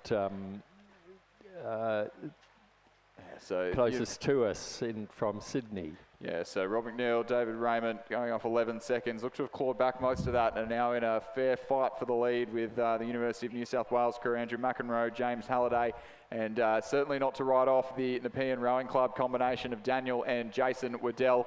They're the sole A-grade crew, the youngest 2 in this event, 32 and 34 years of age, went off 19 seconds.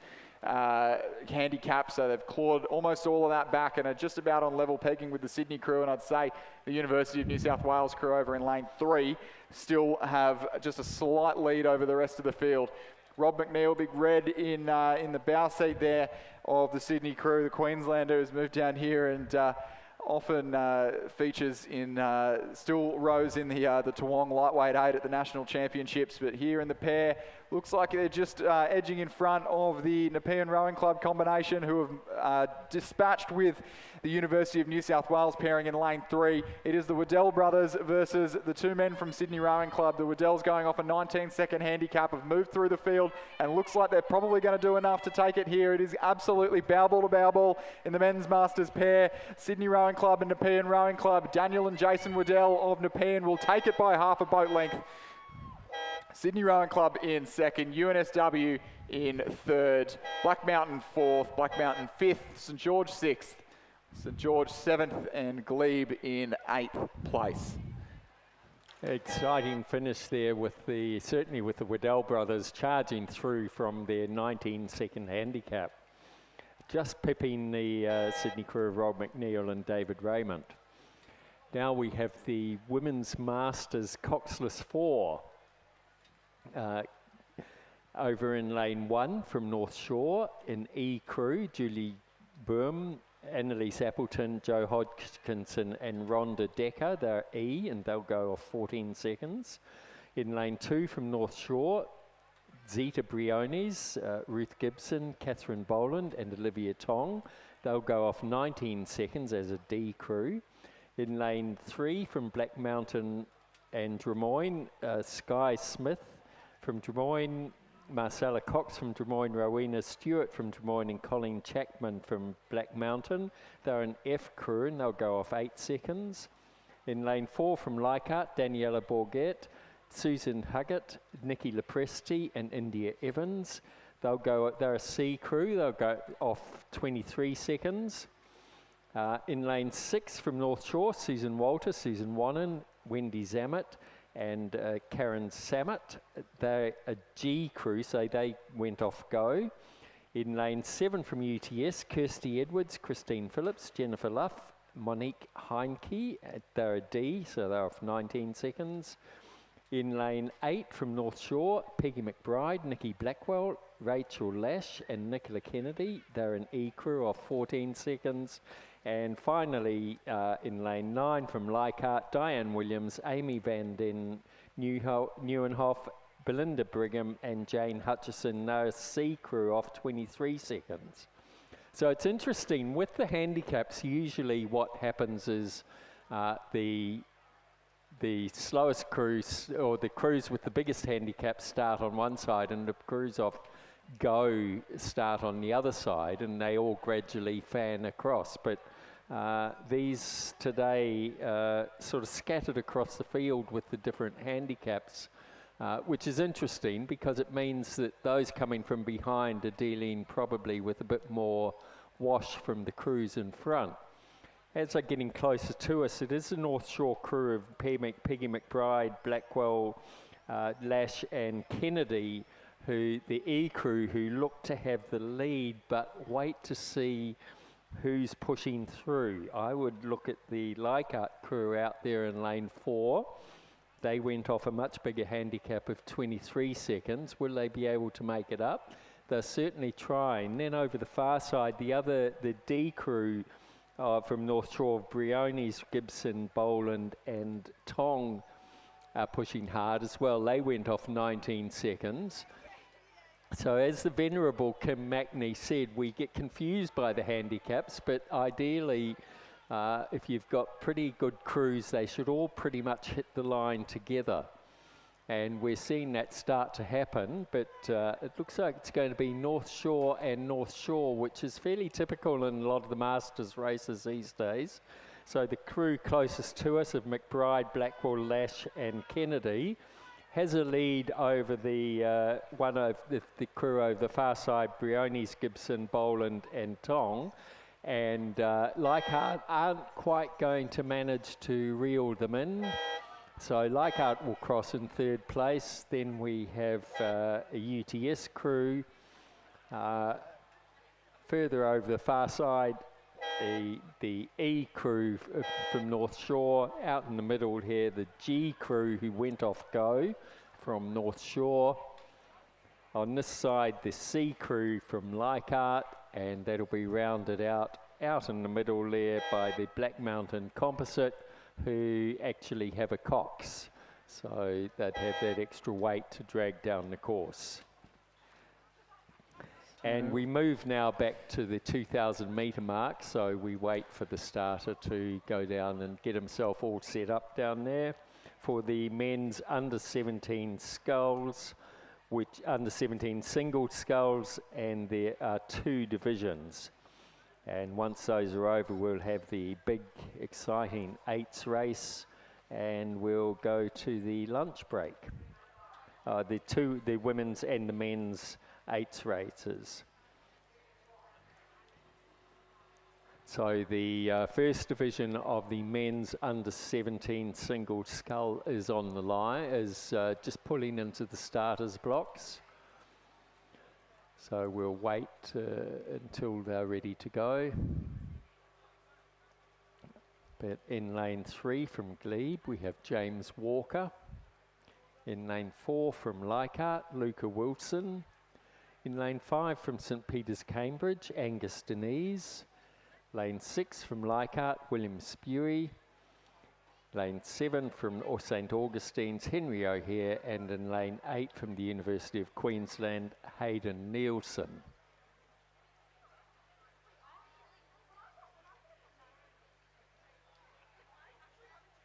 Oh, we do actually seem to be running on time. It's 2 minutes until the start time for this race.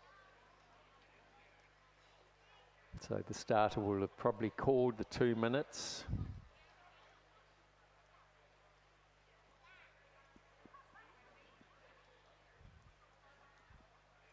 And after that shower of rain, it looks a little bit, the water looks a little bit patchy down this end. It's calm, but certainly looks nice and calm down at the 2,000 metre mark.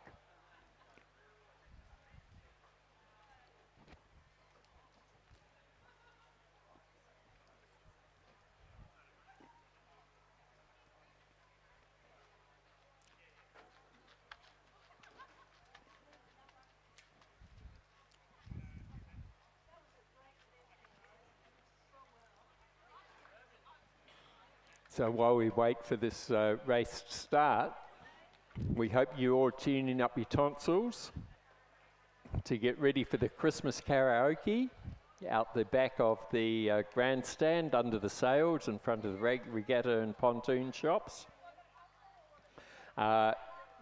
This will be happening in about 15 minutes when the lunch break starts at 1 o'clock.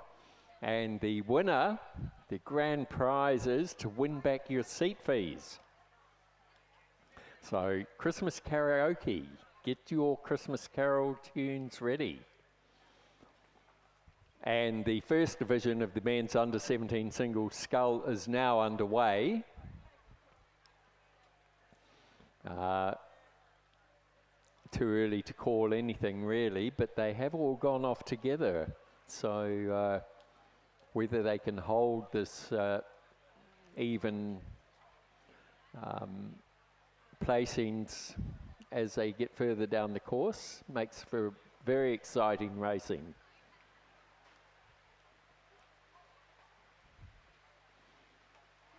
So, and those of you who are eligible for parking passes, please collect them from the finish tower if you're coming out tomorrow. And if there is anyone who wants to volunteer tomorrow, please come and make yourself known at the finish tower. All contributions gladly welcome. The regattas don't run without a team of volunteers.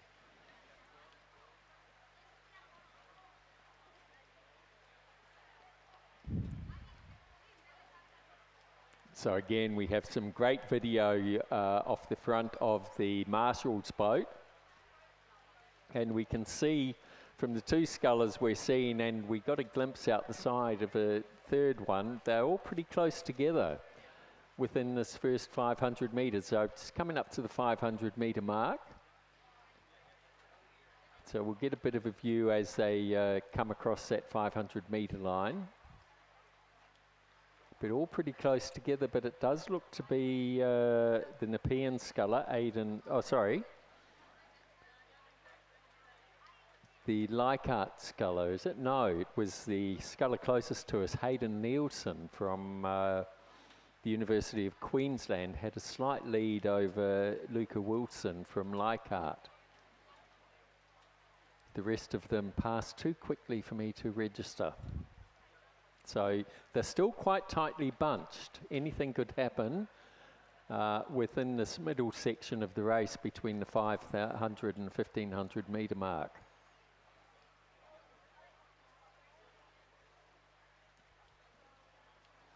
And as the rain comes and goes, I can see a squall of rain down about to hit them now, I think.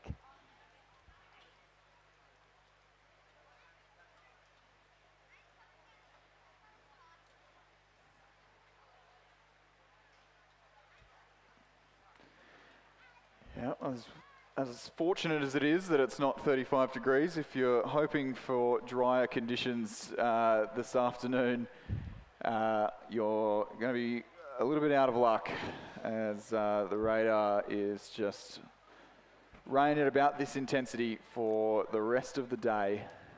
Yep, so pack away the sunscreen and pull out the umbrellas. Yep.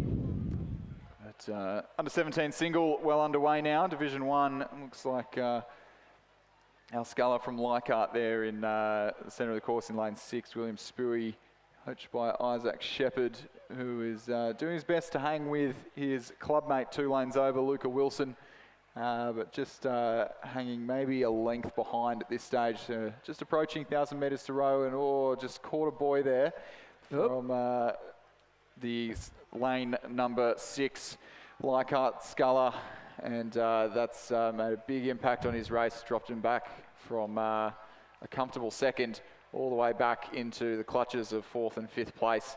So through the 1,000 it was still Luca Wilson, and then Henry O'Hare of St Augustine's, Hayden Nielsen of the University of Queensland rather in second, Henry O'Hare of St Augustine's in third, and William Spuey now being chased down by Angus Denise of St Peter's in Cambridge, and so the Leichhardt sculler there will have a little bit of work to do to regain that position in the second half of this race, but a long way still to go here in the under 17 men's single scull in some pretty tricky conditions. Could have possibly just been a lost grip on the oar there.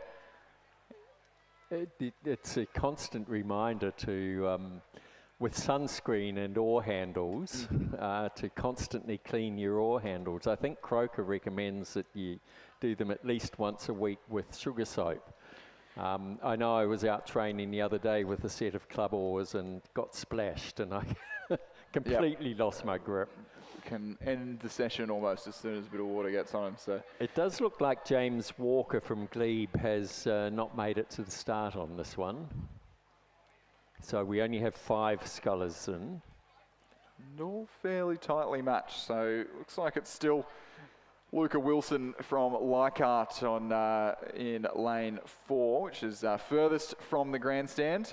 On the left of your picture there, if you're joining us on the live stream or watching from the grandstand, who is still leading and fairly even across the rest of the field. So we've got in the centre of your picture there, William Spuey, who's just moved back after a couple of dodgy strokes there, and it looks like he's just managed to get himself ahead of Henry O'Hare of St Augustine's, and now doing battle with Hayden Nielsen at the University of Queensland, as we see Luca Wilson from Leichhardt crossing through the 1,500 metre mark, and pretty comfortably a few lengths clear of the rest of the field, who we'll see coming through shortly. It is the University of Queensland sculler Hayden Nielsen, Henry O'Hare of St Augustine's leading William Spuey of Leichhardt, and the New Zealander Angus Denise from St Peter's College in Cambridge in 4th place. But all those scullers all within about 2 lengths of each other.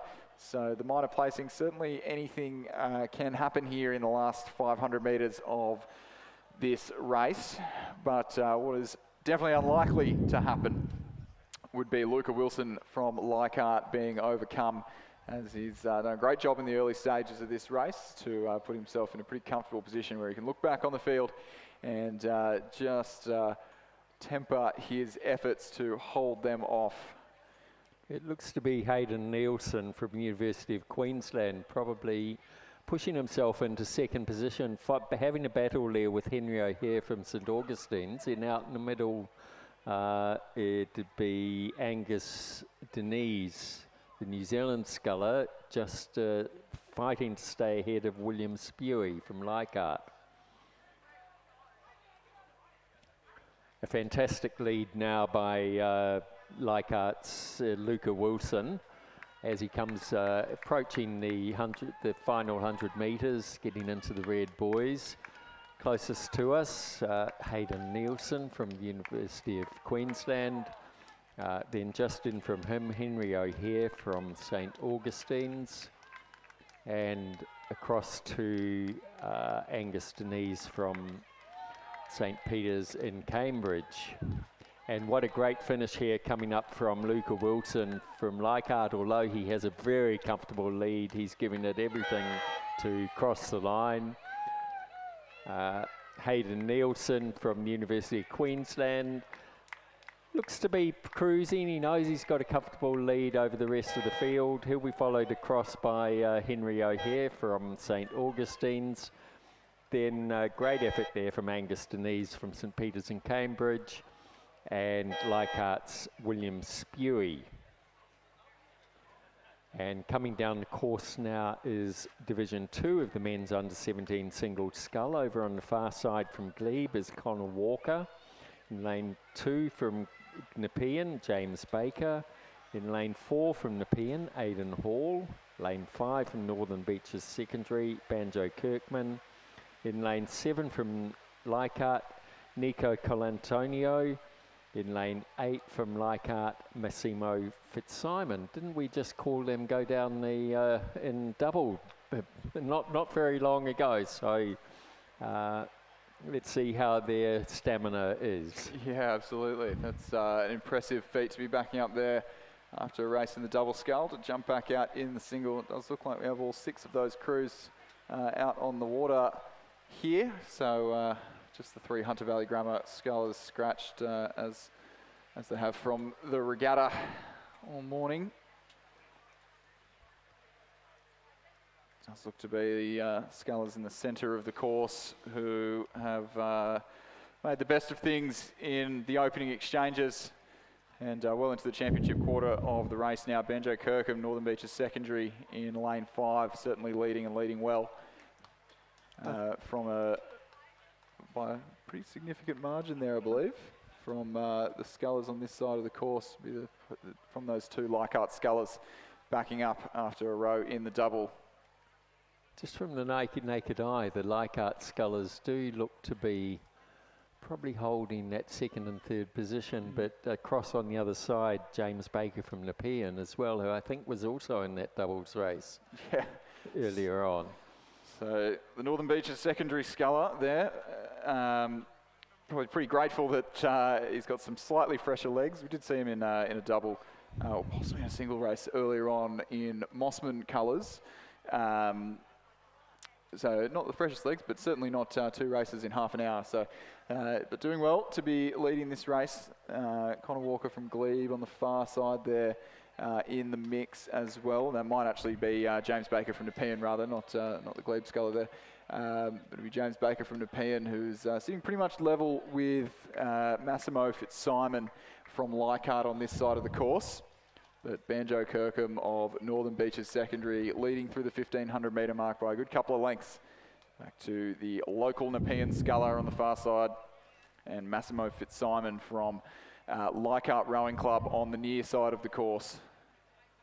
And the waters just turned nice and glassy for their last stretch of the race.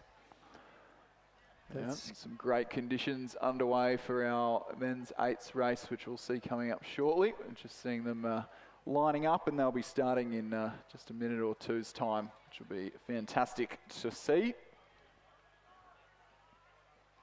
It is still sculler from Northern Beaches Secondary School, coached by Kieran Kabelke and Josh Hewitt. Banjo Kirkham, who leads from the Leichhardt sculler on this side of the course, Massimo Fitzsimon, who looks to be just mounting a bit of a charge, actually, in the closing stages of this race. 250 metres left to row.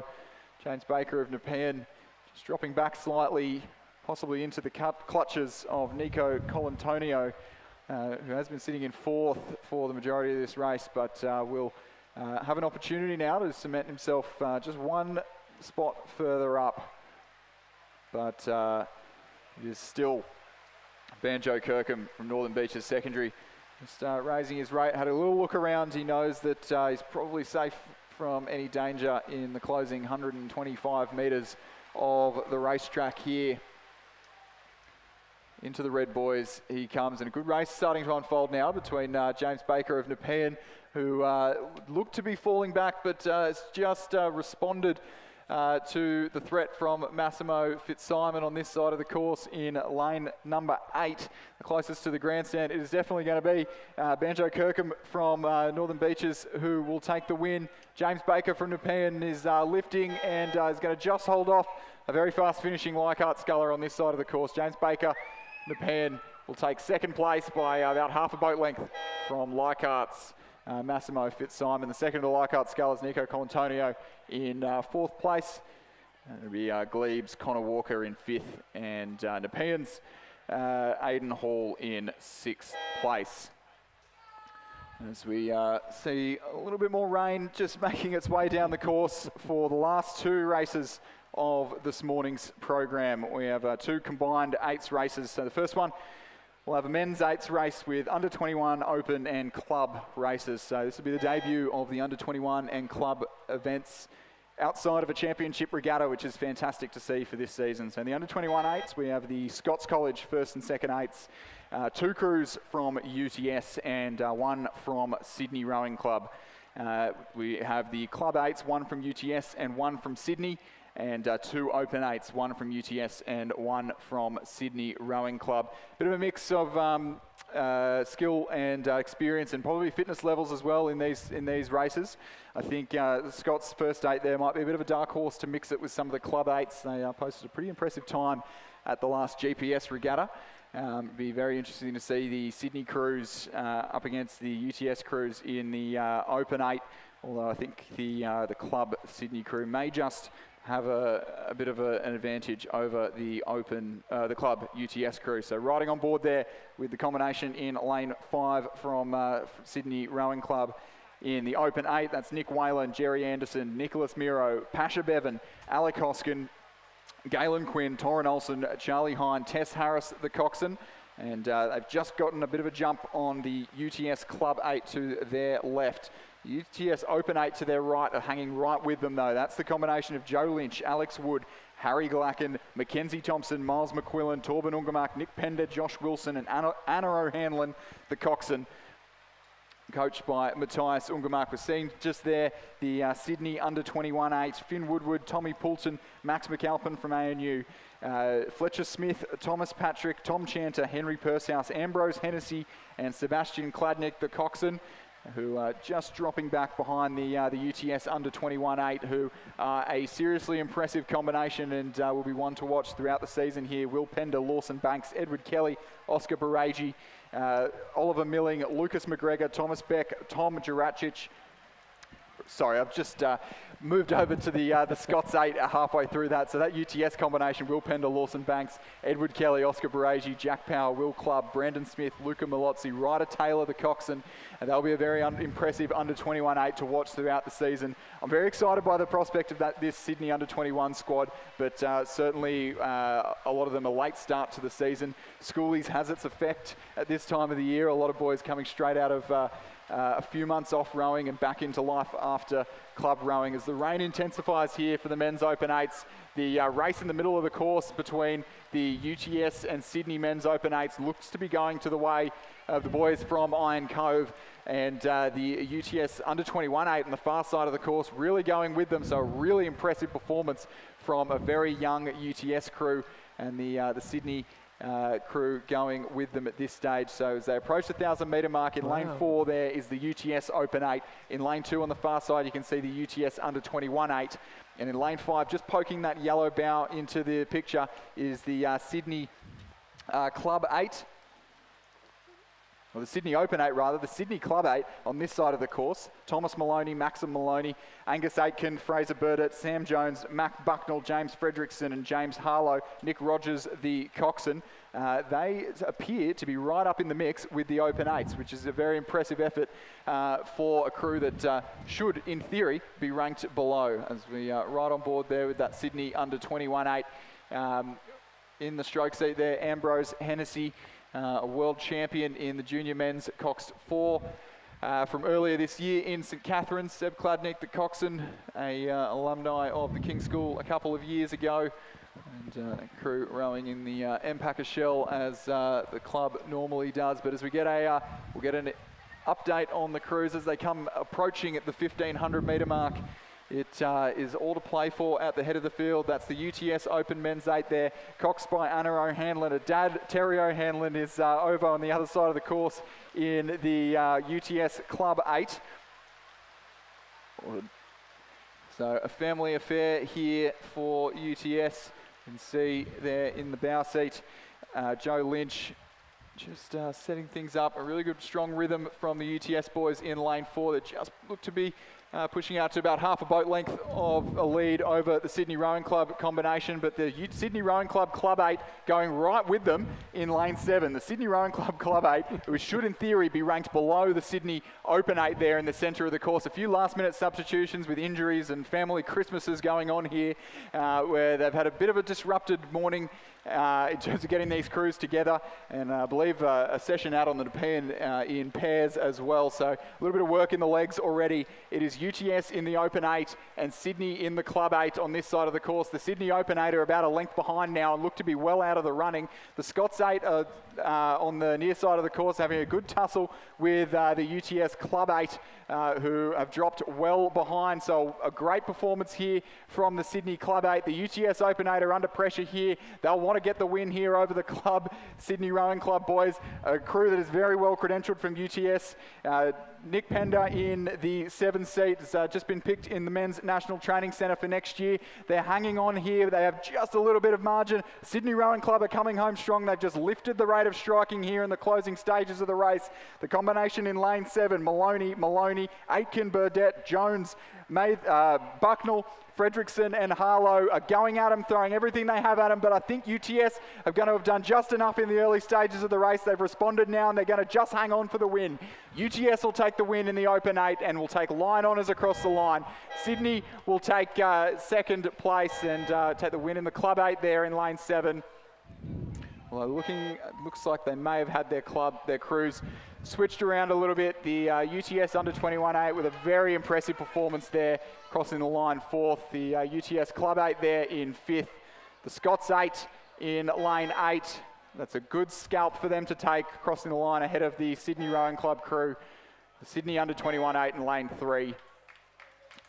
The Scots second 8 over there in lane 1 will cross the line in 8th, and the UTS second under 21 8 there in lane 9 for 9th place. So a very interesting race there. Those two Sydney crews very evenly matched, and UTS just hanging on in the closing stages, 0.86 seconds the margin there.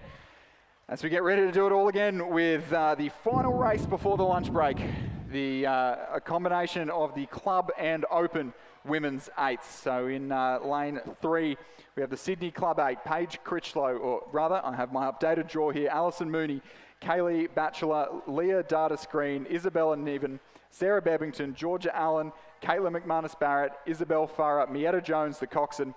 In lane 4 from the University of Queensland, Stephanie Pettigrew, Holly Fleming, Felicity Bishop, Sophie Crane, Greta Knott, Ella Walsh, Astrid Thomas, Willa Dunbar, Harriet O'Dwyer, the coxswain. We've seen a few of those names come down the course already, and that's that crew, that University of Queensland crew we're riding on board with now. You can see the next crew is the Sydney Open 8, who we can see just have opened up almost a boat length of clear water here, approaching the 750 metre mark. That's the combination of Laura Cypher, Ella Spalding, Madison Joins, Freya Neville, Isabella Scammell, Talisa Noak Driver, Leela Anderton, Remy Mackay and Hannah Cowup, the coxswain. And they're opening up a Clearwater lead here in the second 500 metre mark. In lane 6 from the University of New South Wales, we have Charlotte Stanwicks, Georgina Browning, Amy Watson, Alyssa Burke, Annabelle Singh, Elizabeth Raffin, Olivia Zargo, Helen Frith and Emma Vey Cox, the coxswain. St Peter's Cambridge entering one of their 8s in the club women's 8. Taylor Stokes, Reagan Wright, Abby Wilson, Kate Gardner, Sophie Hunter, Zoe Phillips, Lily Gunderson, Shakayla Davidson and Darcy Grunwall, the coxswain. And Glebe Rowing Club in lane 8, Ella Barner, Jacqueline Harris, Isabella Bain, Gemma Bassett, Poppy Hartley, Julia Vichkovskaya, Elizabeth Lester, Catherine Poulter and Susan Berry, the cox. We see crews approaching the 1,000 metre mark. Unsurprisingly, the Sydney Rowing Club Open 8 stretching out to a pretty solid lead there. A number of Henley Royal Regatta and under 23 representatives here. Isabella Scammell in the centre of that 8, coming back from injury, but a world champion in the coxed 4 and a silver medalist in the coxless 4 this year. And really adding a bit of horsepower to that crew alongside her crewmates as they stretch out to a pretty sizable lead at the halfway mark. But the battle is on for young and old in the Club 8s here between Sydney Rowing Club on the far side of the course and University of Queensland in lane 4. The University of Queensland just leading at the 1,000 metre mark by the narrowest of margins from Sydney Rowing Club. And then a good battle between Glebe, University of New South Wales and St Peter's Cambridge bringing up the rear of the field here in the club category. So as they enter the championship quarter of this race, the third 500 metres, it is the Sydney Open 8, the sole Open 8 in this category, leading by Clearwater, but in the Club 8 category, a very tight battle indeed between Sydney Rowing Club on the far side of the course and the University of Queensland in lane 4. University of Queensland girls have seen a number of them already racing here today. Greta Knott and Ashra Thomas both having pretty intense races in the double and single sculls in the under 19 division earlier this morning. And we'll see if that extra mileage in the legs is going to affect these girls in the third 500 metres. That's where they'll really feel it. That's where their coxswain Harriet O'Dwyer will be urging them on and urging them to find another gear, and their recovery in between these races will be what's dictated whether they have that other gear. But certainly no crew's going to trouble this magnificent looking Sydney 8 out in the lead.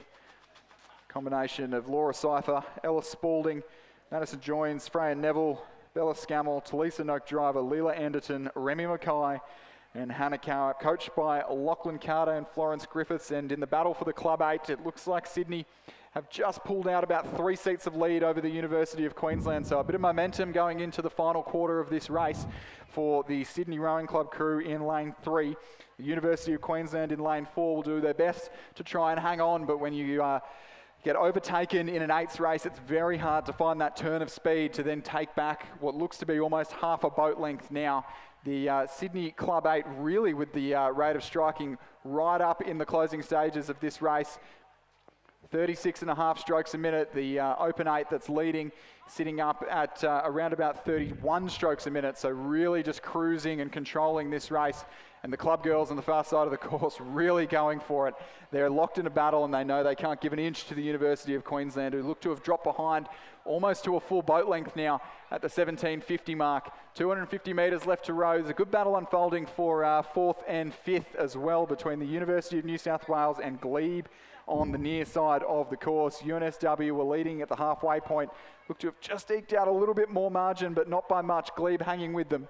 But Sydney Rowing Club, from start to finish here in the Women's Open 8, will take an emphatic win ahead of their club mates in the Club 8 category. Sydney Rowing Club for the win and first across the line in lane 5 there. And the Sydney Club 8 have done battle with the University of Queensland right the way down the course. Now in the Red Boys, the last 100 metres, there'll be a little bit of clear water between them and the University of Queensland. It'll be Sydney for the win in the Club Women's 8. A little bit slower out of the blocks, but moved through in the middle of the race. Margin of just over a boat length, 4.5 seconds back to the University of Queensland. The University of New South Wales in their battle with Glebe will hang on to, again, just a bit over a boat length of lead here.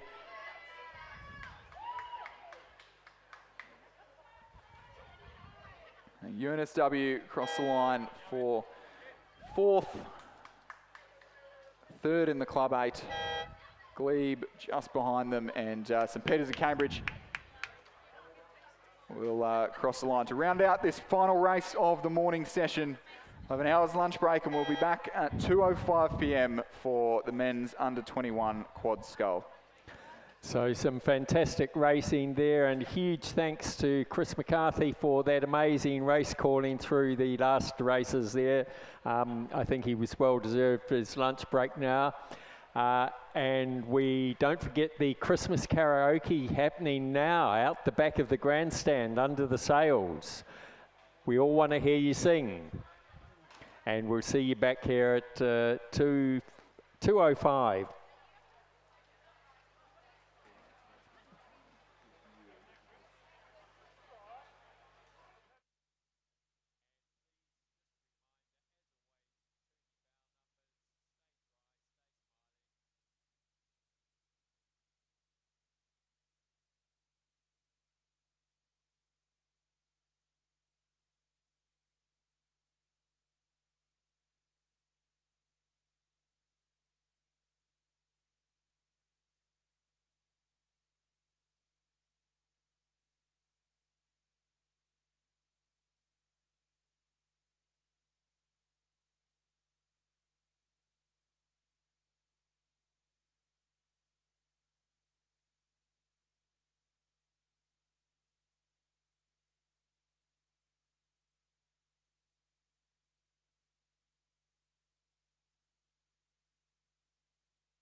Well, ladies and gentlemen, welcome back to racing this afternoon at the 2024 Rowing New South Wales Reindeer Regatta. We're kicking off racing this afternoon with the men's under-21 quadruple scull event.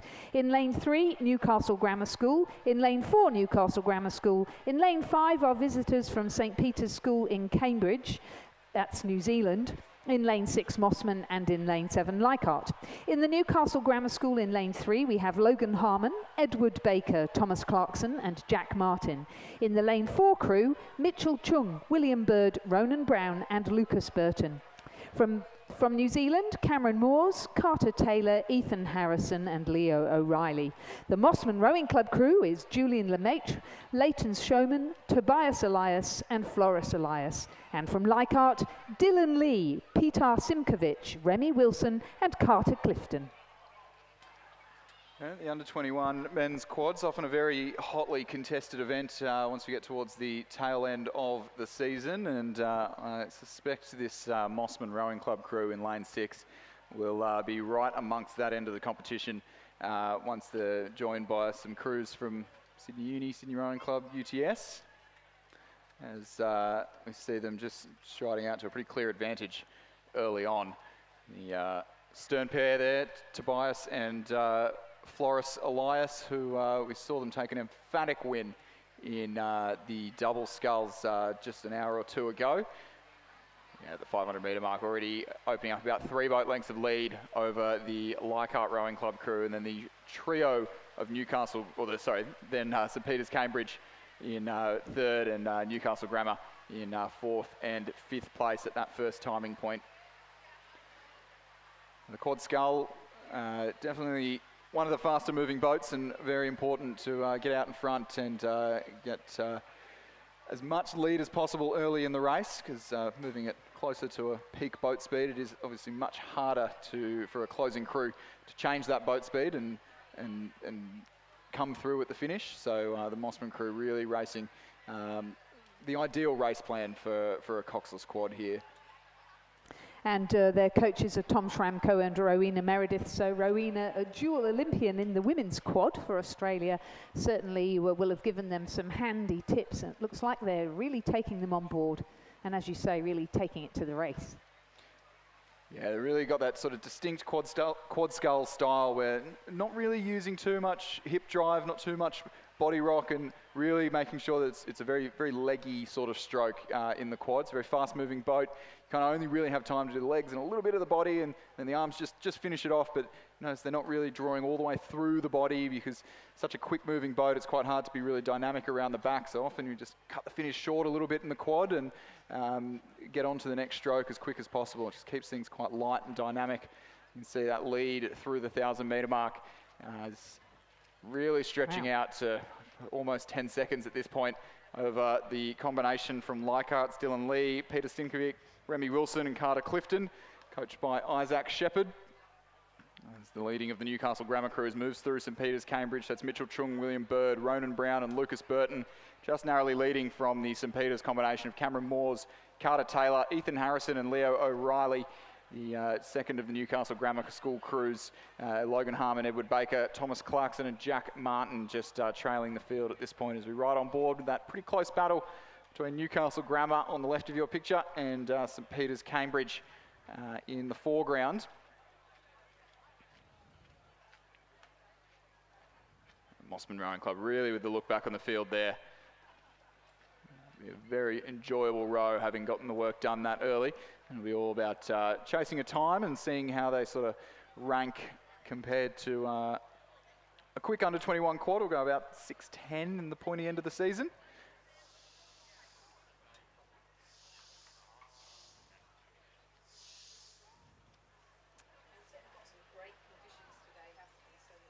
So that we can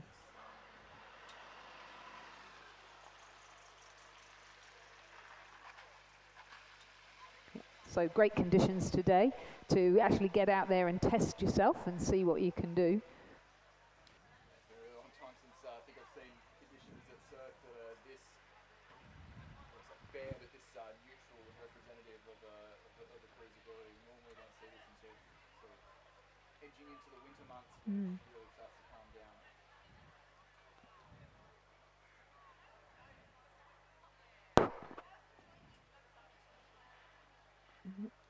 he replaced it the other day.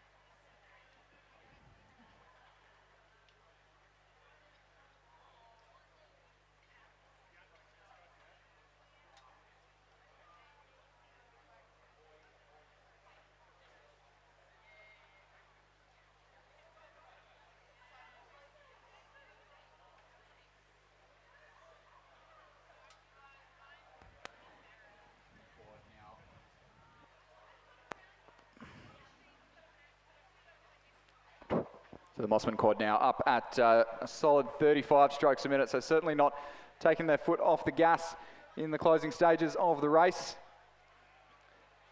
And a big thank you to our volunteers in the 1500 metre timing hut, just making things a little bit clearer for us. So 11.5 seconds margin at the 1500 metre timing point, and only extending their margin into the closing stages of the race. Mossman Rowing Club, Tobias Elias, Floris Elias, Leighton Showman and Julian Lamartre, who are lifting into the line now in the last 70 metres of the course here at the Sydney International Regatta Centre. They'll cross the line to take an emphatic start to finish win, the men's under 21 quad scull. 6:28 in very neutral conditions as Leichhardt Rowing Club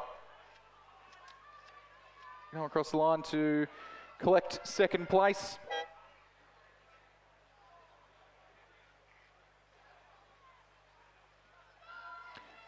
The leading of our two Newcastle Grammar crews in lane 4 will cross the line in third, ahead of St Peter's College and Cambridge, who have won out in the battle with the second of the two Newcastle Grammar School crews over in lane 3.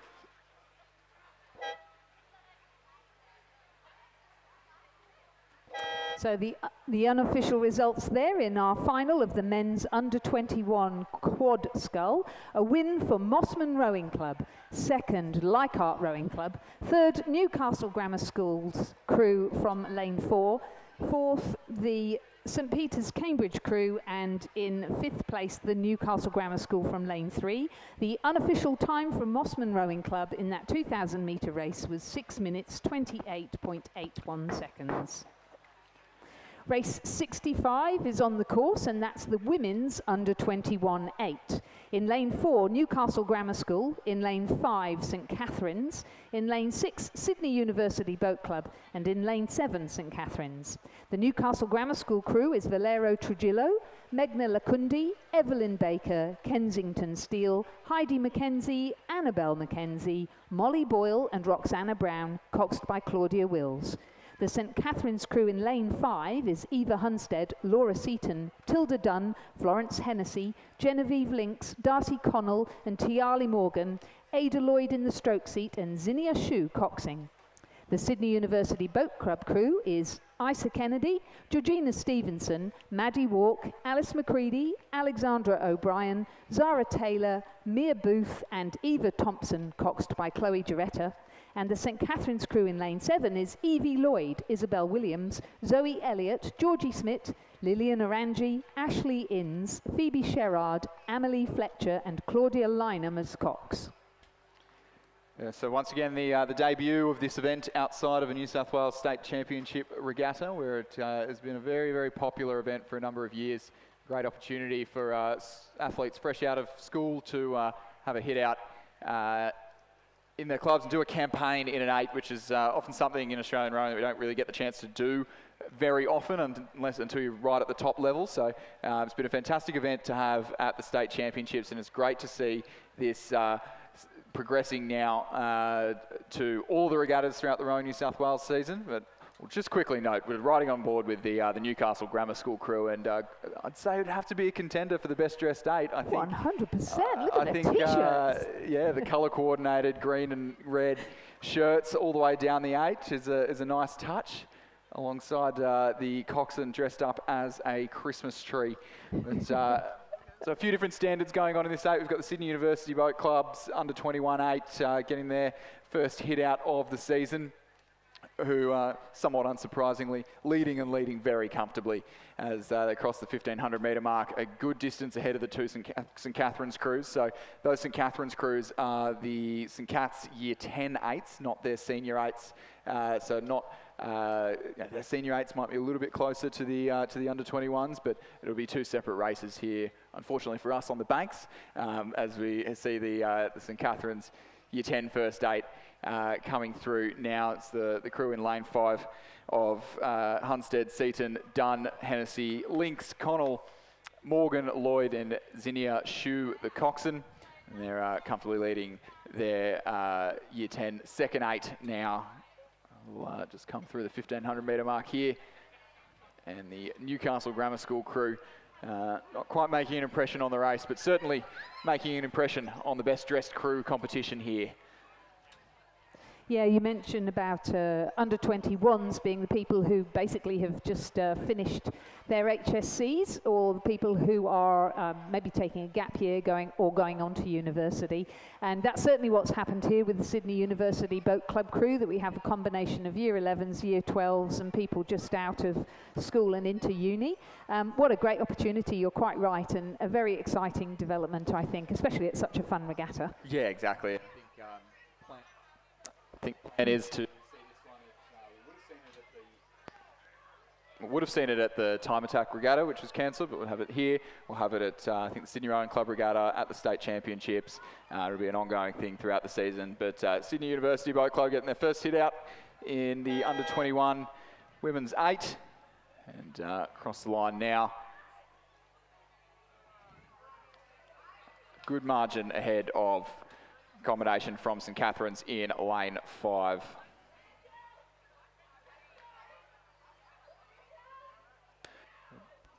Just as we're having these crews come across the line, a quick little reminder that we do need bow numbers back at the culmination of your races, so we can reuse them for the rest of this afternoon's program. We're going right through till about 4:30 this afternoon, and we do need to reuse those bow numbers. So if you've got bow numbers hanging around on your trailer, still on your boats, in your kit bags, in the back of utes, please make sure that they are returned to the finish tower as soon as possible. I think there's a $25 fine if you don't return them anyway, so please have them back as soon as you possibly can. As we have the St Cat's Year 10 second 8 coming across the line now. Good margin off their first 8 there. And coming across towards the finish line now are very gaudy and gay Newcastle Grammar School 8, looking absolutely fantastic there with their alternating red and green t-shirts, their cocks dressed up as a Christmas tree, and their very jolly hats as well. So congratulations, Newcastle Grammar School, you definitely win the Spirit Award, coming across there to complete our final of the women's under 21 8. And just confirming again that Sydney University Boat Club were the winners in a provisional time of 6 minutes 49.95 seconds. Second was St Catherine's first year 10 8, third St Catherine's second year 10 8, and fourth Newcastle Grammar School. Our next race is the women's under 21 quad scull, with Corowa in lane 4, St Peter's Cambridge in lane 5, Mossman in lane 6, and St Catherine's School in lane 7. In the Corowa crew, we've got Imogen Tomlinson, Imogen Ragg, Evangeline Broad and Bella Heagney. In the St Peter's Cambridge crew, Lily Wall, Nola Kirry, Lucy Crampton and Zara O'Leary. In the Mossman Rowing Club crew, Frida Kirkham, Lottie Ravenstein, Eloise Stevens and Elise Coates. And in the St Catherine's crew in lane 7, Melanie Poulos, Alice Steed, Matisse Borthwick and Evelyn Stigler. So this will be a very interesting matchup. We've got the Mossman crew in lane 6, who will be the betting man's short-priced favourite in this event. That's the 4 girls who won just about everything they entered at the National Championships last year, including a pretty dominant performance in the under-17 coxed quad. So a big step up now into the under-21 division, but seeming to take it in their stride as they lead pretty comfortably in this race. We've seen them all race in singles and doubles already this morning. Eloise Stevens and Elise Coates had a absolute ding-dong battle with the University of Queensland in the double, and then Elise took a good scalp in just hanging on to a lead over Lucy Yabsley in the single a couple of hours later, and now back out in the quad scull, and I'm sure they'll be glad that the fastest and lightest moving boat is the last one, but it doesn't seem to be slowing down their efforts whatsoever as they lead pretty healthily over St Catherine's, Corowa and St Peter's and Cambridge. And as we wait to see, as we zoom in, it is possible that we may have some coxed boats in this race, but the St Catherine's crew, Melanie Poulos, Alice Steed, Matisse Borthwick, Evelyn Stitka, that combination is half, I believe, the top half of the first 8 at St Catherine's that have been finishing sort of there or thereabouts in the regattas so far, second and third at most of those competitions, so well in the hunt in the fight with Pimble and Kinross in the Schoolgirl 8 this season, but out for a paddle in the quad sculls and just trailing behind the combination from Mossman, who just has a little bit more experience racing in the quad sculls, and yeah, so the St Catherine's crew as well, just racing in a Cox quad scull. Most school programs here in New South Wales don't own any coxless boats, as it's not a very commonly raced boat class at the school level. So we wouldn't expect them to be making too much of an impression on the Mossman crew, but leading pretty comfortably from Corowa and St Peter's, Cambridge, bringing up the rear of the field.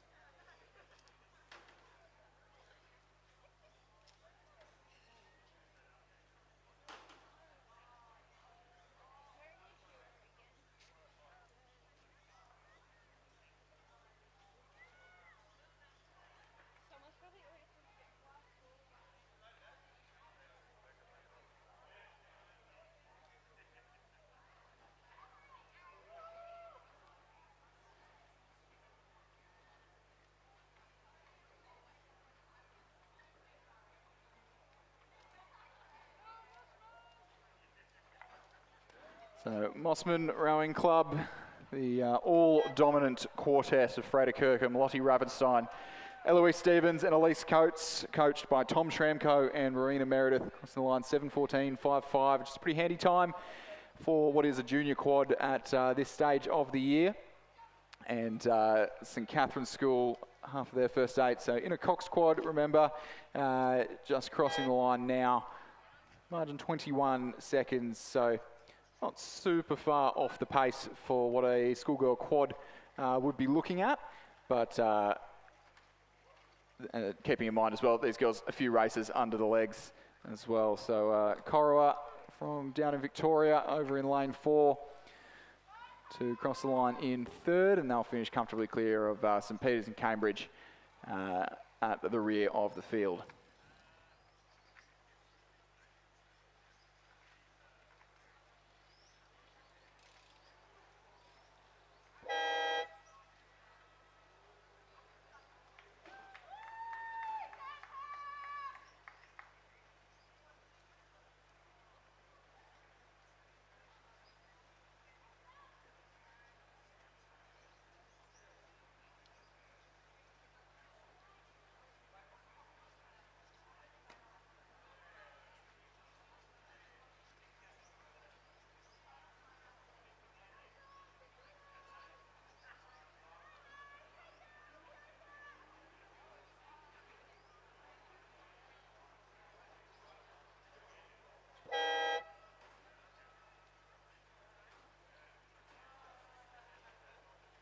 So just confirming the results of race 66, the women's under-21 quad scull, a win for Mossman Rowing Club, Kirkham, Ravenstein, Stevens and Coates. Second, St Catherine's in their coxed quad. Third, Corowa, and fourth, St Peter's, Cambridge. The winning time for Mossman Rowing Club was 7 minutes, 14.55 seconds. The margins plus 21, plus 37, plus 39. And now we have a race of men's coxless pairs, a mixture of open lightweight and under 23, and they are all from UTS Haberfield Rowing Club. In lane 2, an open pair of Harry Birchmore and Peter Waldersee. In lane 3, a lightweight pair of Nicholas Mather and Zinc Bosco. In lane 4, an under 23 pair of Will Clubb and Brandon Smith. In lane 5, an under 23 pair of William Pender and Robert Olivia. In lane 6, an under 23 pair of Ed Kelly and Lawson Banks. And in lane 7, an under 23 pair of Joe Lynch and Joshua Wilson. And completing the field, an open pair of Torben Ungemach and Miles McQuillan. And they are all coached by Matthias Ungemach.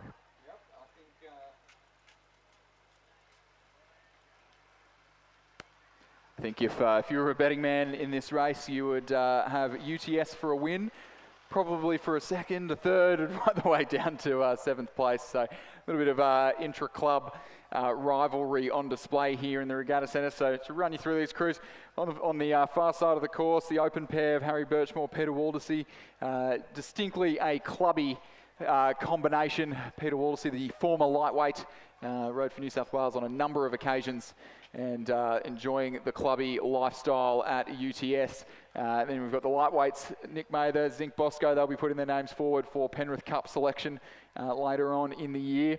The under 23 pairs in the centre of the course, the first three, the Clubb Smith, Pender, Olivia and Kelly Banks, they're all under 21 combinations. So those combinations will be seeking selection in the New South Wales Youth 8 come February.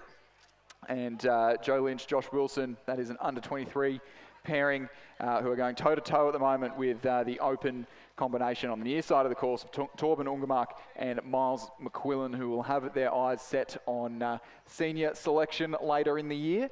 I believe both were at the testing camp in Canberra a couple of weeks ago, so well and truly in that pathway, and we'll be looking for a good hit out here against their club mates to just monitor where they're at and get a little bit of a yardstick for their progress throughout the season. But Joe Lynch and Josh Wilson doing very well at the moment to hold off that open pair. And then Ed Kelly and Lawson Banks doing very well in the under 21 combinations there as well.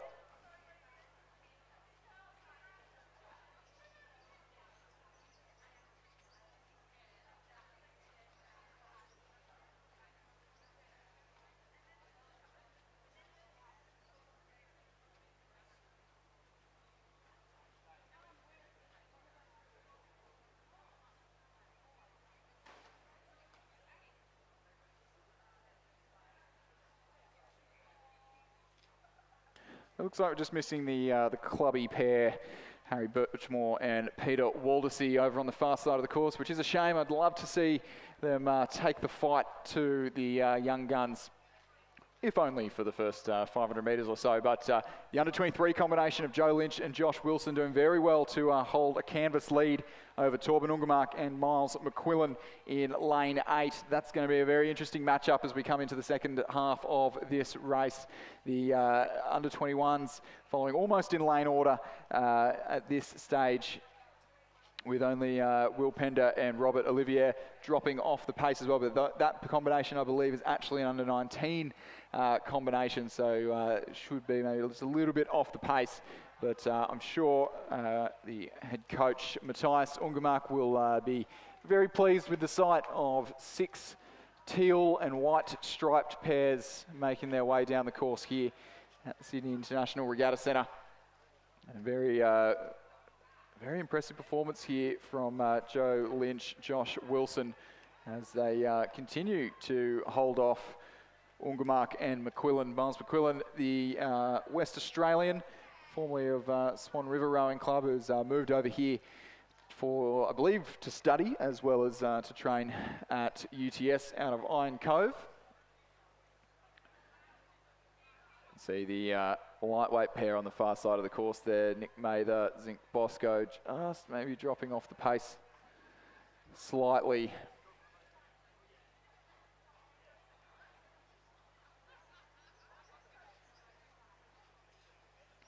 They come through the 1500 metre mark.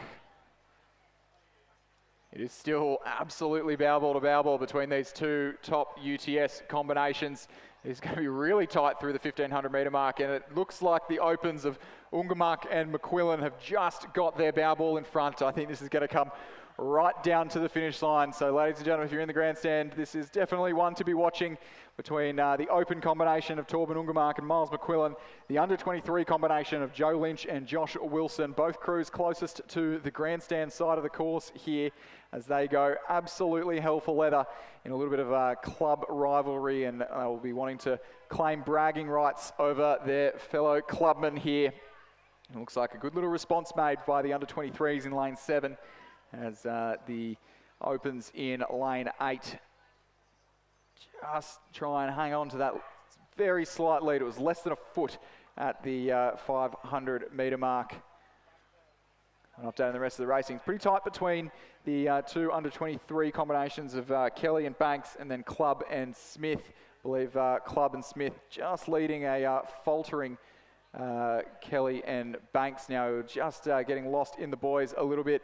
The lightweights of Nick Mather, Zink Bosco, doing well to push ahead and away from the juniors of Will Pender and Robert Olivier. But yeah, it's definitely possibly a mechanical issue or a steering issue there going on in the centre of the course, but it's going to come right down to the finish line here between the opens and the under 23s. It looks like a move in the third 500 has done well for Ungermark and McQuillan, who just eked out a foot's lead and now have almost half a boat length in the closing stages of the race. It'll be Ungermark and McQuillan by just over half a boat length from the under 23s of Lynch and Wilson. A great race, and I'm sure a great spectacle for those members of UTS Haberfield there. We'll see the combination in lane 4 there of Will Clubb and Brandon Smith, who will cross the line in third place ahead of the lightweights on the far side of the course, Mather and Bosco. Then we'll have Ed Kelly, Lawson, Banks across the line in 5th. And the crew in lane 5, the juniors, Will Pender, Robert Olivier in 6th place. So just confirming the results of race 67, the men's coxless pair, a win overall for the open crew of Torben Ungermark and Miles McQuillan in a provisional time of 6 minutes, 47.46. Just 1.21 seconds behind them in the under 23 division, Joe Lynch and Joshua Wilson. Then coming in third position, under 23s, Will Clubb and Brandon Smith. In 4th, Nick Mather and Zink Bosco, the lightweights. In 5th, Ed Kelly and Lawson Banks. And in 6th, William Pender and Robert Olivier. Birchmore and Waldersea did not start. We now have the men's open and under 23 single scull on the course. This is Division 1. In lane 2, we have Alexander Wood from UTS. Hugh Harold from Nepean has scratched. In lane 4 from UTS, Harry Glackin. In lane 5 from the University of Queensland, Patrick Murphy. In lane 6 from Sydney University Boat Club, Devlin Walsh. In lane 7 from UTS Haberfield, Oscar Beregi. In lane 8 from Sydney University Boat Club, Hamish Danks. And in lane 9 from the University of Queensland, Ishan Karyappa Balachanda. So we've got lanes 1, 4, 6 are open single scullers. The remainder are under 23.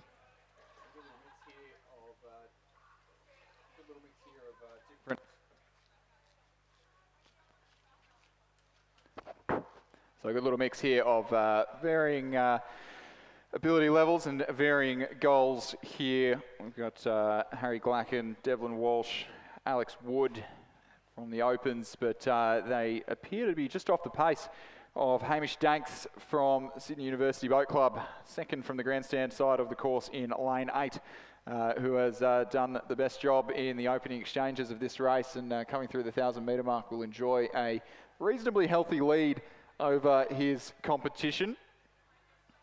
Hamish Danks, an old boy of Newington College, who rode the junior double a number of years ago alongside yes, alongside Gordon Applecrin. in, I believe, 2022, that might have been. Correct me if I am wrong. But doing a fine job here in the single scull. Good couple of boat lengths ahead, and it looks like Harry Glacken of UTS moved up here from Canberra, seen the light of a little bit more warmth, and moved up to train in Sydney. Hamish Danks with a very healthy margin here at the 1500 metre timing point.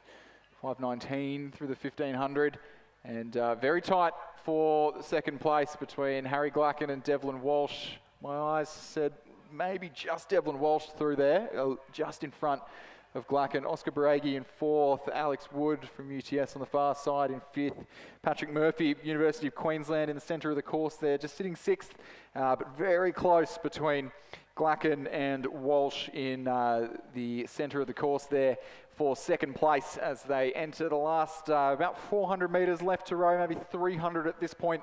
Still a very healthy margin for Hamish Danks, and it'll take a lot for anyone to make up that margin in the closing stages of this event. But it is going to be on for young and old between Devlin Walsh and Harry Glacken. They've both lifted up the rating. They've both seen the challenge that's coming from each other. They've been pretty close all the way down the course here. Glacken just sitting on 32.5 strokes a minute. Devlin Walsh just sitting on 31 strokes a minute. So Glacken really responding there. I thought Devlin was just moving a little bit quicker through that 1500 metre timing point when we saw them on the screen. So Glacken maybe just responding now, lifting the rate up. We've seen him with a good finish on him before at the National Championships. Came to rowing a little bit late. Harry was talent ID'd by the late Nick Garrett as a part of the ACTAS program. It's just really gone from strength to strength. Rode in Shanghai for the Australia A team a couple of months ago with great success, but it is going to be Hamish Danks from the Sydney University Boat Club in lane 8 who takes an all-the-way win here in the Open and under 23 single scull. Harry Glacken has responded well in the last 500 metres and just pushed out to a neat boat length clear of Devlin Walsh for third. Oscar Baregi from UTS in fourth place ahead of Alexander Wood in fifth. Pat Murphy from the University of Queensland in sixth. And we'll have Ishan Karyappa Balakanda from the University of Queensland in seventh place. So confirming the results of the first race, the first division in our men's single scull, it was a win for under 23 sculler Hamish Danks of Sydney University Boat Club in a provisional time of 7 minutes, 6.14 seconds. Winner of the Open event was Harry Glacken of UTS Haberfield. The margin was 13.41 seconds, and Devlin Walsh just 1.99 seconds behind him to take out third. Under 21 sculler Oscar Baregi from UTS in fourth position, Alexander Wood of UTS in fifth, Patrick Murphy of University of Queensland sixth, and Ishan Karyappa Balakanda of University of Queensland in seventh. We move to the next race in our men's single scull, and we have a lightweight division now with Ryan Zhu of UTS in lane 2, George Bowditch of Black Mountain in lane 3, Matthew Rickard of Black Mountain in lane 4, Will Gregory of Sydney University Boat Club in lane 5, Jason Waddell of Nepean Rowing Club in lane 6, Oliver Manning of Black Mountain in 7, Riley Bloxham of Macquarie University in 8, and Mac Russell of the University of Queensland in lane 9. So an all lightweight field here. We keep the skinny boys together and generally provide some pretty tight racing, as we're seeing at the 1,000 metre mark. That was Will Gregory from the Sydney University Boat Club, just leading by about half a length from Jason Waddell of Nepean Rowing Club. I think one of the two Black Mountain scullers that was sitting back in third place. Either, I think maybe Matthew Rickard there back in third. So interesting to see a number of lightweights from Black Mountain in this event. I would wonder if they would form a nice little Penrith Cup crew for Canberra, or for the ACT to compete at the Interstate Regatta on the final day of the National Championships. And Will Gregory does originally hail from ACT, where he was at Radford College, but he has converted to New South Wales. So he's up for contention for our Penrith Cup. What's the word? Domiciled in New South He's Wales, now I believe, is domiciled the in New South technical Wales. term if you want to switch states, but we'll welcome him with open arms, especially given the fact that he's leading this race over a few Canberrans. I do hope that Stuart John is not watching at home, and he would not approve of any trash talking of the territory. And we certainly see there that Black Mountain squad is coached by Renee Domichens, who's a very well-renowned coach in both able-bodied and para, and a Cox of, I think it was Cambridge University, wasn't it? So great coach, and it certainly sounds as though the squad there at Black Mountain are going really well. So great to have them here, just as it is great to have the University of Queensland here. And we've got Mac Russell, para rower, in lane 9. Yeah, we haven't mentioned Mac too much here, but I believe he's sort of just up in the mix, maybe just behind our leading 3. It is hard to tell with the camera angle. We'll get a sense of it in a second, but Jason Waddell, pretty decisive move in this third 500 there, as is the case for Matthew Rickard. Both of them moving ahead of our early race leader in William Gregory in that championship quarter. A length lead for Jason Waddell there. Matt Russell in 4th. And George Bowditch from Black Mountain there in 5th place through that 1,500 metre timing point. Our last Black Mountain sculler, Oliver Manning, in 6th. And Ryan Joe of UTS on the far side of the course in 7th. And looks like Riley Bloxham from Macquarie University on this side of the course will round out the field at that 3rd timing point, but certainly all to play for in the final stages of this race. Generally, when you take weight out of the equation, all of these athletes will be weighing in at 74.2 kilos at this point in the season. A little bit of leeway for the early part in the season, so that we don't have to so the lightweights don't have to maintain weight at 72.5 for the entire year.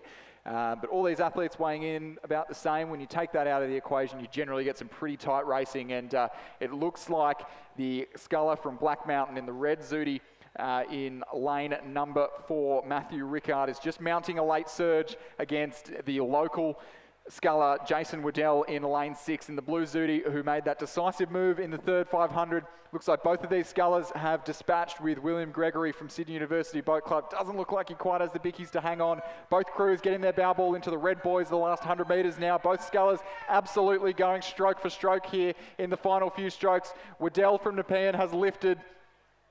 Rickard from Black Mountain is going with him. They've seen the challenge. They know that they have to empty the tank here in the last few strokes. It looks like the local from Nepean Rowing Club, Jason Waddell, will just hang on to win the lightweight single here at the Reindeer Regatta. Matthew Rickard from Black Mountain will finish in a hard-fought 2nd place. Will Gregory from Sydney University Boat Club just couldn't hang on in those last couple of 100 metres. Mac Russell from the University of Queensland, a valiant finish, but will finish 4th in this event. But an improvement on his time from this morning, so he'll be happy with that. And the second of the Black Mountain scullers, George Bowditch, finishes ahead of his club mate, Oliver Manning, for 5th and 6th. We'll have the UTS sculler, Ryan Joe, in lane 2 for 7th. And the Macquarie University sculler, Riley Bloxham, for 8th. How good to see Macquarie University out here racing. Congratulations to them. So just confirming then the results of our 2nd division, which was all lightweight men's single scull. It was a win for Jason Waddell of the local rowing club Nepean. In 2nd place, Matthew Rickard from Black Mountain. In 3rd, Will Gregory from Sydney University Boat Club. In 4th, Mac Russell from University of Queensland. In 5th, George Bowditch from Black Mountain. In 6th, Oliver Manning from Black Mountain. In 7th, Ryan Zhao from UTS Haberfield. And in 8th, Macquarie University's Riley Bloxham. Probably the best decorated boat out there. The provisional time there for Jason Waddell, 7 minutes 31.47. The margin over Matt Rickard was just 0.66, and then a further 7.29 back to Will Gregory. I think Will's only just started racing like that, so pretty good hit out. We have a third division in the men's single scull, and we have a late entrant in this division too. That's lane 9, which is Mitchell Caponis of UTS Haberfield. Next to him in lane 8, Will Wolfe from Sydney University Boat Club. In lane 6 from Sydney University Boat Club, James Scott Brown. In lane 5 from Mossman, Ben Whitewolf. In lane 4 from Macquarie University, if they're still in it, it's Jonathan Hurst. In lane 3, William Hall of the University of Queensland. And on the far side in lane 2, Alec Price from Mossman Rowing Club. It is our late entrant of Mitchell Caponis, who definitely has the upper hand coming into the closing few strokes of the race. Got a comfortable 6.97 second lead over James Scott Brown of Sydney University, who in turn leads his clubmate William Wolfe by another 10 seconds. Ben Whitewolf of Mossman sitting in 4th. Alec Price also of Mossman in 5th. William Hall of UQ sitting back in 6th place as the Macquarie Uni sculler Jonathan Hurst back in 7th. But Mitch Caponis there in the inside lane closest to the grandstand side of the course. I'm sure the Askham girls in the timing huts will be cheering him on with passion, as he's had a fairly successful day on the other side of the megaphone on the coaching bike, and has now tied up the hair and gotten on with it in the single scull, despite... Chris, I have to say, as an Askham coach, I just don't understand how he's got away with not decorating his boat. haven't we seen all the Askham boats today? How did the girls let him get away with that? So really good length there from Mitch, and just relaxing into the last 100 metres, last few strokes of the race. A pretty dominant performance there, leading early on, just taking the rate down and conserving a little bit of energy. Lovely Mitch stuff. Caponis for the win here in Division 3, the Open and Under 23 single sculls. James Scott Brown from Sydney University Boat Club back in 2nd place. So that margin extending towards the end, 7.2 the margin at the finish line. William Wolfe of Sydney University in lane 8 will cross the line 3rd. Ben Whitewolf of Mossman Rowing Club over in lane 5. He'll finish ahead of his clubmate Jonathan Hurst, or sorry, rather, of Alec Price, University of Queensland's William Hall, and Jonathan Hurst from Macquarie Uni to round out this division. Looks like we will probably have a small break until we get on with the next race. Yep, so as our final contestant makes their way into the last 250 metres, the results so far of Division 3 of the men's single scull: a win for Mitchell Caponis of UTS Haberfield in a time of 7 minutes 24.58 seconds. Second was the under-23 sculler James Scott Brown, and the margin was another 7.25 seconds. And third, Will Wolfe from Sydney University Boat Club, and further 15.72 seconds. So those were the top 3. Fourth, Ben Whitewolf from Mossman Rowing Club, another open sculler. Fifth, Alec Price from Mossman, open. In 6th, William Hall from University of Queensland, under 23. In 7th, Jonathan Hurst from Macquarie University in the open section. And that is coming now. So that completes our lineup for the 3rd division of the men's single scull.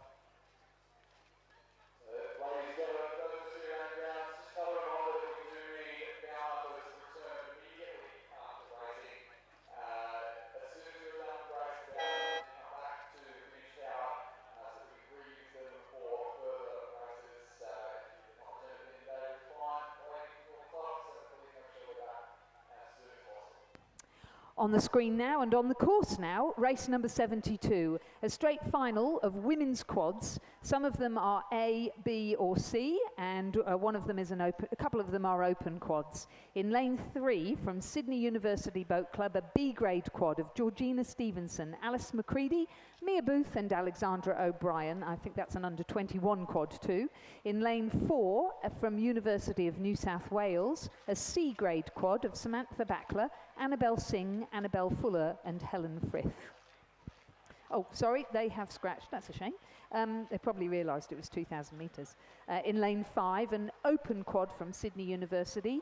Phoebe Teal has jumped into the bow seat for Kiara Beasley. Molly McCausland is at 2, India Hobbs at 3, and Jamie Ford at stroke.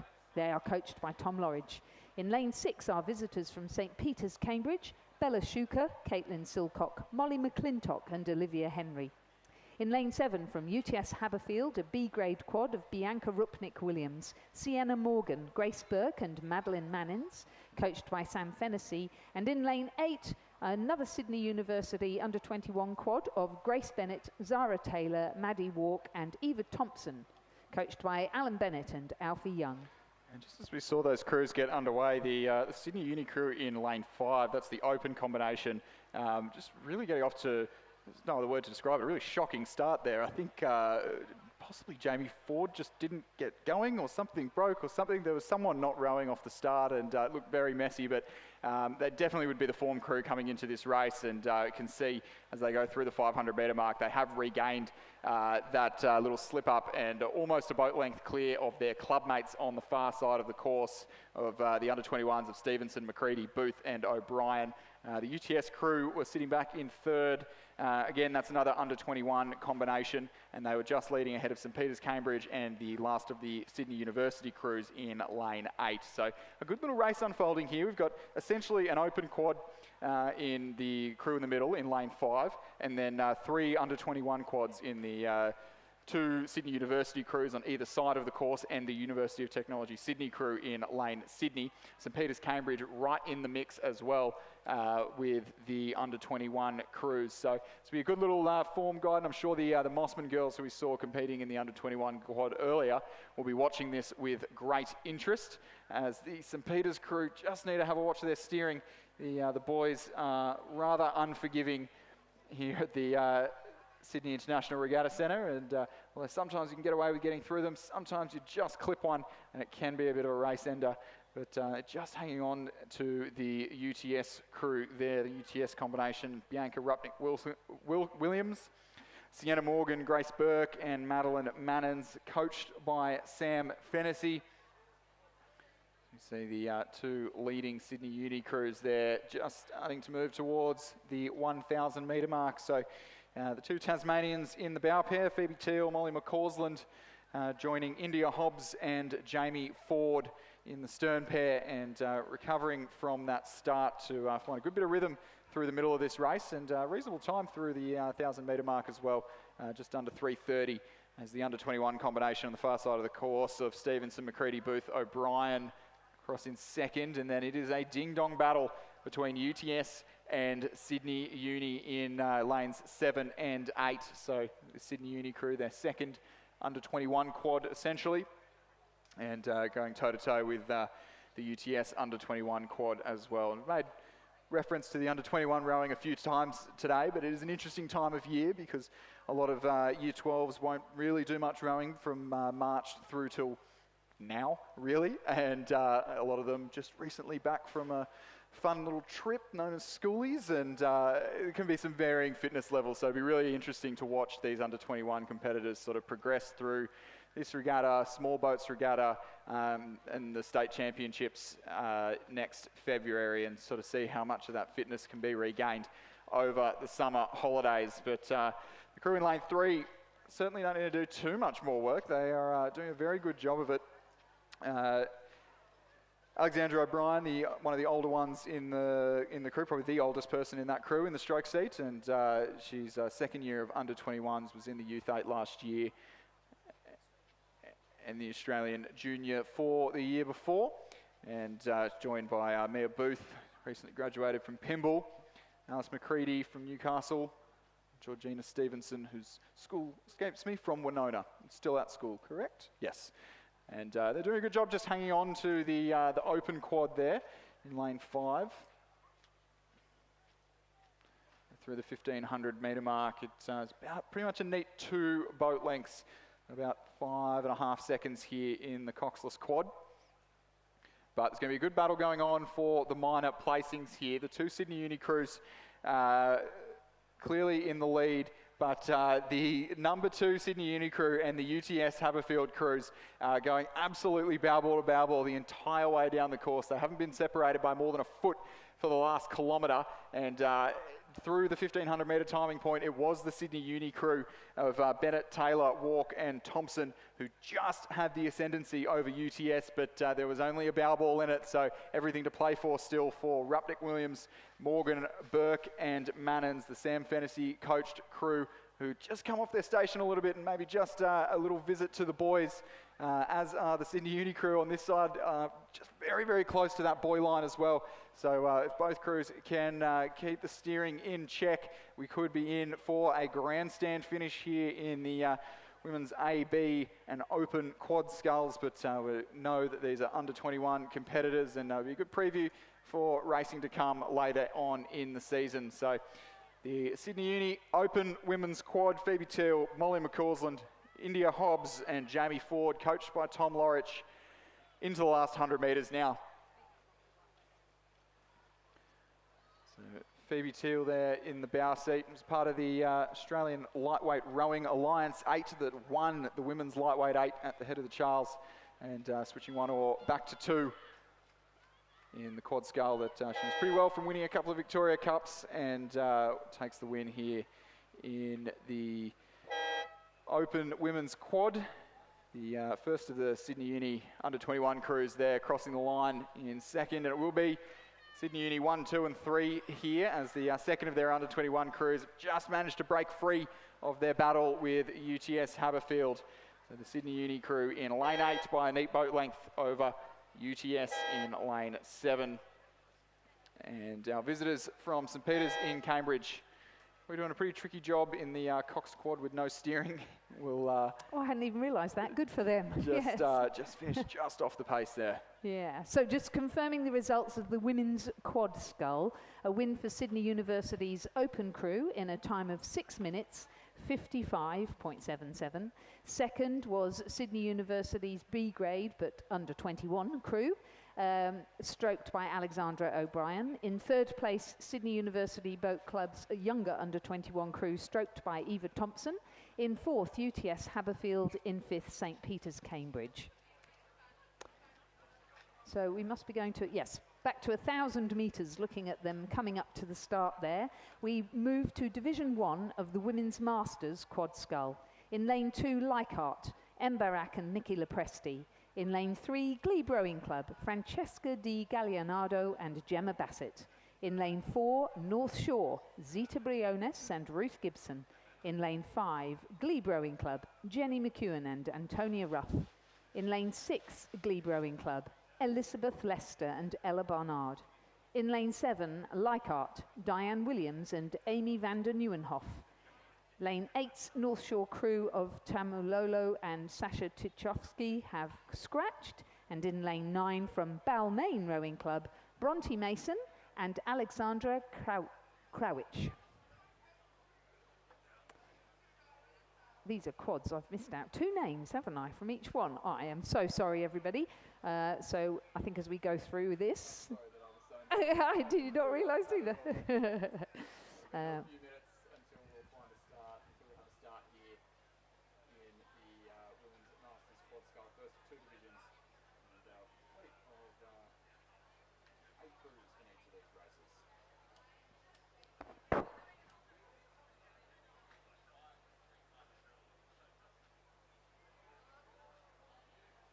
So we can see on the screen that the umpire and the aligner are bringing the crews up to the 1,000 metre mark, and they'll pause them there for a start. On the far side, that Leichhardt crew is stroked by Daniela Borgert, and in the 3-seat, Susan Huggett. In the Glebe Rowing Club crew, the people I didn't mention were stroke Elizabeth Dorian and 3-seat Gemma Bassett.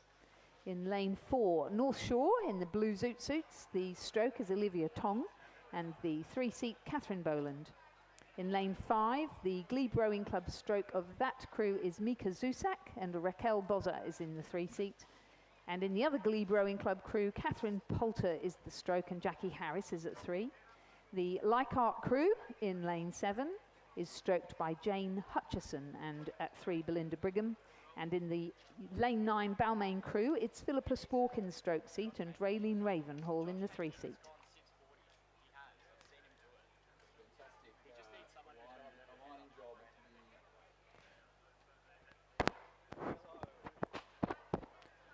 Yeah, and I have not mentioned the different age categories. So we've got going off go, the older crews, which were D age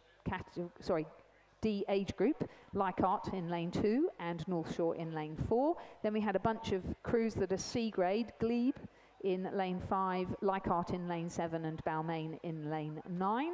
Then we've moved through to the B crew, B age category crew, Glebe Rowing Club in lane 3, and last to go off were Glebe Rowing Club in the A age category, Elizabeth Lester, Ella Barnard, Jackie Harris and Catherine Poulter in lane 6. So in theory, if all of the age categories are kind of done correctly, we should get 8 crews crossing the line at the same time by the time we get to the finish. Doesn't always work out quite that way, but most of the time with this Masters racing, we get treated to some pretty good finishes. So the next few races, 2 divisions of this, and then a few more Masters races later on this afternoon as well. Should be a pretty good spectacle to watch. So the Leichhardt crew on the far side of the course, they went off go, as did North Shore, and those 2 crews still in the lead as they approach the 500 metre mark. But looks like the Glebe crew, the A-grade crew in lane 6, they went off an 8-second handicap, but just starting to narrow that gap in the centre of the course. We'll get a good idea of things when they come through the timing point. If that margin is less than 8 seconds back to the Glebe crew in lane 6, then it was less than 4 seconds rather, than we know that they're probably on track to come through at the finish. So as it stands, the 2 crews who went off go, Leichhardt and North Shore with the lead. The Glebe crew who went off 8 seconds are now 4 seconds behind at the halfway point. So this is going to be a fantastic finish here in the Women's Masters Quad Scull. Another Glebe crew and Leichhardt through in 4th and 5th, and the last Glebe crew there in 6th place. And the Balmain crew on the near side of the course in 7th place. Probably won't feature quite in the runnings for the medals in this event, but it is all going to be about can the Leichhardt combination or the Glebe combination rather, in the centre of the course. Elizabeth Lester, Ella Barnard, Jacqueline Harris and Catherine Poulter, the A grade, the youngest crew here in the race, who went off an 8-second handicap. Can that crew make up that handicap, make up that margin in the closing stages? They were just 4 seconds behind at the halfway point. So in theory, this should come down to less than a second's margin at the finish line. North Shore Rowing Club in the centre of the course there. Zita Briones, Ruth Gibson, Catherine Boland and Olivia Tong. They've seen the challenge and they're starting to respond, as are Leichhardt on the far side of the course. Both of those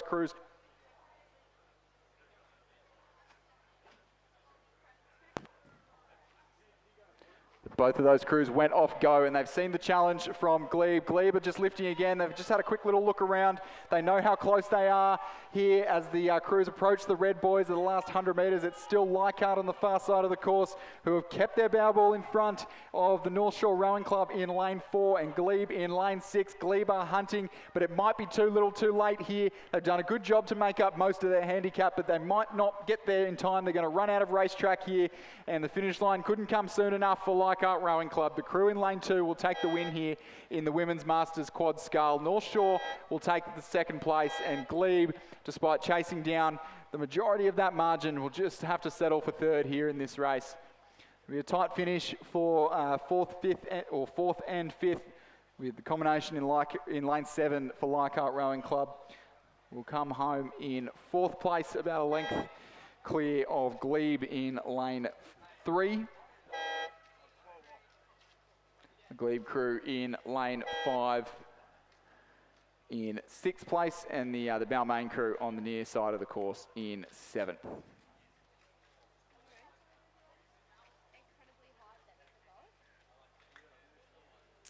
Well, some great racing there, and as somebody who's been involved in the state level masters quads, really interesting to see the coaches that are following the race and the athletes that are racing in that race. Daniela Borgert in the stroke seat, with Susan Huggard at 3, Nikki Lepresti at 2, and Embarak at bow, representing Leichhardt, coached by Steve Sherry, took out the win in Division 1 of the Women's Masters Quad Scull. Second was North Shore, again a who's who of rowing, Zita Briones, Ruth Gibson, Catherine Boland and Olivia Tong, coached by Guy Morgan. And then our third crew to cross the line was from Glebe, the A age group crew of Elizabeth Lester, Ella Barnard, Jackie Harris and Catherine Poulter. And Balmain Rowing Club come across the line now, yay, well done, looking very bright and cheerful, and they complete the Women's Masters Quad Scull Division 1.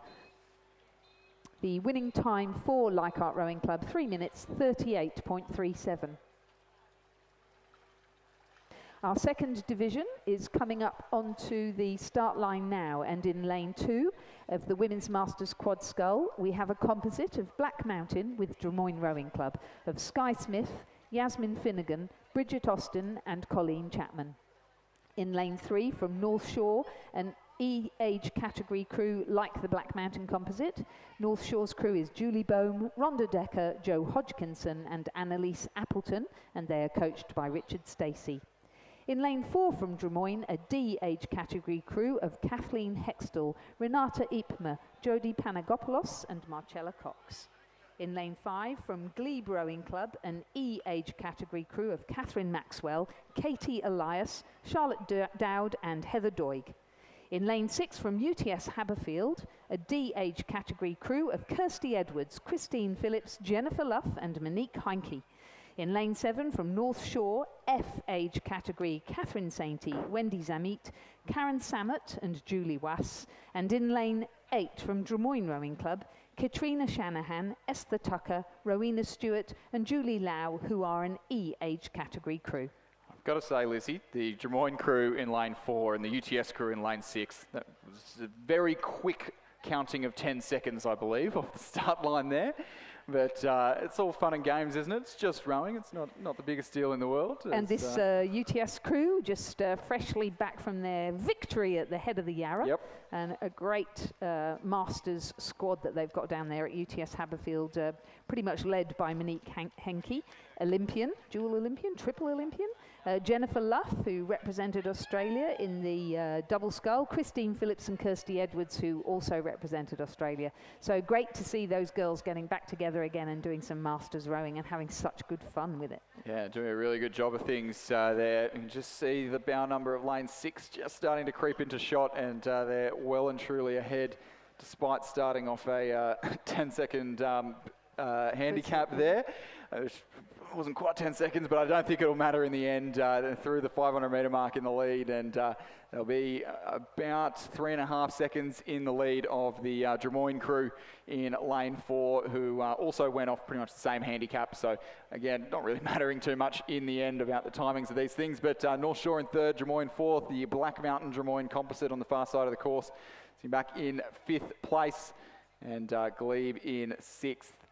Through that first timing point. So just be whether the Drummoyne crew there in lane 4, Kathleen Hextall, Renat Ijba, Jodie Panagopoulos and Marcella Cox can have a little bit of a turn of speed in the closing stages of the race to reel in UTS Haberfield, but I think it may be just out of reach. A very well credentialed UTS crew, and certainly one of the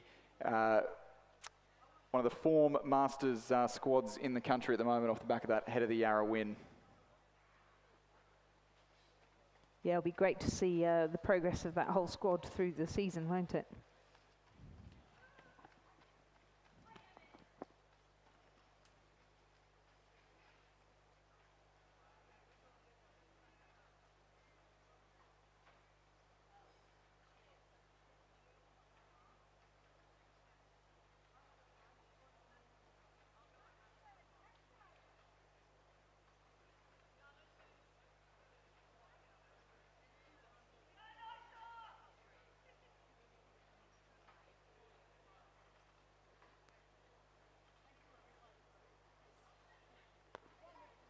Down towards the line, our leading 2 crews remaining unchanged It is UTS Haberfield and Drummoyne Rowing Club, the two D-grade crews in this race who have moved through the field and will take the win in this second division, the Women's Masters Quad Scull, in a very similar, slightly slower time to the previous division.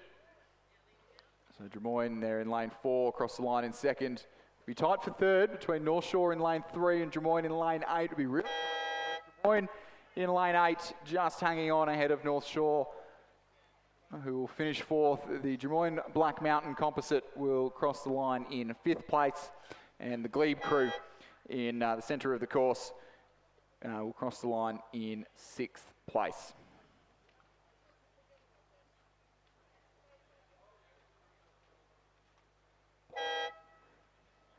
So just confirming the results of Division 2 of the Women's Masters Quad Scull. A win for UTS Haberfield, Edwards, Phillips, Luff and Henke. In second place, Drummoyne Rowing Club, Hextel, Ypres, Panagopoulos and Cox. And in third place, Drummoyne Rowing Club, Shanahan, Tucker, Stewart and Lau. In fourth place, North Shore, Bohm, Decker, Hodgkinson and Appleton. In fifth place, Black Mountain, Drummoyne, Smith, Finnegan, Austin and Chapman, and in sixth place, Glebe Rowing Club, Maxwell, Elias, Dowd and Doig. The winning time for the UTS crew, 3 minutes 46.03, and the margin between them and Drummoyne, 3.92. We now move to a men's coxed 4, where we have a mixture of D and C grade 4s, so they will be racing over 1,000 metres. St George Rowing Club are in lane 2, University of New South Wales in lanes 4 and 5, Drummoyne Rowing Club in lane 6, and Leichhardt Rowing Club in lanes 7 and 8. In lane 2 from St George Rowing Club, Tom Masterson, Rory Cole, Kurt Armstrong and James Hunt, coxed by Lily Featherstone and coached by Mark Featherstone. In lane 4 from the University of New South Wales, Ali Yadchi in the bow seat, Edwin Fang, Anthony Ball, Fraser Wilson and their cox Alyssa Burke, coached by Emma Vaycox and Justin Quigley. In lane 5 from the University of New South Wales, Ryan McGrory, Jake Palandri, Anthony Ball and can't be Fraser Wilson because he's already in the other crew, so Jay Nelson. Emma Vaycox is coxing them. In lane 6 from the Drummoyne Rowing Club crew, we have Hugh Lucas, Hudson Donovan, Kieran Hine and Nick Brown, coxed by Freya Warner-Van Dyke. In lane 7 from Leichhardt Rowing Club, the young crew of Carter Clifton, Remy Wilson, Peter Simkovic and Dylan Lee, coxed by Lily McHugh. And in lane 8, Nico Calantonio, Massimo Fitzsimon, William Spooge and Lucas van der Westhuizen, coxed by Thomas Fitzsimon. Those crews both coached by Isaac Shepherd.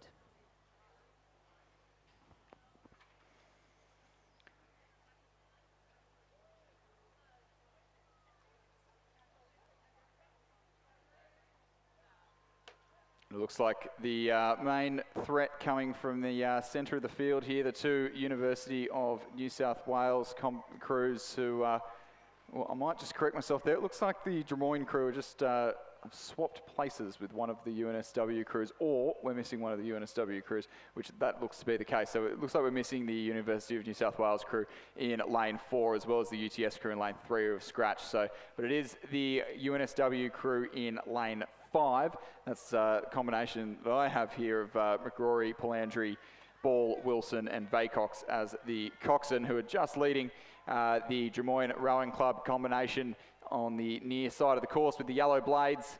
That's the crew of Hugh Lucas, Hudson Donovan, Kieran Hyun, Nick Brown, Freya Warner-Van Dyke coxing, but they are locked in a serious battle with the two Leichhardt coxed 4s here, the C and D grade crews. The C grade crew in lane 7, as would be expected, leading the D grade crew in lane 8, but only by half a boat length. I'll be keeping a close eye on this as the D grade crew is coxed by one of my coxswains at school, Tommy Fitzsimon, who's only new to coxing this year, and doesn't look like he's anywhere near the boys this race, so doing a fantastic job there in the D grade crew. But it is all about the University of New South Wales crew in lane 5 who have led from start to finish here and just opening up a little bit of a margin now in the closing stages. A little bit of clear water over their nearest competition. It's going to be tight for second between St George on the far side of the course and Drummoyne in lane 6. UNSW will take the win by clear water.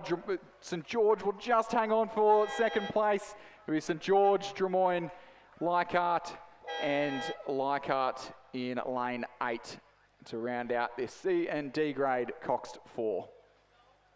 And we would love to confirm who's in that crew, but it's still not clear. We think it's Ryan McGrory, Jake Plandry, N. Helms and Justin Nelson, coxed by Emma Vaycox, but we'll remain to see that. That was the men's D grade Coxed 4. Second St George, also D grade. Third Drummoyne, also D grade. Fourth was Leichhardt, C grade. And fifth, Leichhardt, D grade. Winning time for University of New South Wales, 3 minutes 30.64. Our next race, which is being brought up to the start now, is also being raced over 1,000 metres. It's Division 1 of the Women's C-D Coxless Quad. In lane 2 for the University of New South Wales, we have another substitution where we're not sure, but it's an A. Hamilton, we believe, in the bow seat, with Sunny Park, Kira Bailey and Elise Courtney ahead of them. In lane 3 from Glebe Rowing Club, Charlotte Rogers, Giselle Dwayser, Stella Lagan and Poppy Hartley. In lane 4 from Newcastle Grammar School, Matilda Hutton, Sienna Myers, Paris Myers and Ella Windybank.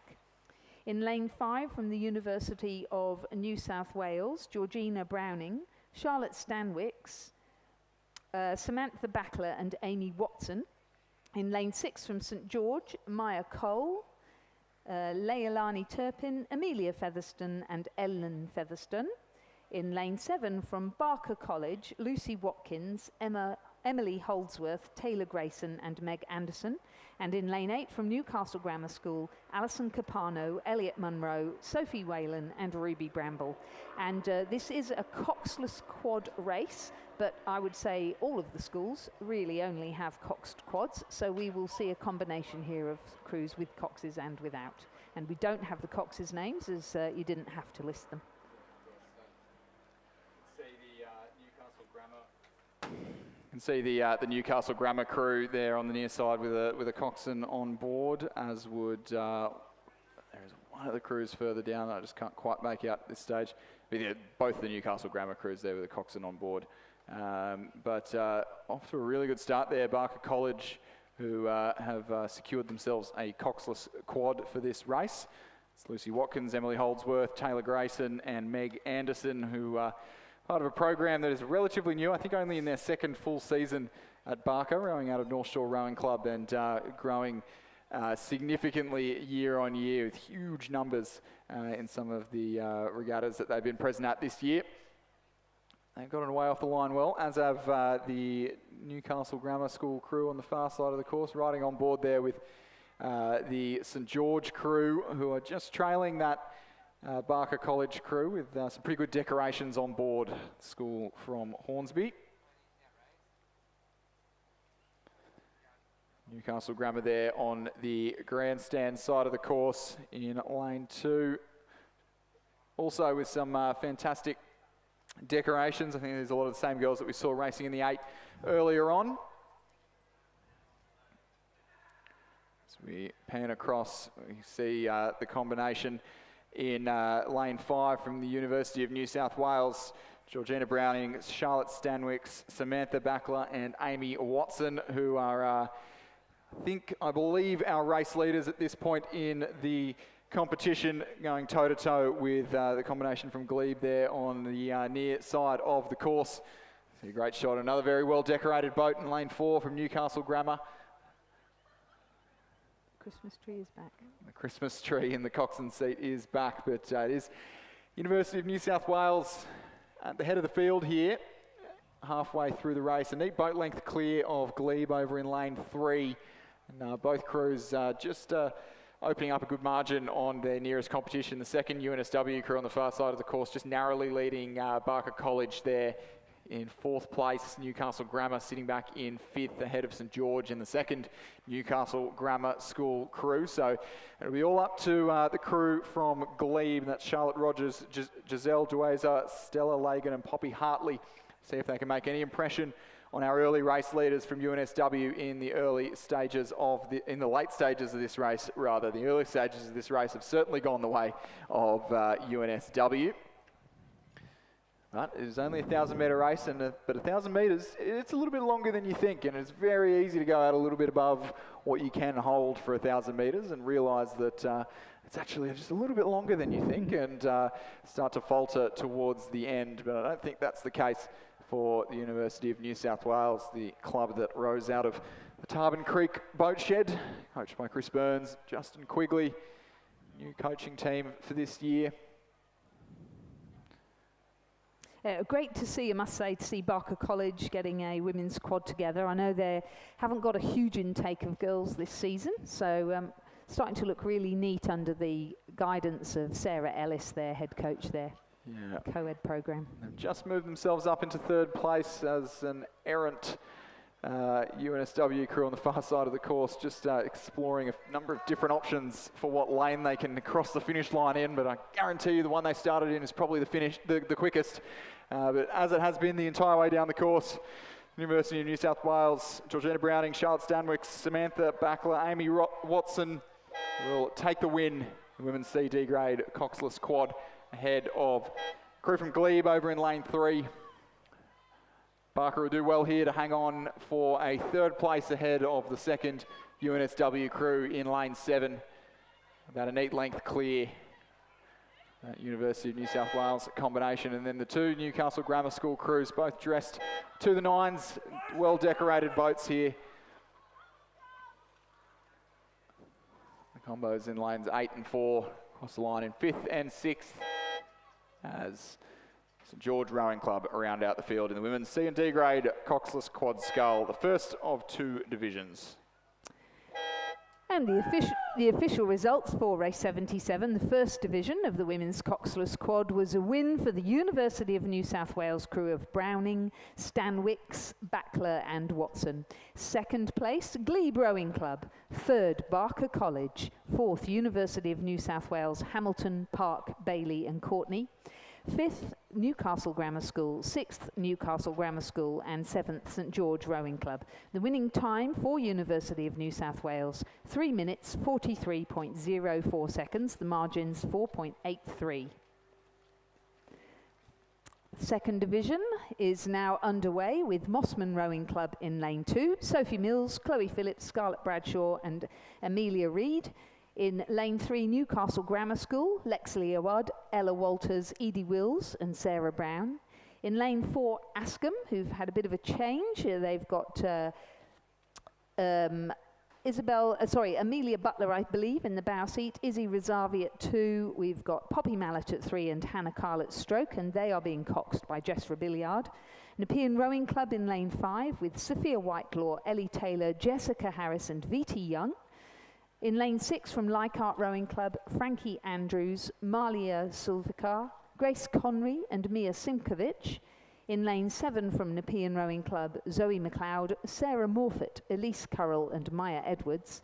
And in lane 8, a second crew from Askham School, Remy Malouf, Lara Drower, Charlotte Hurrigan in the 3-seat and Nook Lafferty at stroke, and they're being coxed by Anna Radzaminski.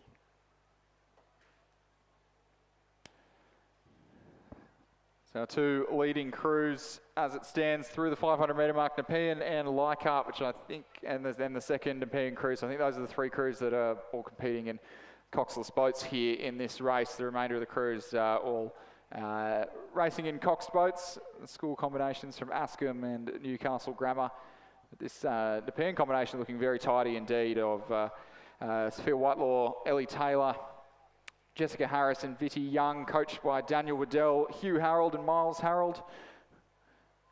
And as they've worked hard for a nice solid lead early on in the race, and leading by about 3 or 4 boat lengths now to the Leichhardt combo of Frankie Andrews, Malia Zulfika, Grace Conroy and Mia Simkovic in lane 6.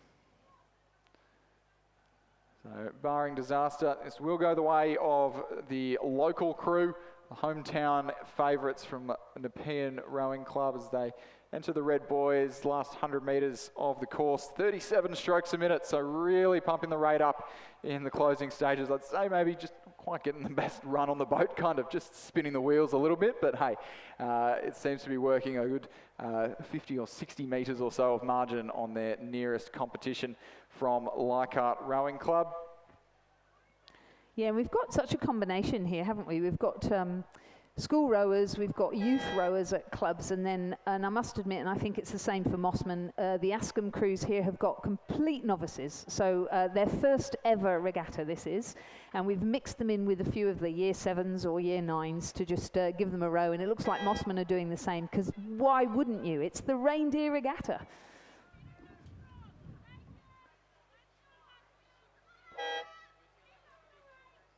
All right. So Nepean number 1, first across the line ahead of Leichhardt. Nepean number 2. And then the two Ascombe crews a little while back, but rowing in the Cox quads. Two very, very well decorated boats from the Ascombe school. It'll be the crew in lane 8 who will take the win from their schoolmates over in lane 4. And the Newcastle Grammar combination over in lane 3 to round out the field.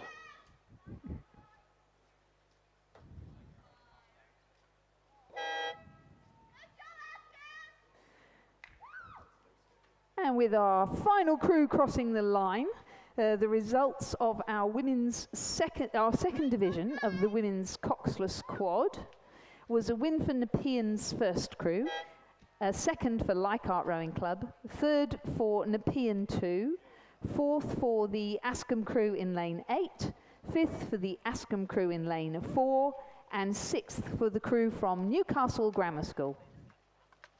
Mossman Rowing Club having not started. The winning time for Nepean 1, 3 minutes 40.97. That was in a coxless quad. The margin between them and Leichhardt Rowing Club, 14.84. We now have a short break before we go back to 2,000 metre racing with the men's double scull.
So on the start line now, we have the straight final of the men's double scull. In lane 1, that's on the far side, UTS Haberfield crew of Harry Birchmore and Peter Waldersee, coached by Matthias Ungermark. They are an open crew. In lane 2, Sydney University Boat Club's first crew, an under-23 crew of Will Gregory and James Scott Brown, coached by Pete Warne and Don McLaughlin. In lane 3 from UTS Haberfield, the under-23 crew of Matthew Robertson and Hunter Hyde, coached by Matthias Ungermark. In lane 4 from Mossman Rowing Club, an open crew of Joshua Hewitt and Elliot Simpson, and in lane 5, an open crew from Mossman of Ben Whitewolf and Alec Price, which looks to me like all their coaches have decided to go rowing. Good luck to him. In lane 6 from UTS Haberfield, an open crew of Oscar Baregi and Alexander Wood, coached by Matthias Ungermark. In lane 7 from Black Mountain, the lightweights that we saw battle it out in the singles earlier, George Bowditch and Matthew Rickard, coached by René Domichens. In lane 8 from UTS Haberfield, the lightweight crew of Zink Bosco and Luca Melozzi, coached by Matthias Ungermark. And in lane 9 from Sydney University Boat Club, an under-23 crew of Sebastian Atherton and William Wolfe, also coached by Pete Warne and Don McLaughlin.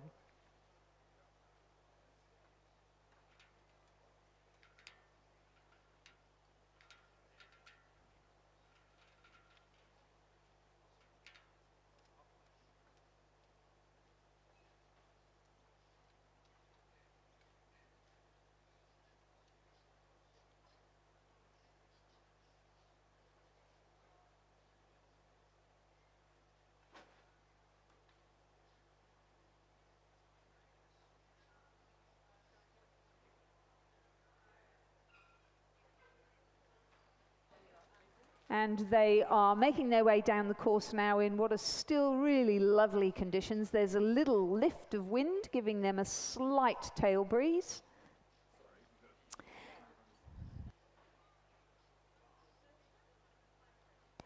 And they're coming up to the 500-metre mark now, and the action seems to be coming from the middle of the field with Oscar Baregi and Alexander Wood, who have both represented Australia at under-21 and under-23 level, in the lead over the Mossman Rowing Club crews of Ben Whitewolf and Alec Price, and Josh Hewitt and Elliot Simpson.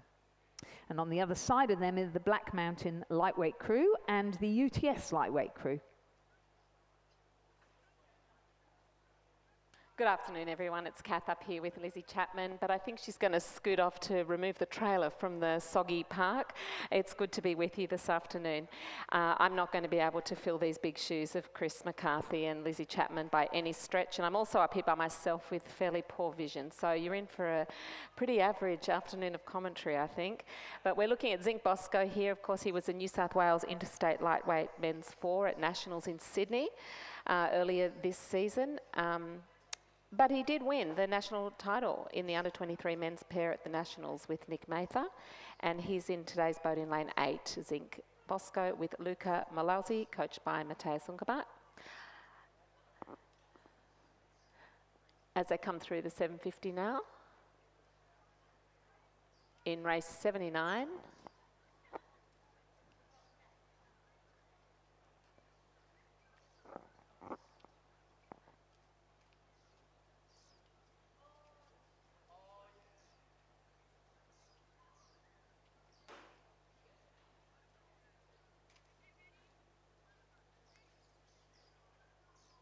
It looks like lane 6, the UTS crew of Baregi and Wood are still in the lead, but we don't have any timers in the box. They're at the 1,000 metres now. Of course, we're back to the 2,000 metre races now for race 79 in this scull.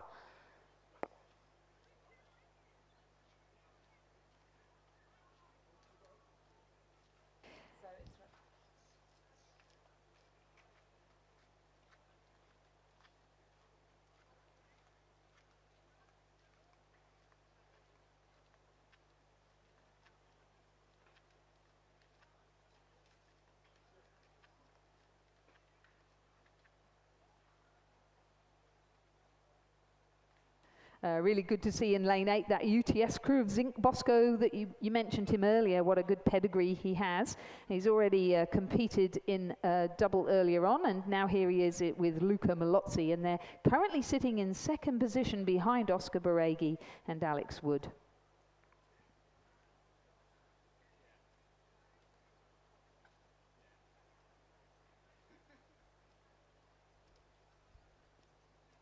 Yeah, at this stage of the race, Lizzie, the leading crew out there, they're probably just trying to keep their focus on keeping the boat moving with as little resistance as they can muster, getting their blade depth and catch timing in a very even pace. It's hard to see very much from here on the camera screen, but it looks really close in lanes 2 and 6. So that would still be the UTS crew, Baregi and Wood, but it looks like they're getting a bit of a challenge from Gregory and Scott Brown in lane 2, and possibly lane 7, the Black Mountain crew from the ACT of George Bowditch and Matthew Rickard. Yeah, it looks to me like they have managed to creep through Zinc Bosco and Luca Malozzi, so there's a good battle going on in lanes 7 and 8, which are the 2 lightweight doubles. UTS are fielding 4 boats in this race at the moment, coming in first position, 3rd, 5th and 6th, with Black Mountain sitting there about 4 seconds behind the UTS crew. Let's see if that changes as they come into the last 250 of this race. They'll be legs burning at this stage, hey Lizzie? Mm-hmm.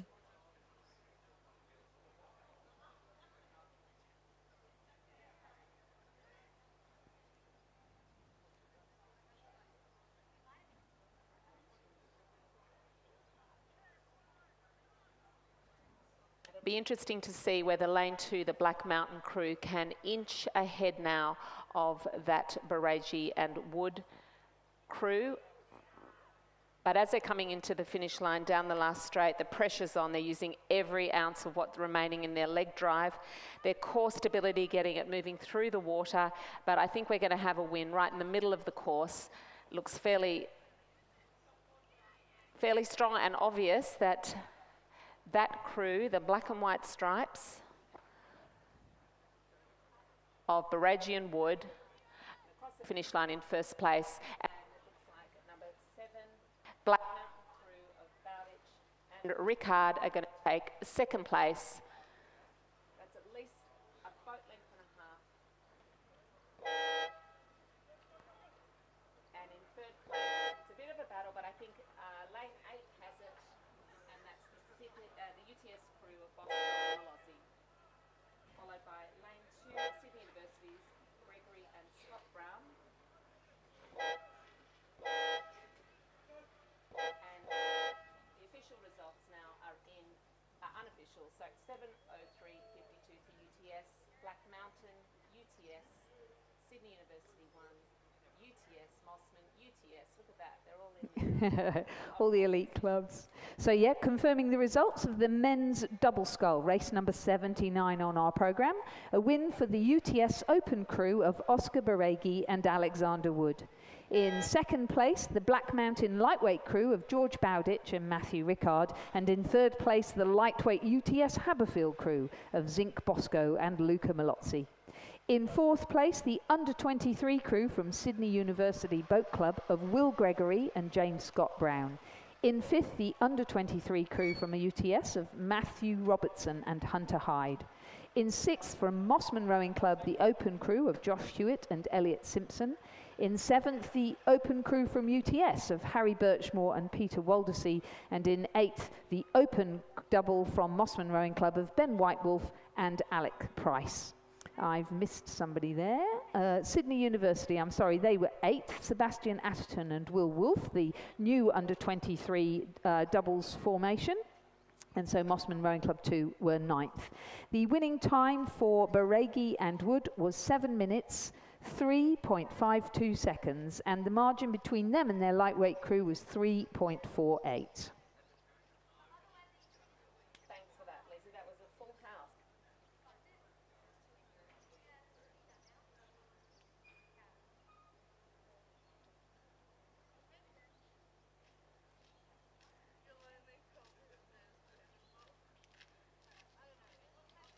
and this is the men's coxless 4 in race 80.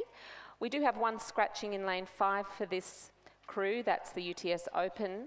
So we've got lane 4 is the UTS of Will Club, Brandon Smith, Joe Lynch and Joshua Wilson, coached by Matthias Ungemat.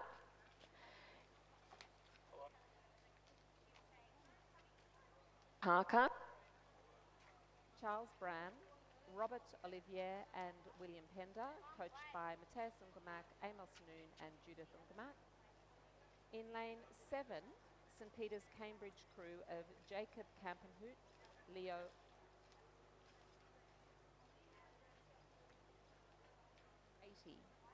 the men's AB. Final.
Testing, testing.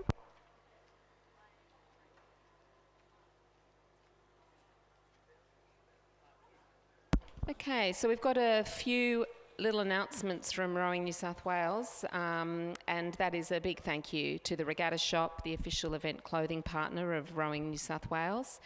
And you would have seen them up on the concourse. They might be packing up soon, so maybe you can head up there and get a bargain. But certainly they're the official Reindeer Regatta and Sprint Championships merch is on sale there at the Regatta shop. Also to Quest Penrith, the official accommodation partner of Rowing New South Wales. Thank you from Rowing New South Wales to Quest Penrith.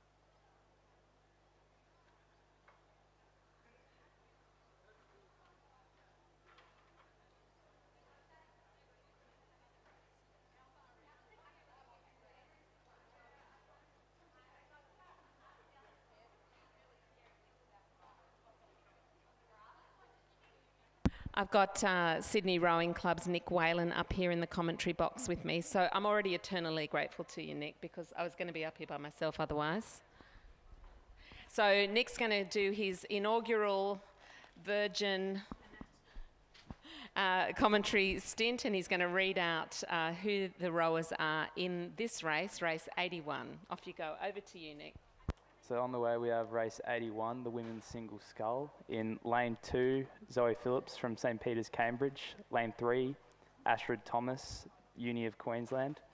Lane 4, Regan White, St. Peter's, Cambridge. Lane 5, Soph Reitman, Sydney University.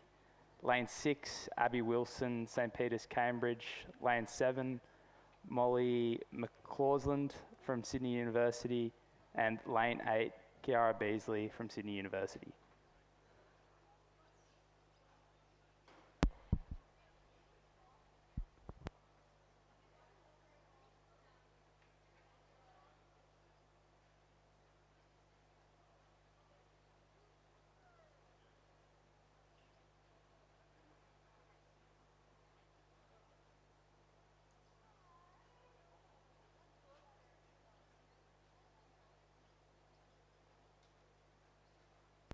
So it's a little bit hard for us to see up in the commentary box from here at the moment who's out in front, but it does look to be potentially Sydney University's under 23, Sophia Whiteman. Her coaches Alfie Young and Alan Bennett. They know where they are on the course. They're nicely spread out, and it looks like Sophia is pulling away. Very beautiful, smooth conditions out here. There's a light cross breeze, and crosswinds can be a little bit tricky for rowers to navigate, but the conditions here this afternoon really, once that driving rain seems to have cleared up for the afternoon, and now we've got the steam rising. But it looks like Sophia Whiteman out there in front in lane 5 at the moment.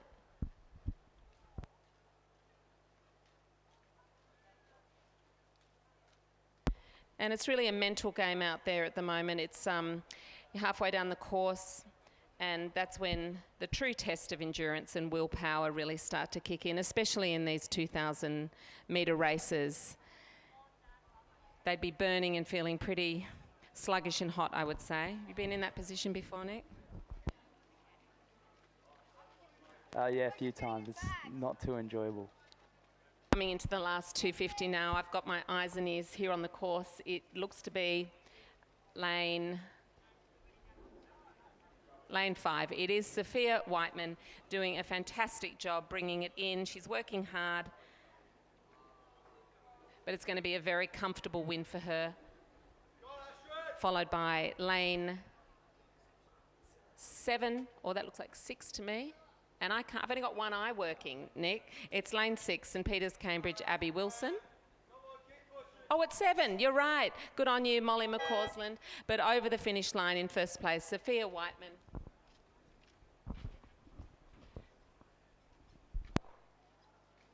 And it is going to be Molly McCausland in the open category, followed by Astrid Thomas, University of Queensland. Congratulations. Pretty wrecked over there in the yellow boat.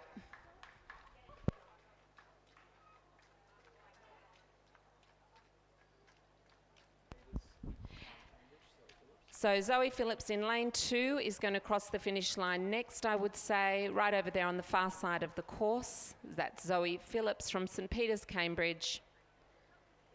And Abby Wilson, also of St. Peter's, Cambridge, following her.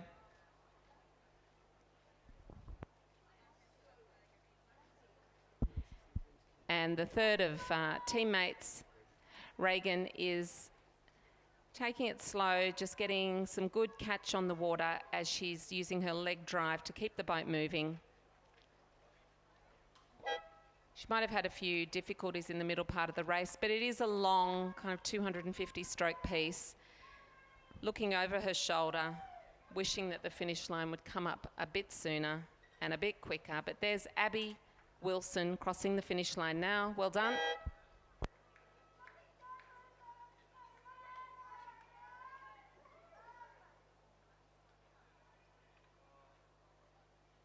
Coming down the course now, not too far behind, is race 82, another division of the women's single scull. In lane 4, we have Annabelle McKenzie from Newcastle Grammar. Lane 5, Abby Richards from Black Mountain. And lane 6, Phoebe Teal from Sydney University.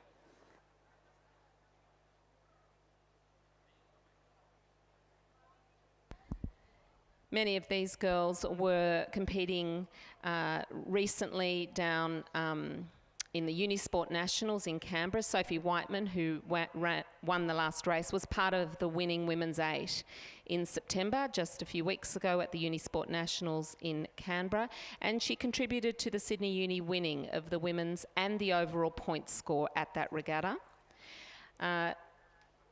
Sydney Uni fielded 2 8s in that event, taking silver, and we just saw Molly McCausland, who was rowing in lane 7 in that crew.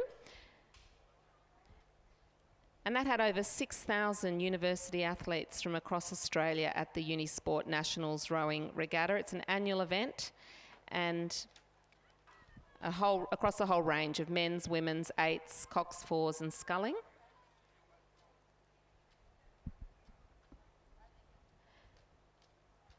And it looks to me like it's Sydney University's Phoebe Teal, coached by Alfie Young and Alan Bennett, who is in the lead for this race, followed by Newcastle Grammar's Annabelle McKenzie and Black Mountain's Abby Richards, who will come in 3rd place. I don't think they're going to be able to close the water between these boats at this stage of the race, Nick.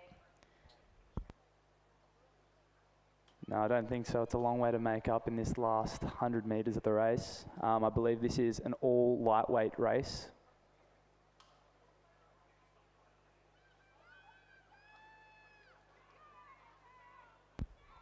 Their stroke rates really dropped from this morning's racing. I think they're just staying long and strong in these finishing 100 metres, which is exactly what I'd be doing if I was that far out in front.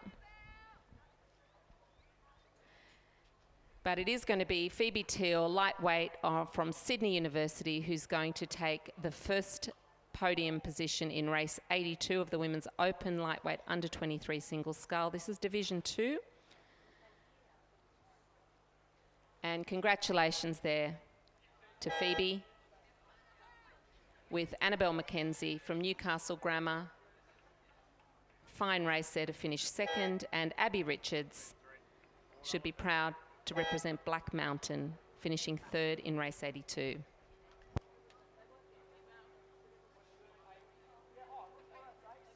We now have race 83 at about the 1K, which is the women's pairs. So this is a mix of under 23 and open pairs. In lane 1 from St. Peter's, Cambridge, we have Sophie Hunter and Kate Gardner.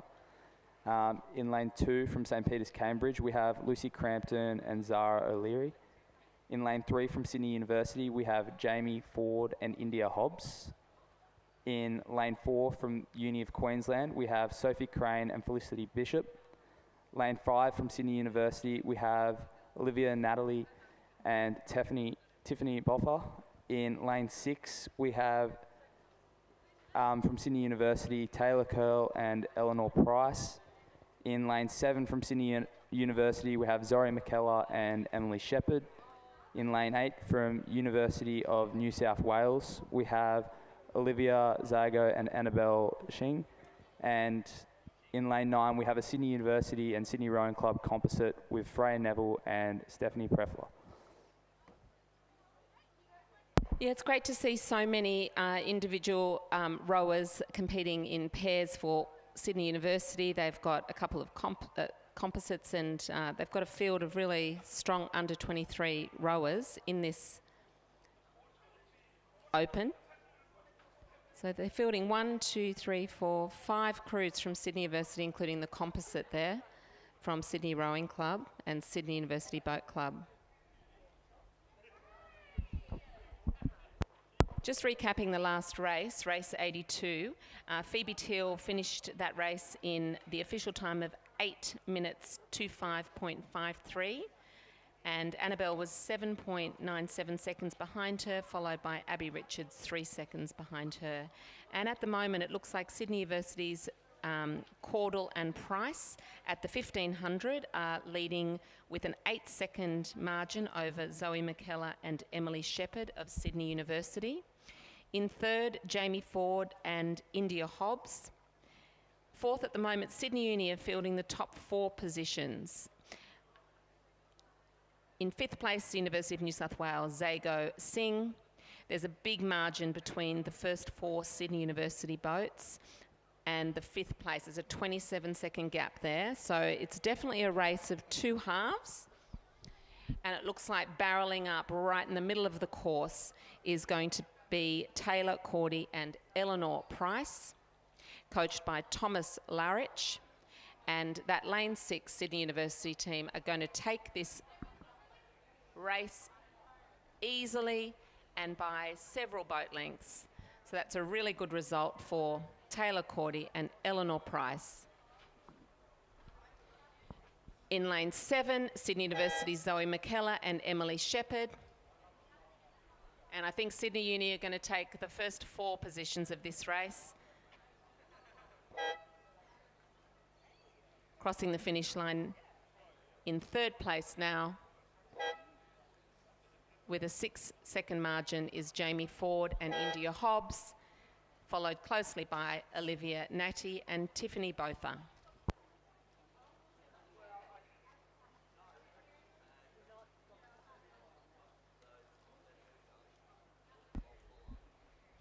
Okay, looks like a bit of a slog over there between the St Peters Cambridge crews. It's going to be cruising in the University of New South Wales crew of Olivia Zago and Annabelle Singh. Congratulations, they're crossing the finish line. They'll be happy for this to be over. But they're fighting it out in the final between lanes 1 and lane 4. That is lane 1, St Peters Cambridge. I think they're just going to be pipped by the University of Queensland. And they're happy about that. And the St Peters crew of Lucy Crampton and Zara O'Leary crossing the finish line to round out race 83.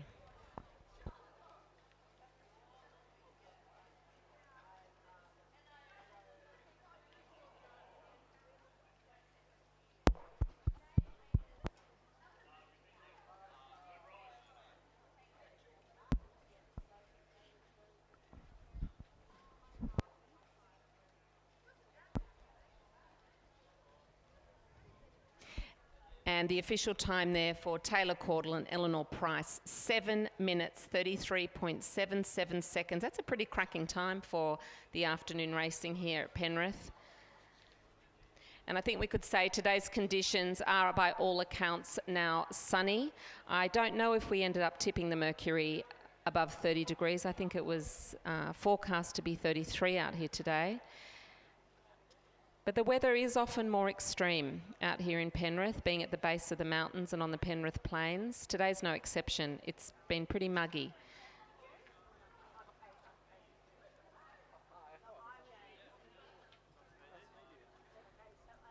Okay, they're lining up now in race 84. Race 84 is a final. It's 1,000 metres, back to the 1,000 metre racing.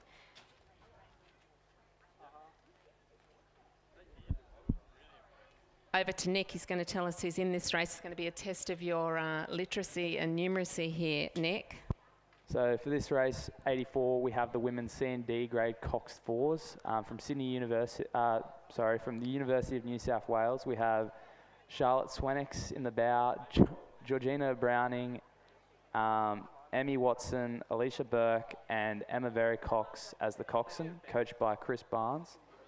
From Mossman, we have Charlotte Walsh, Arabelle Turner-Smith, Alice Stinger, Sophie Hay, coxed by Alexander Pearsons. From Drummoyne in lane 5, we have Poppy Stewart, Alexandra McClawsey. Apologies on the pronunciations of some of these names here. Regina Jimp, Freya Warner, coxed by Kathleen Hextel. In lane 6 from the University of Queensland, we have Olivia Mitchell, Amelia Moore, Emerson Martin, and Stephanie Pettigrew, and coxed by Harriet O'Dwyer. From the University of New South Wales in lane 7, we have Alison Thompson, Kiara Bailey, Sunny Park, Ellis Courtney, coxed by Justin Nilsson.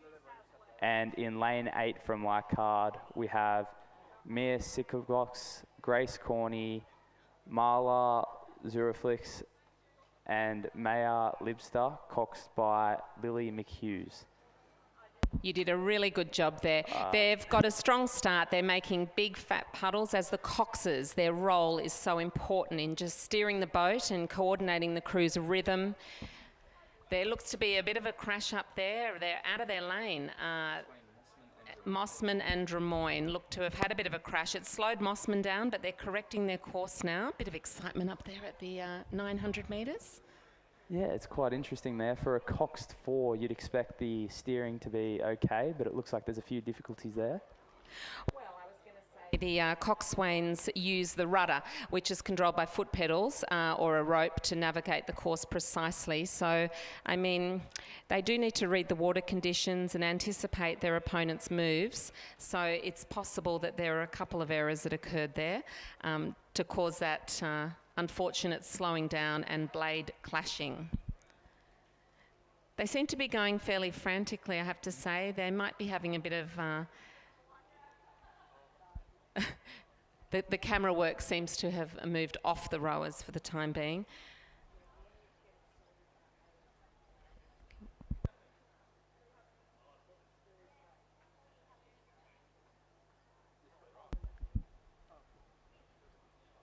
Okay, looks like the Mossman crew are now syncopating their rhythm a little bit better. They've got Drummoyne, I can see Drummoyne also, some good blade work. The camera's squarely on them. They're rating fairly high for the early part of this race.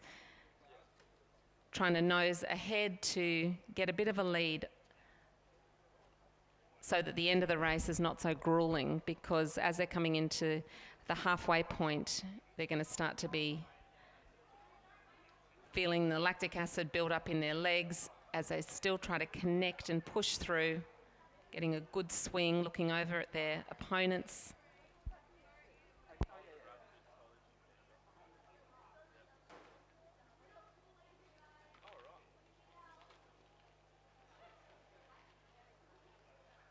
So it looks at this stage from up in the commentary box, it's a race between Drummoyne and the University of Queensland. Olivia Mitchell, Amelia Moore, Emerson Martin and Stephanie Pettigrew with Harriet O'Dwyer as the cox. Looks like they've got potential lead. It's really tight in those middle sets though, Nick. I think the University of Queensland are out in front, just nosing ahead of Drummoyne. And possibly University of New South Wales over in the far lane 3. That's Stanek, Browning, Watson and Burke with the cox Emma Vey Cox. With lane 2, Mossman have a fair bit of water to catch up to be in the running, as do Leichhardt, that's Simkovic, Corey, Zulafar and Isbister, coxed by Lily McHugh.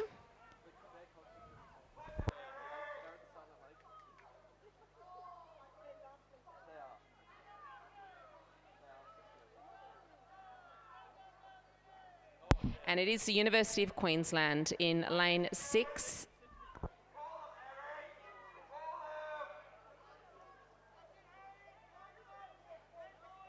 Perfect. The UQ Zooties have it, according to Nick. That's Olivia Mitchell, Amelia Moore, Emerson Martin and Stephanie Pettigrew, coxed by Harriet O'Dwyer, are going to take the first position in this race, but they're getting a very, very good push on from the crew in lane 3 from the University of New South Wales. But it is going to be the University of Queensland who take this race. It's going to be a tight finish for third with Drummoyne and Leichhardt pushing it through, but Drummoyne just coming on top by about half a canvas. And then Mossman coming in for the final position. They had a bit of a rough start, but they've done well to bring up some ground. That's Catherine Walsh in the stroke seat, Arabella Turner-Smith, Alice Stringer and Sophie Hay, coxed by Alexandra Pearson. Congratulations, girls. And the 1,000 metre official time for that race, 84, is 3 minutes 58.82. Coming down the course now, we have race 85, which is the men's C and D grade coxless quad. In lane 1, we have Drummoyne, Hugh Lucas, Hudson Donovan, Kieran Huynh, Nicholas Brown. In lane 2, Leichhardt, Jasper Richards, Massimo Fitzman, William Spoo, and Lucas Wilson. In lane 3, we have Newcastle Grammar, Carter Hazel, Isaac Beattie, Mark Avery, and Sam Cross. Lane 4, Newcastle Grammar, Aston Myers, Connor Scott, Charlie Martin, stroked by Daniel Vesey. In lane 5, we have Barker College with Isaac Wexenbeek, Lars Walker, Ethan Winters, and Charles Walsh. In lane 6, another Barker College crew with Jacob Alps, Finn McKinnon, William Ryan, and Hugo Tong. In lane 7, we have the University of New South Wales, Anthony Ball, Justin Nelson, Thomas Gates, and Ryan McGorry. And in lane 8, we have Newcastle Grammar, James Sevier, Aidan Bird. Ooh, it's a tough name to pronounce there. Jiasheng Shi and Hunter Mann. And then in lane 9, we have the University of New South Wales, Lachlan Savage, Eric Nguyen, Edwin Fang, Fraser Wilson, and coached by Chris Barnes. Okay, the pressure's really on in this race, Nick. These rowers are using every ounce of the leg drive they've got and their core stability to get that boat moving. They're going really fast. I think that they have taken up the level here of rate and pace. And I can see definitely University of New South Wales in lane 7, Ball, Nelson, Gates and McGorry, coached by Chris Burns and Jason Quigley, seem to have a definitive lead in this race. Second could be the Drummoyne crew right over in lane 1. That's Lucas, Donovan, Hung and Brown. But there's not much competition here for this University of New South Wales crew. Their synchronicity is perfect. Their blade depth is, shallow and pushing that water back, driving the bow of the boat forward. It's going to cross the finish line. That's in lane 7. The University of New South Wales are going to take the men's CD grade coxless quad, followed by Drummoyne over in lane 1. It's going to be an interesting one for third here between Leichhardt and University of New South Wales in lane 9, but I think Leichhardt are just going to get on top here. Good finish though from the University of New South Wales.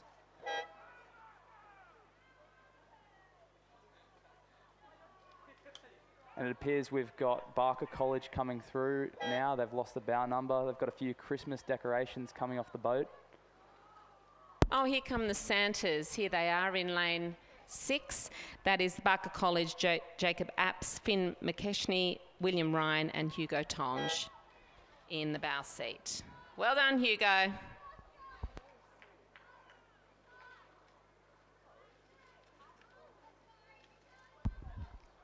Newcastle Grammar's James Fell, Aidan Bird, Jishan Chi and Hunter Mann crossing just ahead of the Newcastle Grammar crew of Carter Hazel, Isaac Beattie, Mac Avery and Sam Cross. The unofficial time in this quad final, University of New South Wales in 3 minutes 18.33 with a 7-second lead over the Drummoyne crew, followed with a 3.9 second over Leichhardt, and University of New South Wales in 4, Newcastle Grammar in 5, Barker College in 6, Newcastle Grammar in 7th place and 8th place. Also, finally, Barker College have just crossed the line, also in Santa hats. It must be a part of the school uniform.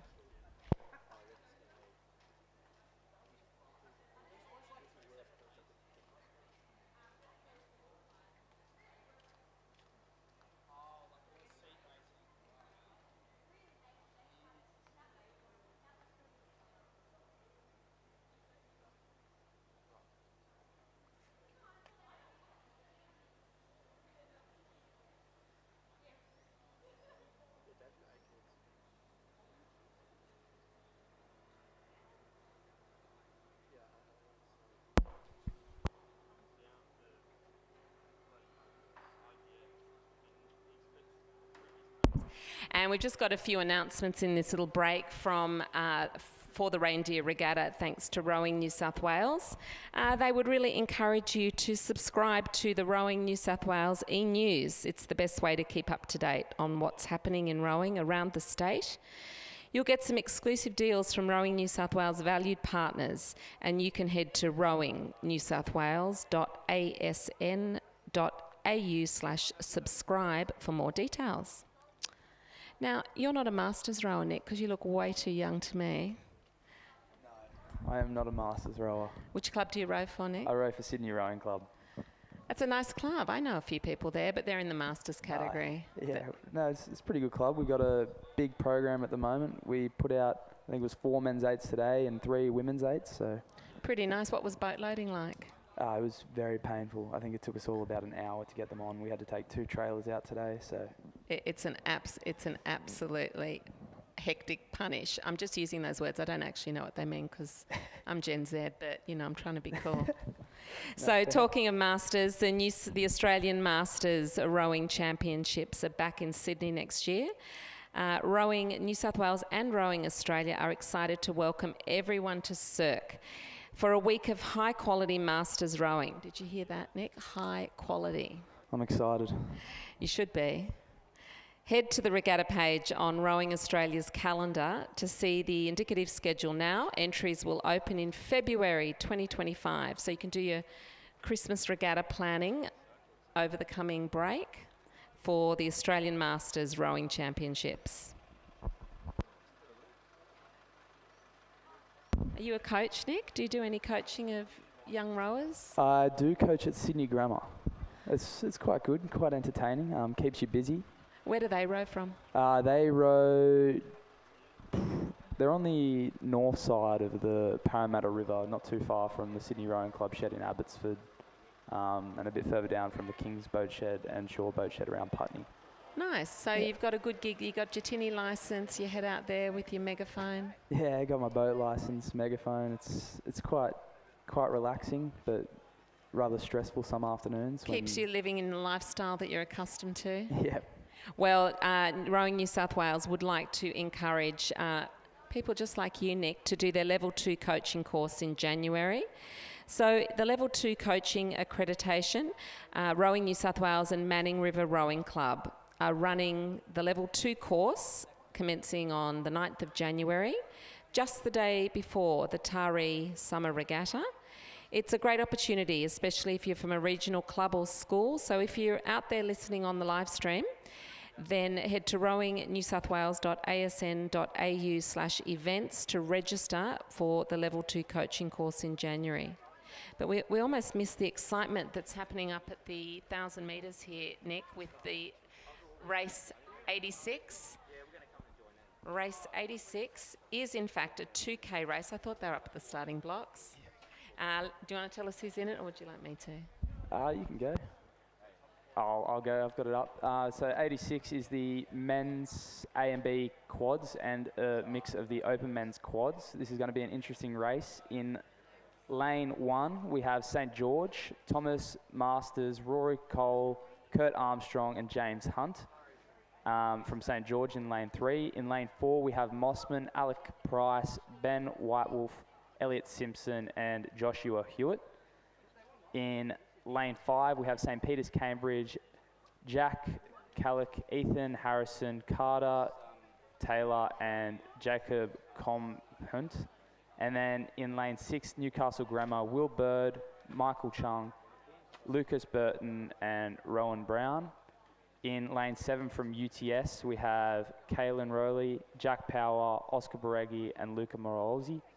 And in lane 8 from Newcastle Grammar, we have Thomas Clarkson, Logan Harm and Edward Barker. Oh, and Jack Martin stroking. Yeah, I think this is going to be a really competitive one, and we should get ourselves in order, you and me, Nick, because when they come down to the 250 to go, I think they're going to be pretty competitive, lined up, and really wanting to cross that finish line first, obviously. But they're driving through the water up at this part of the race. They've usually, I would say, got a fair bit of energy and a bit of adrenaline going on. using the most of the boat's momentum. A boat to watch here. So coming through the 500, we have the UTS boat of Caelan Rotley, Jack Power, Oscar Bareggi, and Luca Morolzi in lane 7. They're a pretty competitive crew. In the middle of the boat, you have Jack Power and Oscar Bareggi, who are both representatives of the Australian under-21 team in the quad. Yeah, those names are certainly ones that we're getting to hear more of at the moment. They're rowing in a pair together as well, or a double with the earlier race, yep. Have you been racing today, Nick? I have. I was actually in the Sydney Open Men's 8, and we unfortunately lost to UTS by 0.8 of a second. Ouch, that hurts. Was that a 2,000 metre race? Yes, it was a 2,000 metre race. The conditions weren't too nice either. It was storming down. Yeah, having a look at the live stream, you can see that it's all about efficiency right now. They're in the middle part of the race. They want to make sure that each stroke is really long and really clean. They've got some fantastic synchronicity in that Newcastle Grammar crew of William Bird, Mitchell Chung, Lucas Brown and Ronan Brown. Sorry, Lucas Burton, excuse me, and Ronan Brown. Look how much run they're getting on that boat. That's in lane 7. That's the UTS crew of Caelan Routley, Jack Power, Oscar Bareggi and Luca Morolzi.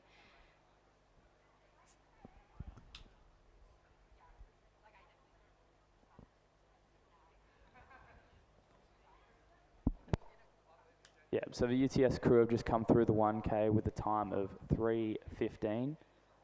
And then we are yet to see second place. I believe it's Mossman coming through the 1K now with a 3:30. So they've got a 15-second lead at the 1K.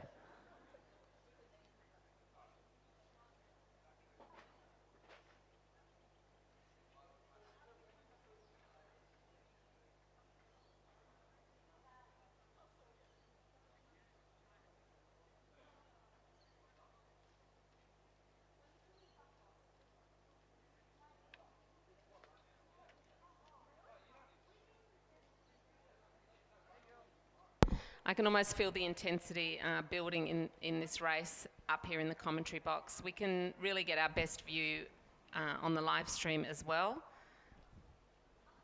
But they're going to be surging now in the middle part as they come into the end of the middle part of this race. Got about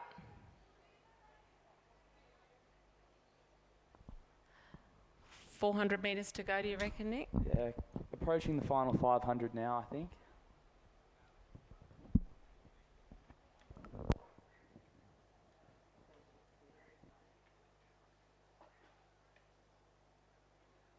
So it's not all about the speed right now. It's really about staying smooth in the water. If the leaders out there, that's the UTS crew, start to rushing or maybe get a bit sloppy with the technique, the trailing crews will be looking for any weakness to exploit, and that's why they need to just keep their focus in the boat, keep in rhythm with each other, keep their technique sharp.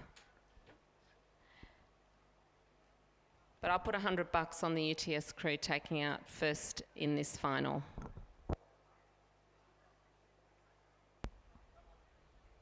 Looks like it's going to be between St George and Mossman, and potentially Newcastle Grammar for second place in this race. That's going to be an exciting one to watch. Yeah, it's going to be an interesting race for second and third here with a tight field coming through.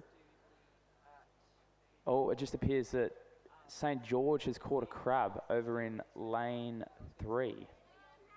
They were pushing Mossman there, but they seem to have lost a bit of ground in the last 300. Yeah, which is the opposite case that's happening in the front of the pack. The crews are really spreading out now. It looks to me that UTS have really found their sweet spot. Every stroke is long, lean, strong. I think they're going to be able to sustain that for the final push and come in with a really clean and easy win. From here, it looks like Mossman is going to take second place, but Newcastle Grammar is pushing hard. Yeah, they really maintained that clear lead for this race. They were in control the whole time. They kept their stroke rate very even, very smooth. Congratulations to the UTS crew of Kaylin Routley, Jack Power, Oscar Berengi and Luca Malozzi, coached by Matthias Ungermatt. And Mossman's Alec Price, Ben Whitewolf, Elliot Simpson and Joshua Hewitt will come across the line in second place. Just with a 24-second gap from first, followed by lane 6 Newcastle Grammar and lane 3 St George. Congratulations. As lane 5 St Peter's Cambridge, Jack Calanci, Ethan Harrison, Carter Taylor and Jacob Campenhout crossed the finish line in 5th place.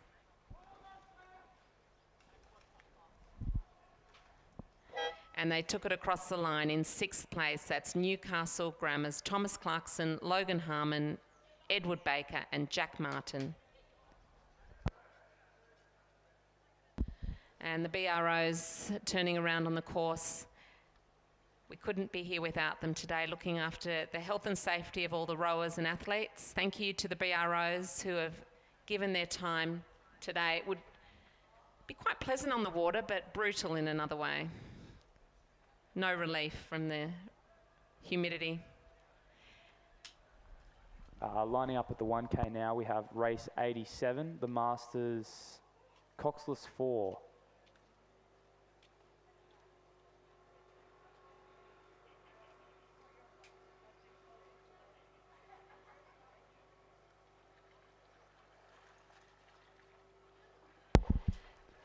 So the race for the Coxless 4 of the Men's Masters has just begun. We've had North Shore scratch, so it is in lane 5, Glebe, Mark McEwen, Chris Anish, Parry, Matt Harris and Ken Major in lane 5 from Glebe. And then lane 6 we have Black Mountain, Henry Bridgewaters, Jeff Howell, Stephen McGlynn and Ian Morgan. Yeah, Black Mountain Rowing Club, it's great to have them here. That's a very prominent rowing institution located on the Black Mountain Peninsula in Canberra. They play a very significant role in the local rowing community. And a quick chat to you about their 2024 expansion in what they call the Red Shed development. They opened a Red Shed. It's a 2-storey rowing facility on the Black Mountain Peninsula, and the development, which is a charitable venture, aims to provide rowing for all. So they focus on inclusivity and accessibility for the community. The Red Shed includes a boat storage, a gym, wellness spaces, a cafe, and it really enhances the club's capacity to serve a really broad range of rowers. So it's great to have the Black Mountain rowers at this Reindeer Regatta.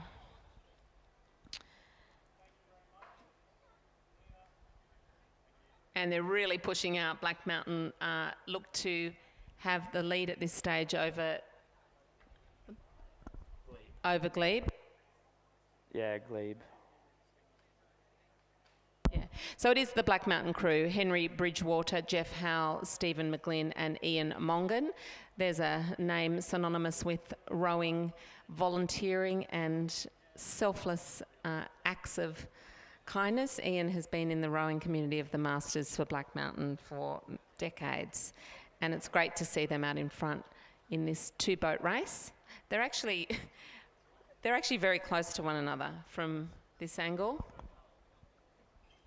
Yeah, it does look to be Glebe making a bit of a push back. We have Ken Major in the stroke seat, who is a coach at Sydney Grammar, and he's practicing what he preaches today, I guess. Showing the junior boys he coaches at Grammar what he can do.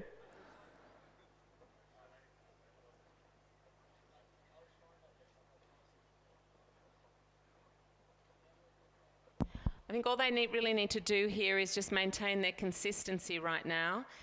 They look to have dropped their stroke rate a bit, which means that they're probably feeling quite comfortable. It's a nice position to be in when you can see the only other boat in the race and it's in front of you.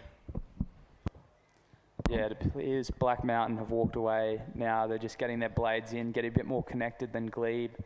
As you can see, there's a bit of whitewash coming from the Glebe boat. They're just missing a bit at the front there. But Black Mountain looking very strong and promising as they come through the final 50 metres.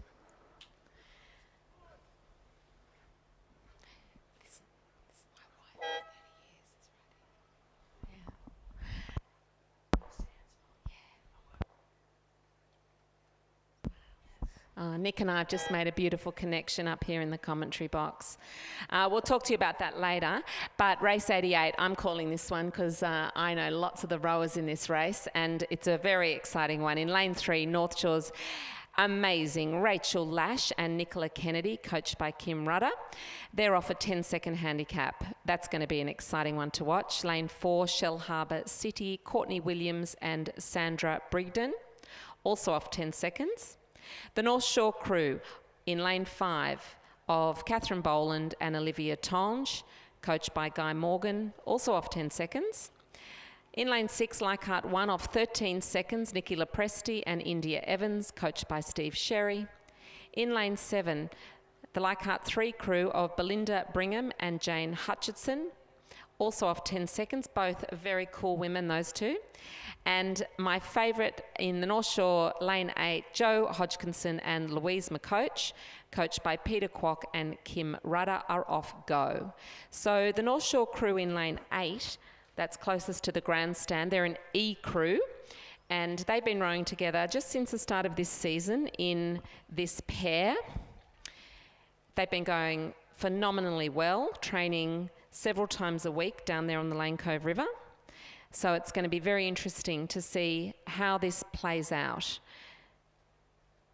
Off 10 seconds was the Leichhardt crew, the North Shore C and the North Shore C of Lash and Kennedy. And at the moment, excuse me, Lash and Kennedy look to have scratched this race. They're not in the lineup. But it looks to be lane 5 out in front at this stage. That's Boland and Tonge. Slightly biased over here, Nick.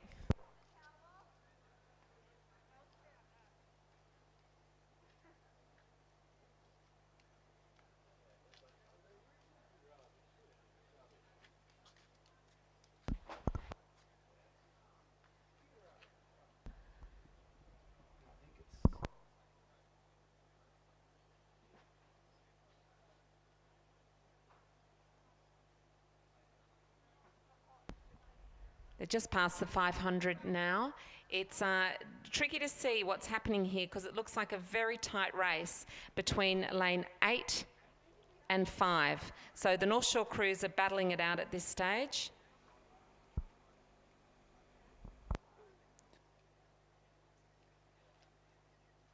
This is the hardest part of the race, coming into the final 300 metres.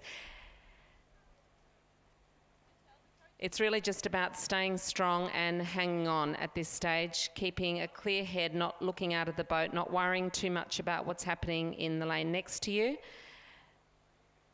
I wouldn't say they're enjoying the flat water so much at the moment. They're just hoping to get to the finish line. It's going to be a close race here. I think lane 5 is doing quite well, but they're being pushed hard by lane 6, which is Leichhardt 1.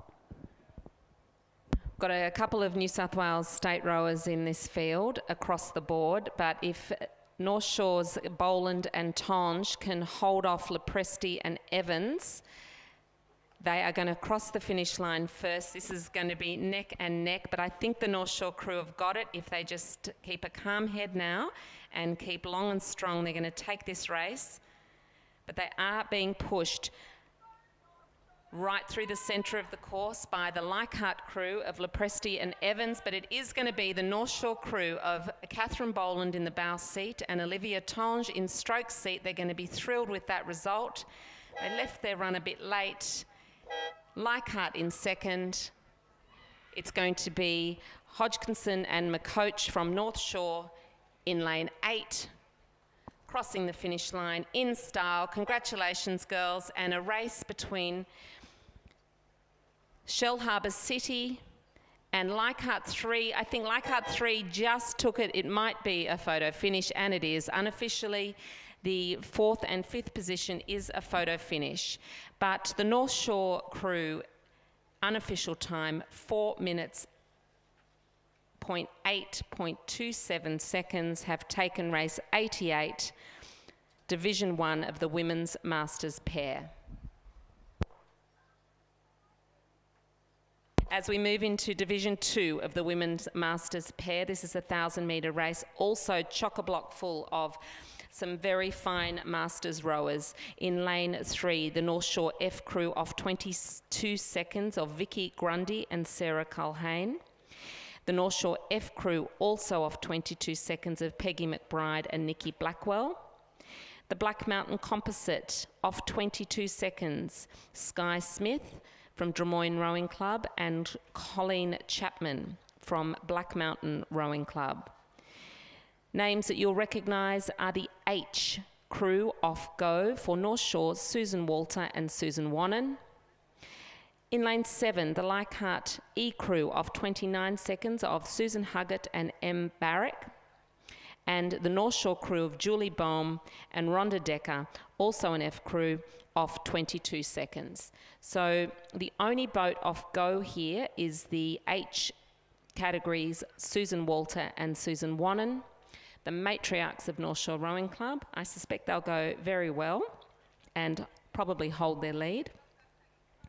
And then there'll be 4 boats in the F grouping off 22 seconds. And finally, the E grouping of Leichhardt's Huggett and Barrick will be off 29 seconds.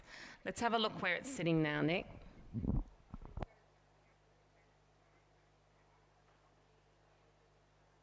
The Sues look very comfortable there. They've got a beautiful rhythm and rate. They've been rowing together for decades. The pair's a hard boat though, isn't it? It's quite a difficult boat. I heard people call it the boat of truth. I feel like if you can row the pair well, you can jump into almost any boat. Oh my God, that's so depressing. Every time I got into a pair, I fell in the water. But more on that later. So it looks like a fairly strung out crew here. It doesn't look like there's going to be a whole, there should be a bit of competition as we get into the last 100 metres because that's what handicap races are designed to do. But at this stage, it does look like the North Shore crew of Walter and Wannon have hung on to their go start, and they look to be out in front.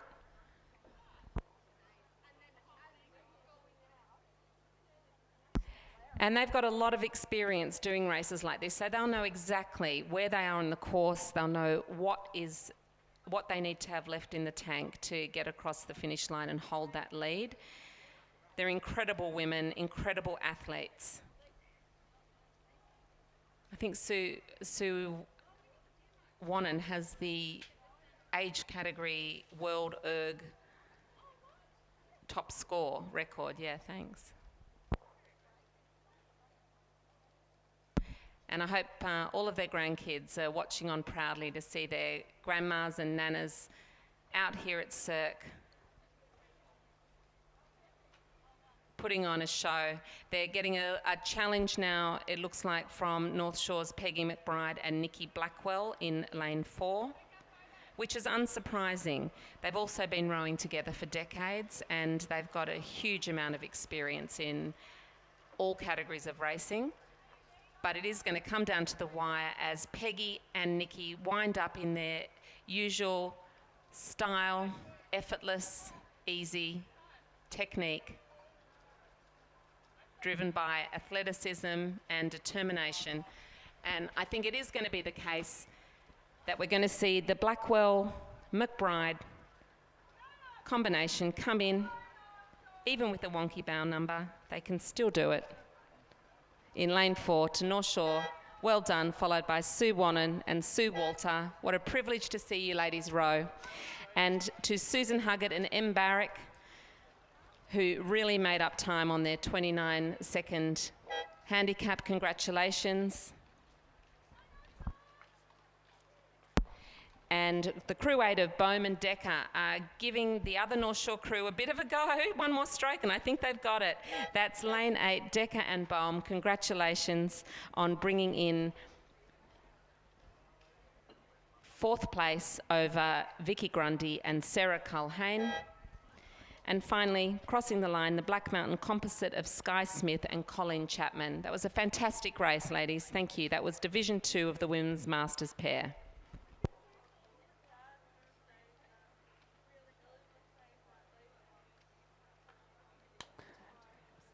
At the start line now, we have race 90, which is the women's double scull. So there's a mix of under 23, lightweight and open athletes in this event. In lane 1, we have Newcastle Grammar, Roxanne Brown and Annabelle McKenzie. Lane 2, we have St. Peter's Cambridge, Molly McClinton and Olivia Henry. In lane 3, Black Mountain, Ronja Sturrock Ashby and Abby Richards. In lane 4, Glebe, Elizabeth Lester and Jacqueline Harris. In lane 5, we have Sydney University, Cara Beasley and Alexandra O'Brien. In lane 6, University of New South Wales, Samantha Blacker and Helen Firth. In lane 7, Sydney University 1, we have Molly McCausland and India Hobbs. And lane 8, St. Peter's, Cambridge, Bella Shocker and Caitlin Silcock.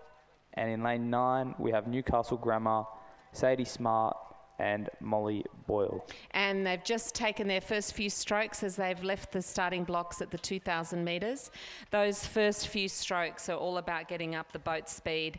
And I mean, I love starts when they go well, but geez, when you have a crappy start, it kind of puts you off for the rest of the...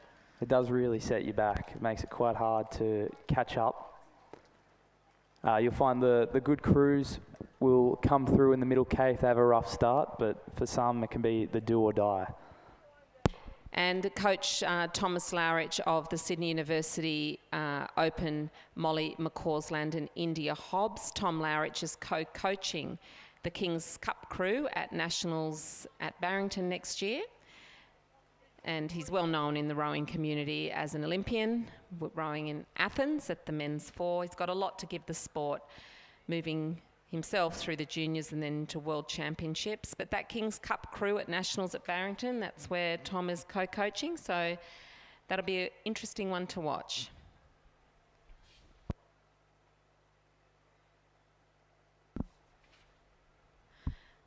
The breeze might have picked up a bit at the top part of the course this afternoon.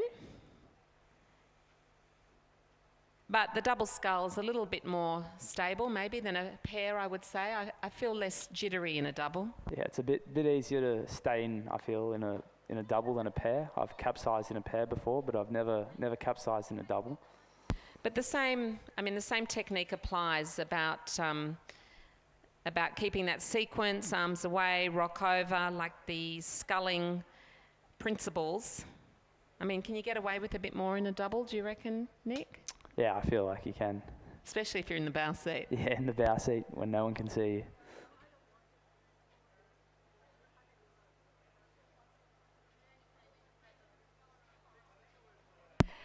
Well, there looks like to be a bit of competition in the lanes 7, 8 and 9, Sydney University, St. Peter's, Cambridge and Newcastle Grammar. On the live stream look to be pretty much in line with each other. Each stroke, their bow boys just moved an inch ahead and then scissored almost exactly to the crew either side of them. So it'll be interesting to see how these crews spread out as they come into the middle part of the course. About the 1700 mark now.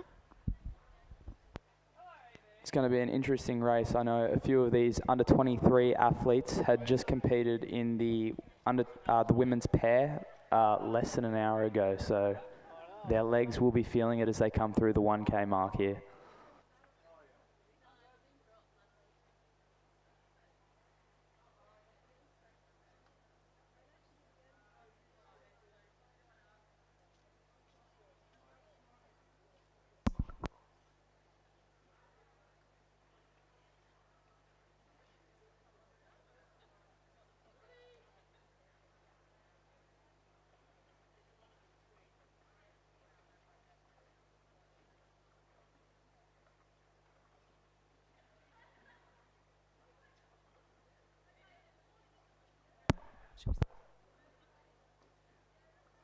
Let's just welcome St Peter's Cambridge to the podium. They're getting a photo.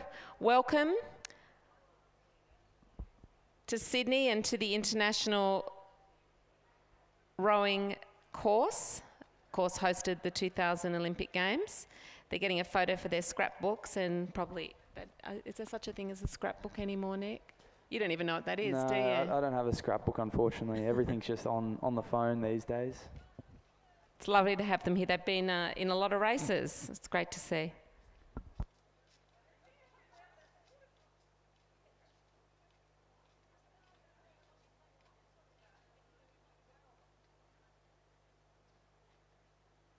So in race 90, it looks like we've got, I mean, they've got a bit of boat speed on them. They're pushing hard and they're rowing nice and clean, coming out of the water with their catches and finishes. Difficult to see who's out in front at this point in the race, but it would seem to be the Sydney University crew in lane 7 of Molly McCausland and India Hobbs is out in front. And they're looking pretty comfortable there. Elizabeth Lester and Jacqueline Harris. You can see them on the screen now. You can really see the ratio of those rowers. They're coming forward on the slide and then really accelerating out from the catch as they finish strongly with their arms. Got a really nice rhythm and pace. The boat's lulling nicely up and down.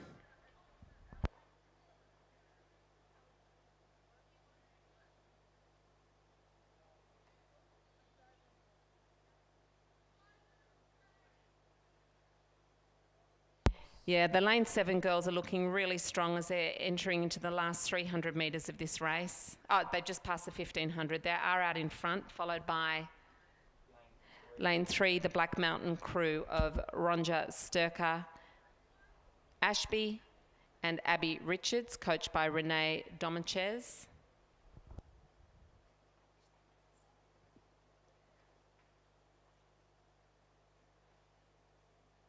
We don't have any timers at the different checkpoints this afternoon, and that means that the commentary can be a little bit difficult for us up here because we really can't see due to the parallax error.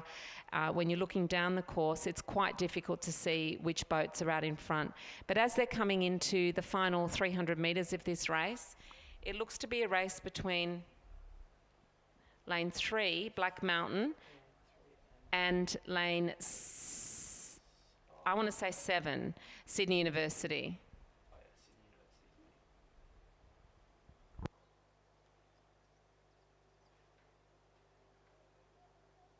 Yeah, Sydney Uni are looking really comfortable there, Nick. What do you make of it?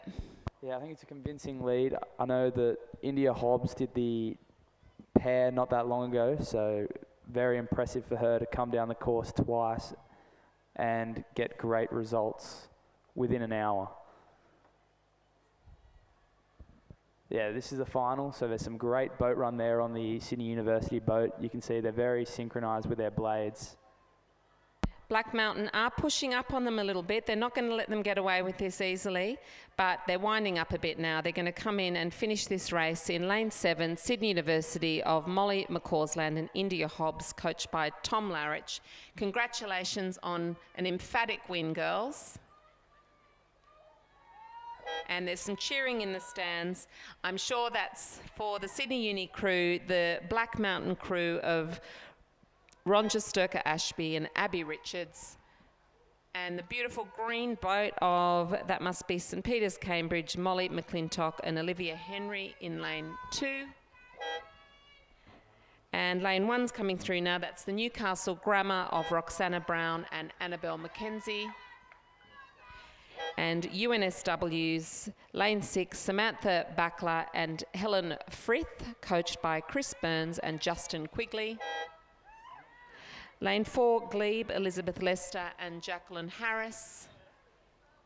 And finally, crossing the finish line is Newcastle's Grammar's Sadie Smart and Molly Boyle, with St Peter's Cambridge, Bella Shuka and Caitlin Silcock, rounding out race 90 the Women's Open Under 23 Double Scull. We're moving into the last 3 races of this program today, and we're up to race 91.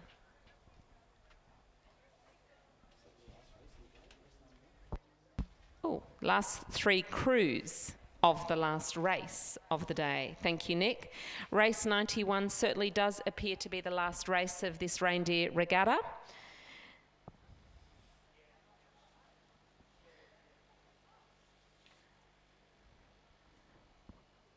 We're a pretty tight commentary team, you and me, Nick. I would just like to do a shout out to 5 New South Wales athletes. These athletes will join the ranks at Rowing Australia's National Training Centre for 2025, following an intensive week at the recent National Training Centre assessment camps. The camps were held last month, and they saw under 23 representatives, Australia A and current Rosella's athletes train under the newly appointed women's head coach, James Harris, and the men's head coach, Chris O'Brien. The athletes were put through a series of assessments. Athletes were reviewed for selection to the National Training Centre.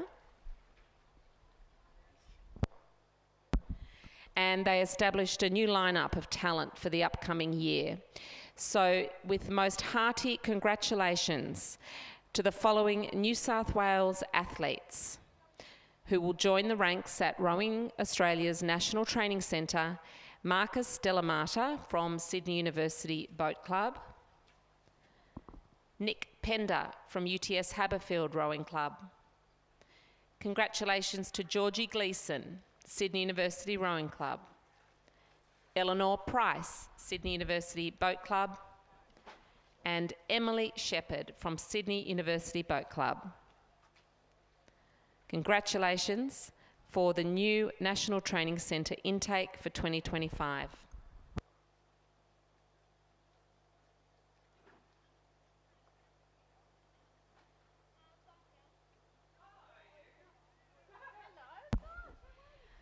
Also, breaking news.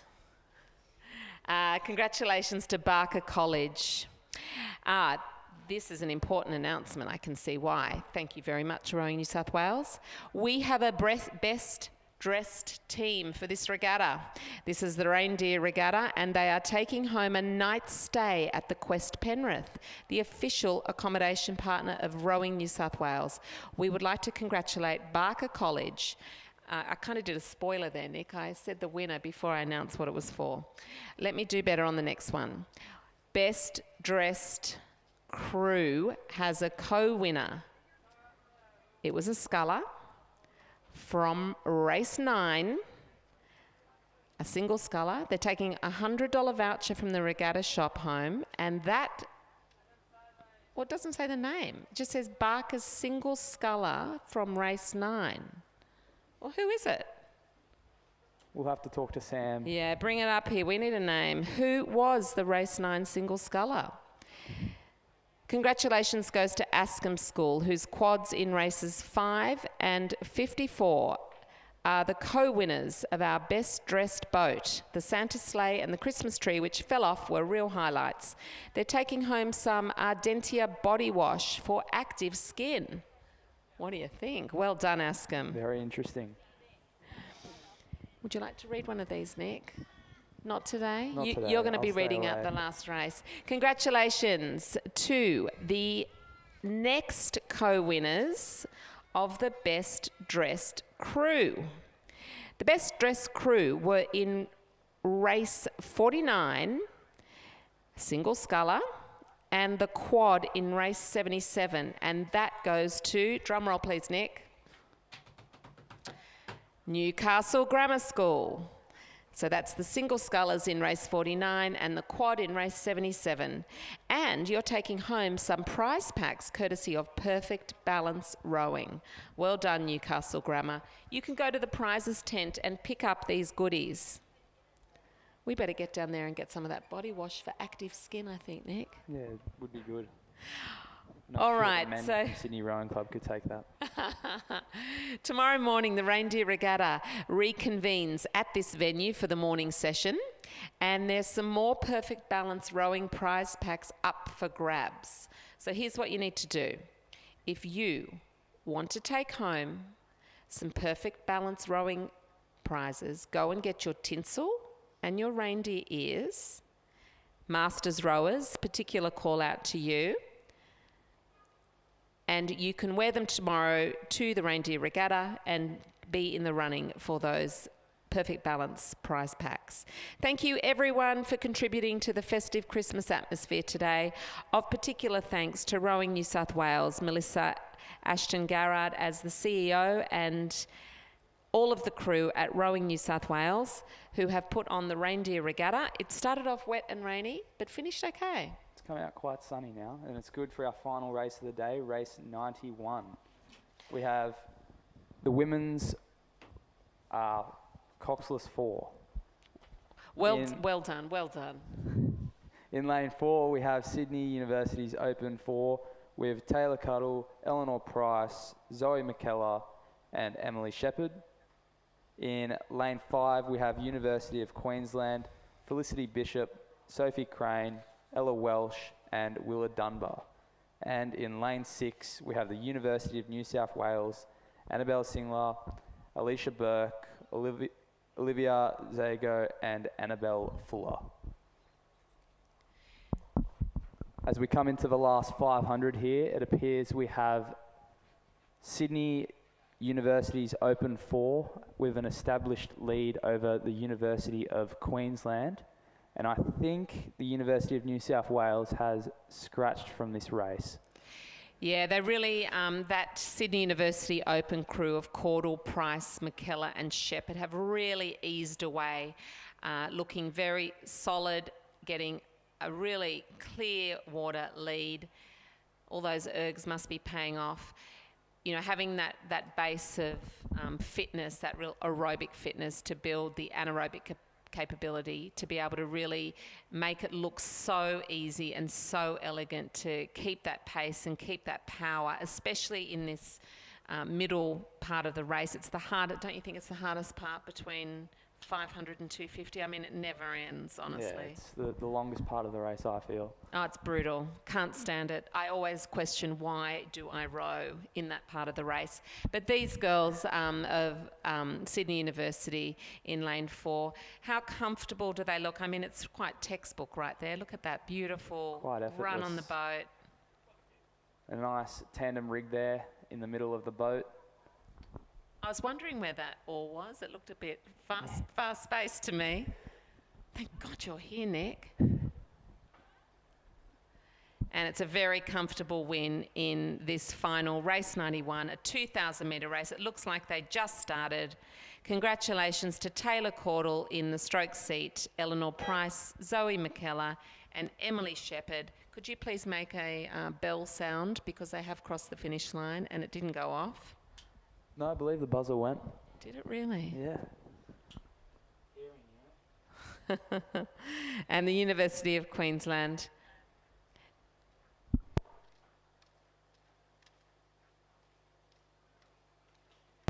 In their maroon and blue zooties, that's Felicity Bishop in the stroke seat, Sophie Crane, Ella Walsh and Willa Dunbar, coached by Sally Kehoe and Philip Bourguignon. With about 15 strokes to go. They've done quite well there. A few steering issues as they've gone into the red buoys for the last 100 metres. They've been zigzagging across the lane, but a very solid effort from the girls, especially in the last race of the day. They're tapping each other on the back. They're happy that's over. And to wrap up this Reindeer Regatta, thanks again to the Santas in the safety boats, to the BROs in the BRO boats, to all of the volunteers who have helped out in the commentary, on the timekeeping, in the tower, bow numbers, to the athletes and staff of Rowing New South Wales.